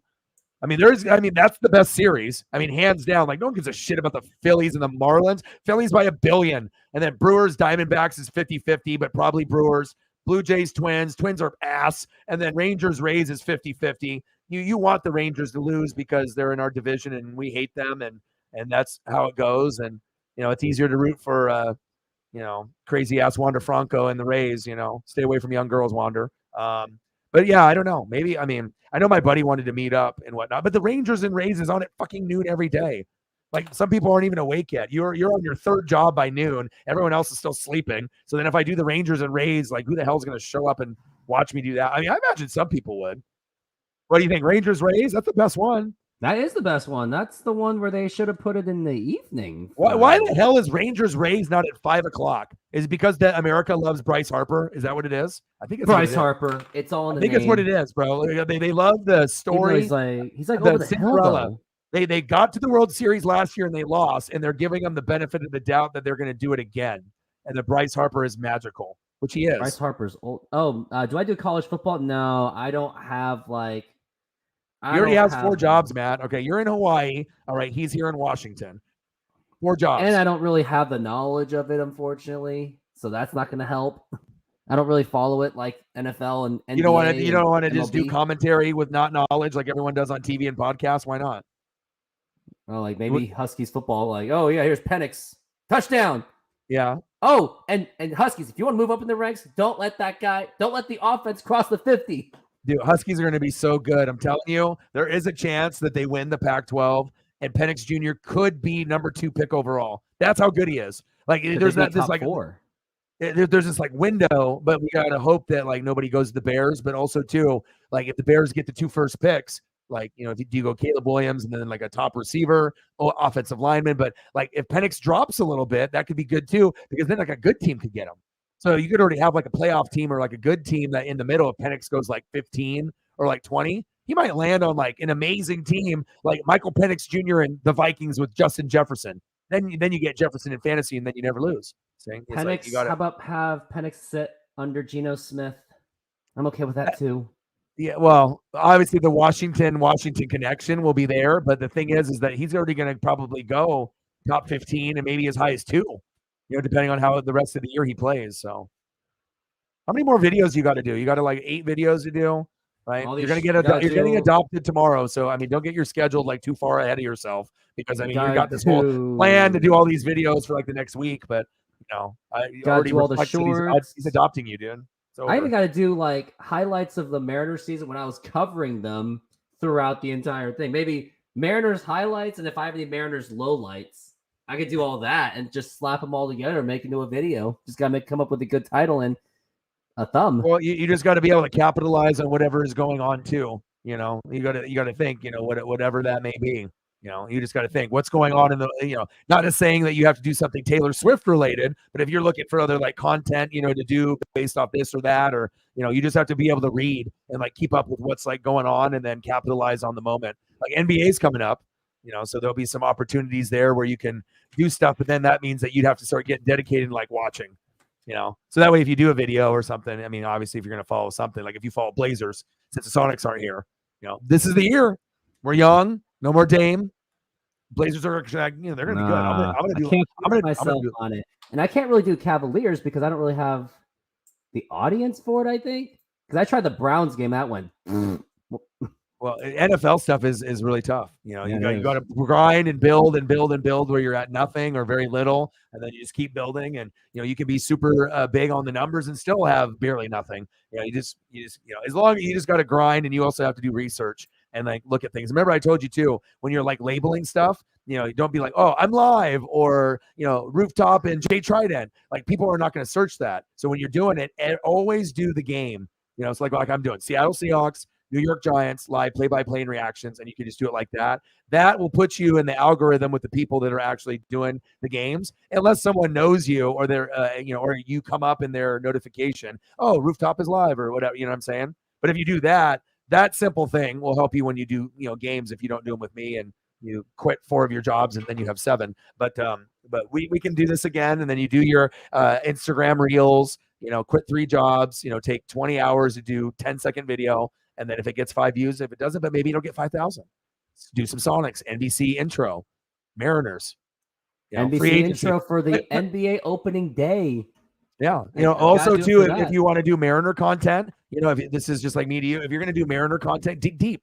Like, look who's in the farm system. What are they talking about? Like on every level Mariners, like dig deep to like whatever's going on and then report on that. Because you're going to get diehard people that are going to love that shit. Like, okay, this person's coming up in AAA, or like I said, when it gets to a slow point, dig deeper for the news and then make videos about that, and then the diehards will love you. Because that's what I'm looking for. You look for that information. Sometimes you want to know about that next guy that's coming, or who we're looking at. For potential people that are in free agency or whatever. Besides the obvious Ohtani, I mean, you could obviously make the Ohtani video, but if you're going to make the Ohtani video, you have to do like clips or like show some kind of like connection. You know what I mean? Besides him just being Asian and we have a good Japanese fan base, but like, the bond between Ichiro and many other, you know what I'm saying? Like you just got to think outside the box, do shit like that. And then you can actually get probably more views because Shohei Ohtani, or if you can find like an edit where you can put Shohei in a Mariner uniform, Mariner hat, Mariner, you know what I'm saying? Like you got to find ways to be able to like, ooh, that looks good, because Mariner fans are going to be like, ooh, Ohtani, yeah, he looks sexy. Not a lot of people are doing it yet. So, I'm not going to do it. Have you done soccer, like Premier League, World Cup, if it's around? I mean, I like World Cup, and I did reaction videos for rugby and soccer, like Ronaldo and Messi and all that, but I just don't follow it. I don't have the passion for it. If I'm going to take my time, instead of doing soccer, I'd rather follow wrestling like through and through, because that's who I am. So it's like football and wrestling, but I haven't done any like live play-by-play. Now, if like the World Cup was coming up and we were doing it, then I could do that, but I wouldn't probably just go on my doing it for that team. Yeah. What are you, a sounder? What do you casually? I don't know. The only soccer team I religiously follow is the Korean soccer team. So I've had like for the World Cup qualifiers, maybe I'll wake up at 4 a.m. to maybe catch the Korean audience because I've heard Koreans may like a Korean American speaking type guy. They like that. So I'll take advantage of that. If it means to wake up at 4 a.m. Yeah.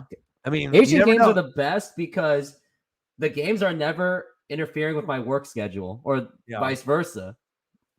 Well, I mean, you got like 4 jobs, so you don't sleep. So it's just like job 1, and then Instagram reel, job 2, Twitter, job 3, and then make a video, right?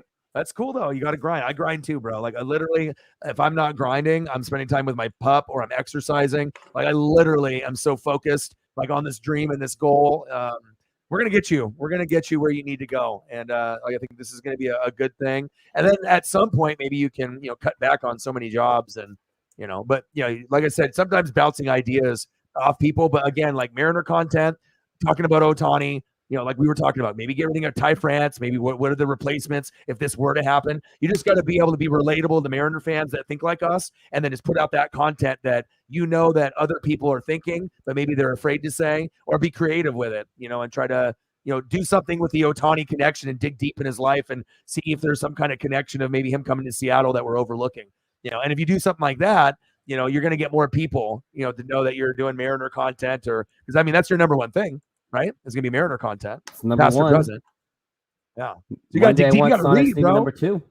You gotta read. You gotta get on that Google, that Yahoo, that Bing. Some written books. Some of my Mariners nostalgics came from some dude that wrote a book about Mariners downfalls.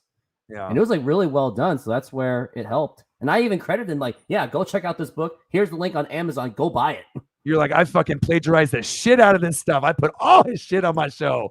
Yeah, I citationed it. Yeah, but it's cool when you actually read something and it like changes you. You're like, oh my gosh, like I never knew this. Like the book that did that for me is I read a Larry Bird book when I was like fucking like 7, changed my life. I'm like, oh my God. I was like, this guy's work ethic was like insane. And I met Ken Griffey Jr. when I was 7. So I think it's like I started to learn like in first grade when everyone else was just like Legos and video games. And I was doing that shit too. But I was like thinking about, I'm going to make money. Like I'm going to grind. Like, it's like I had a different fucking mindset. I'm going to hustle. Like, whether it be like regular cards, Magic the Gathering down the road. Like I didn't get pogs. I didn't give no shits. Like I'm going to hustle. But I think it's like once you read a book about something, work ethic or stats or analytics, like you hang on to that.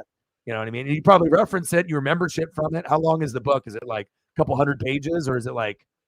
It was 300. And I remember I enjoyed that book. 300. I enjoyed that book so much. I almost read it in one sitting, like at 4 a.m. because I was reading it and half the time I was just laughing because it was about, oh, the Mariners screwed up because of this. Oh, the Mariners didn't want to get this guy because they were cheap and that pissed off everyone else. Yeah. Okay. I got a brilliant idea because I always have felt like even when I was a little kid, I was going to be a millionaire. I know that sounds like fucking crazy as shit, but I've always been an idea guy.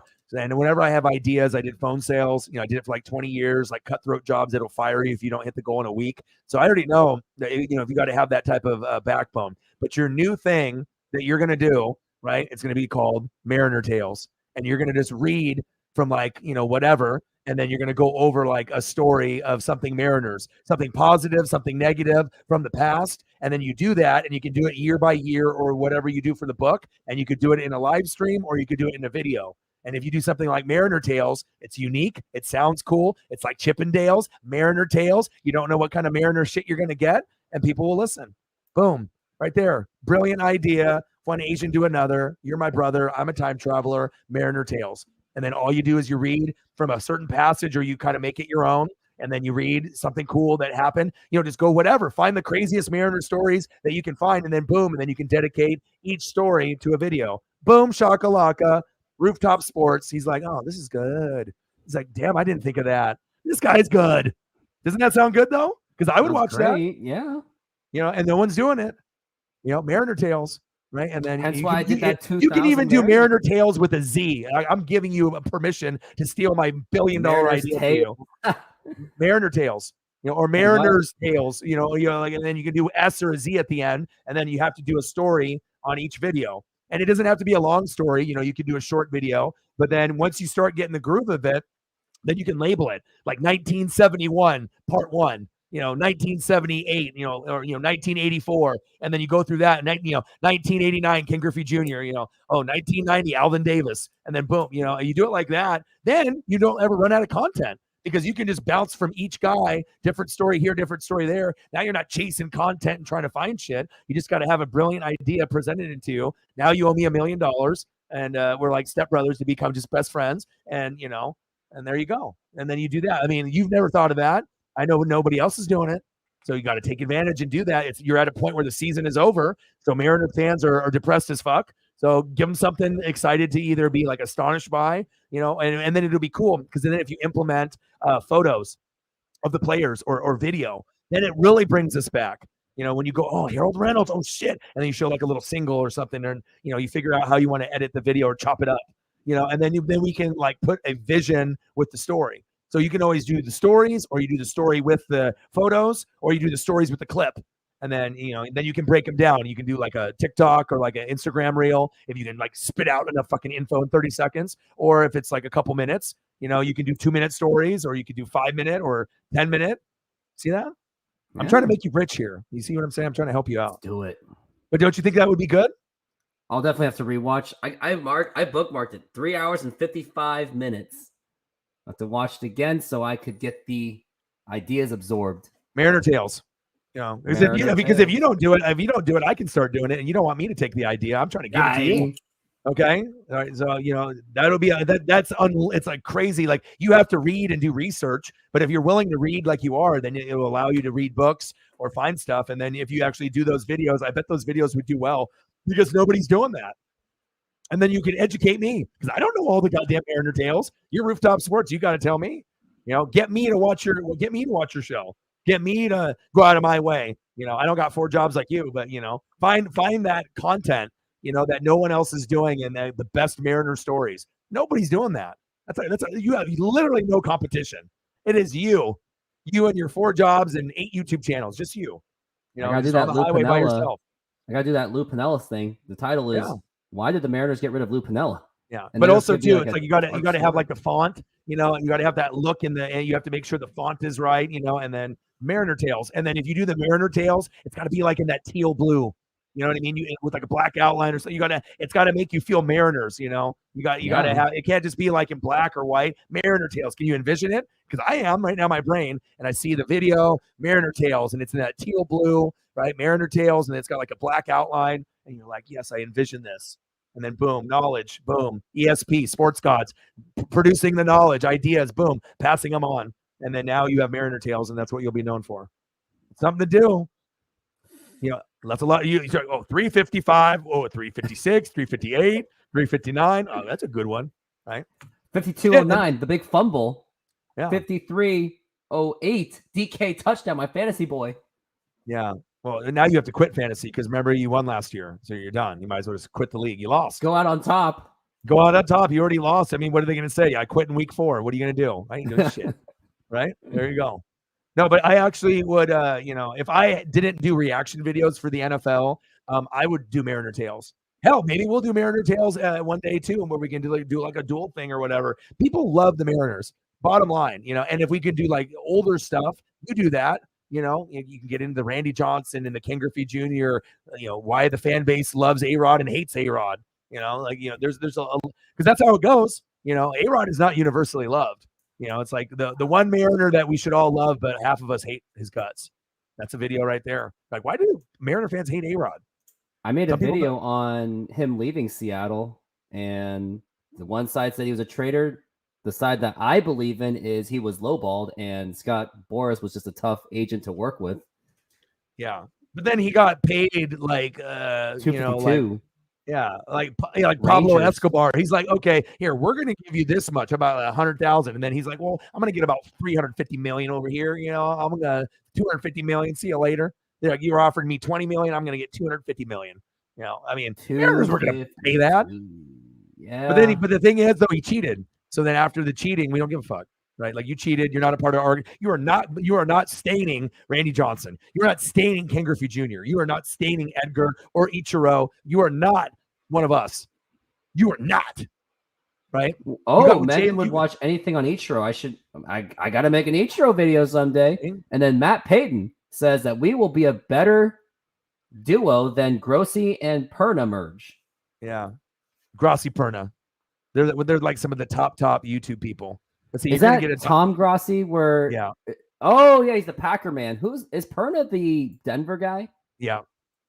Yeah, because that's when Denver. He was like, Russell Wilson's gonna save us. Yeah.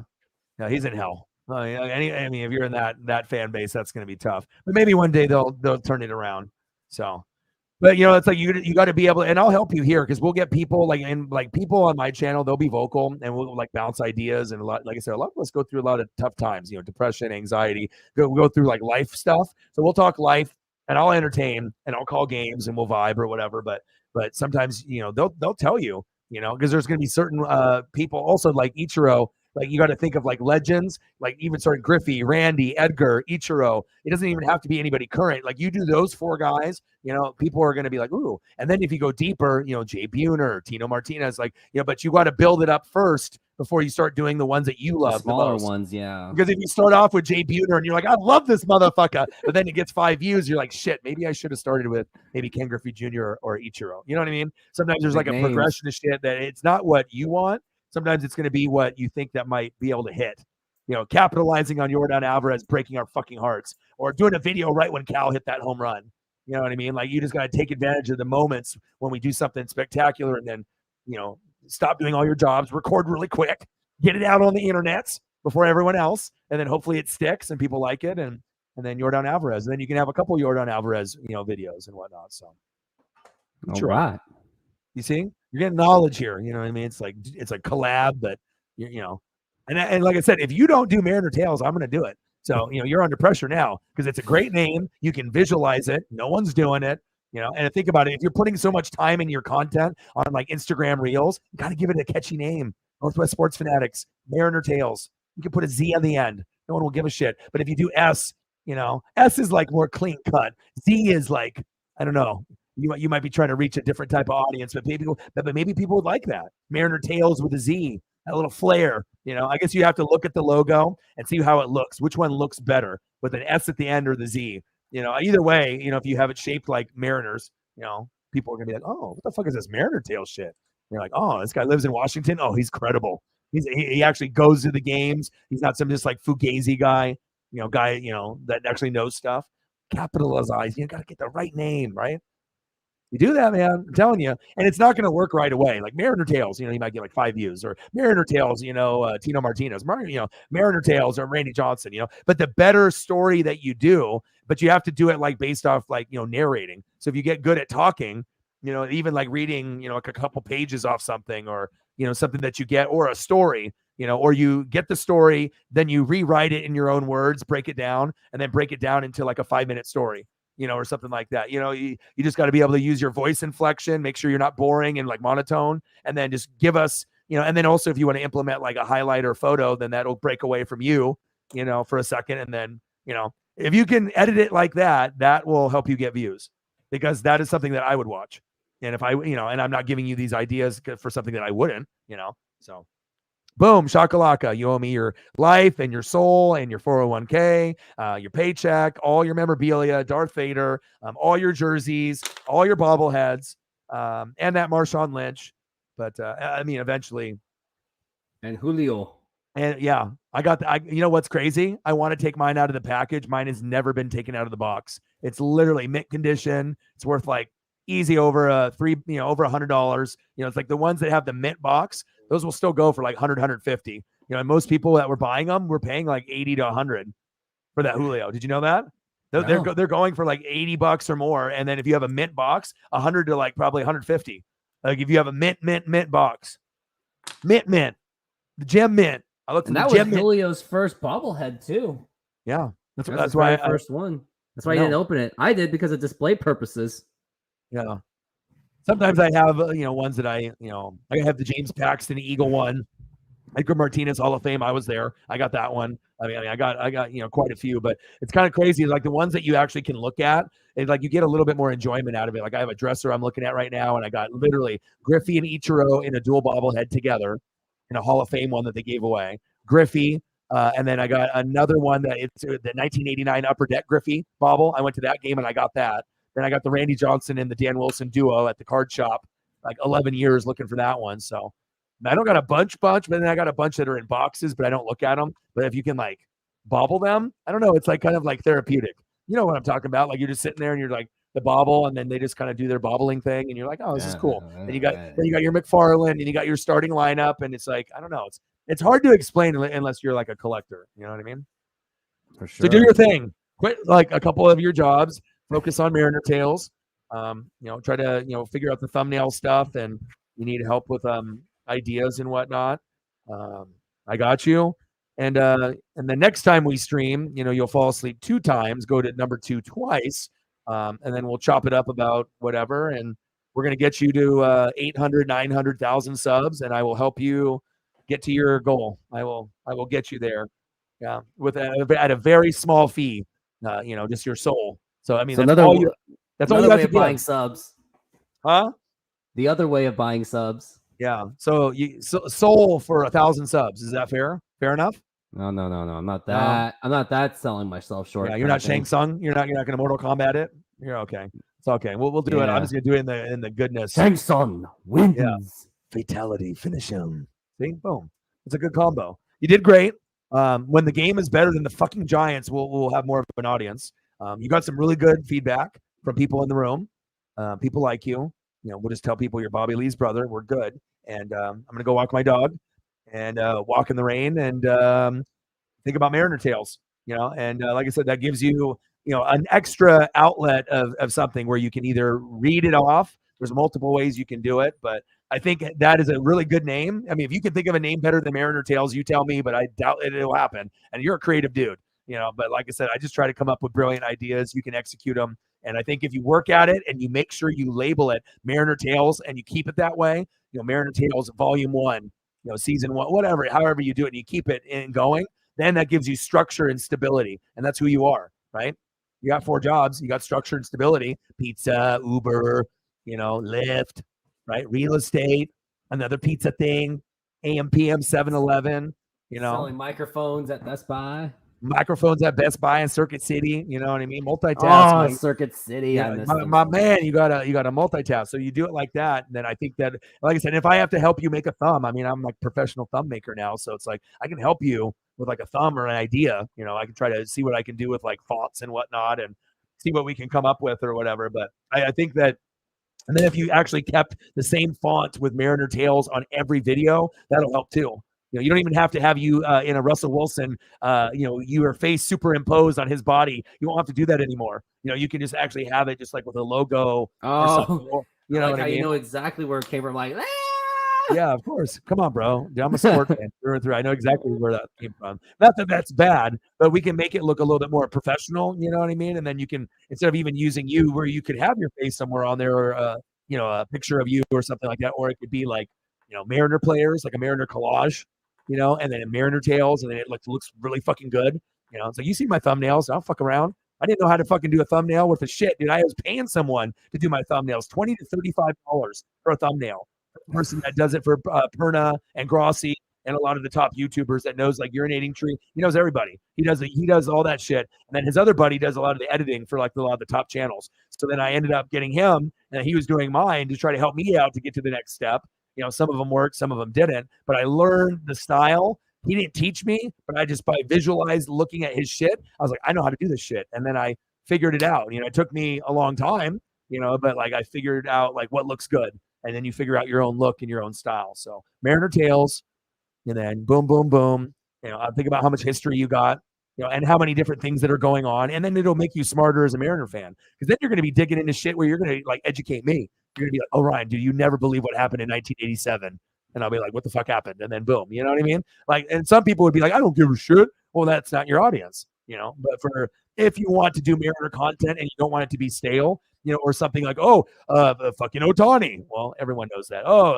Julio choked. Well, yeah, we know that too. Oh, Luis Castillo's garbage. Yeah, we know that. We got to get past that. Now we're like depressed. So now we need like something, either like controversial or cool or record breaking or some personal shit that we didn't know about. Like, give us everything Mariners. Boom. Right there. He's like, oh, this guy's good.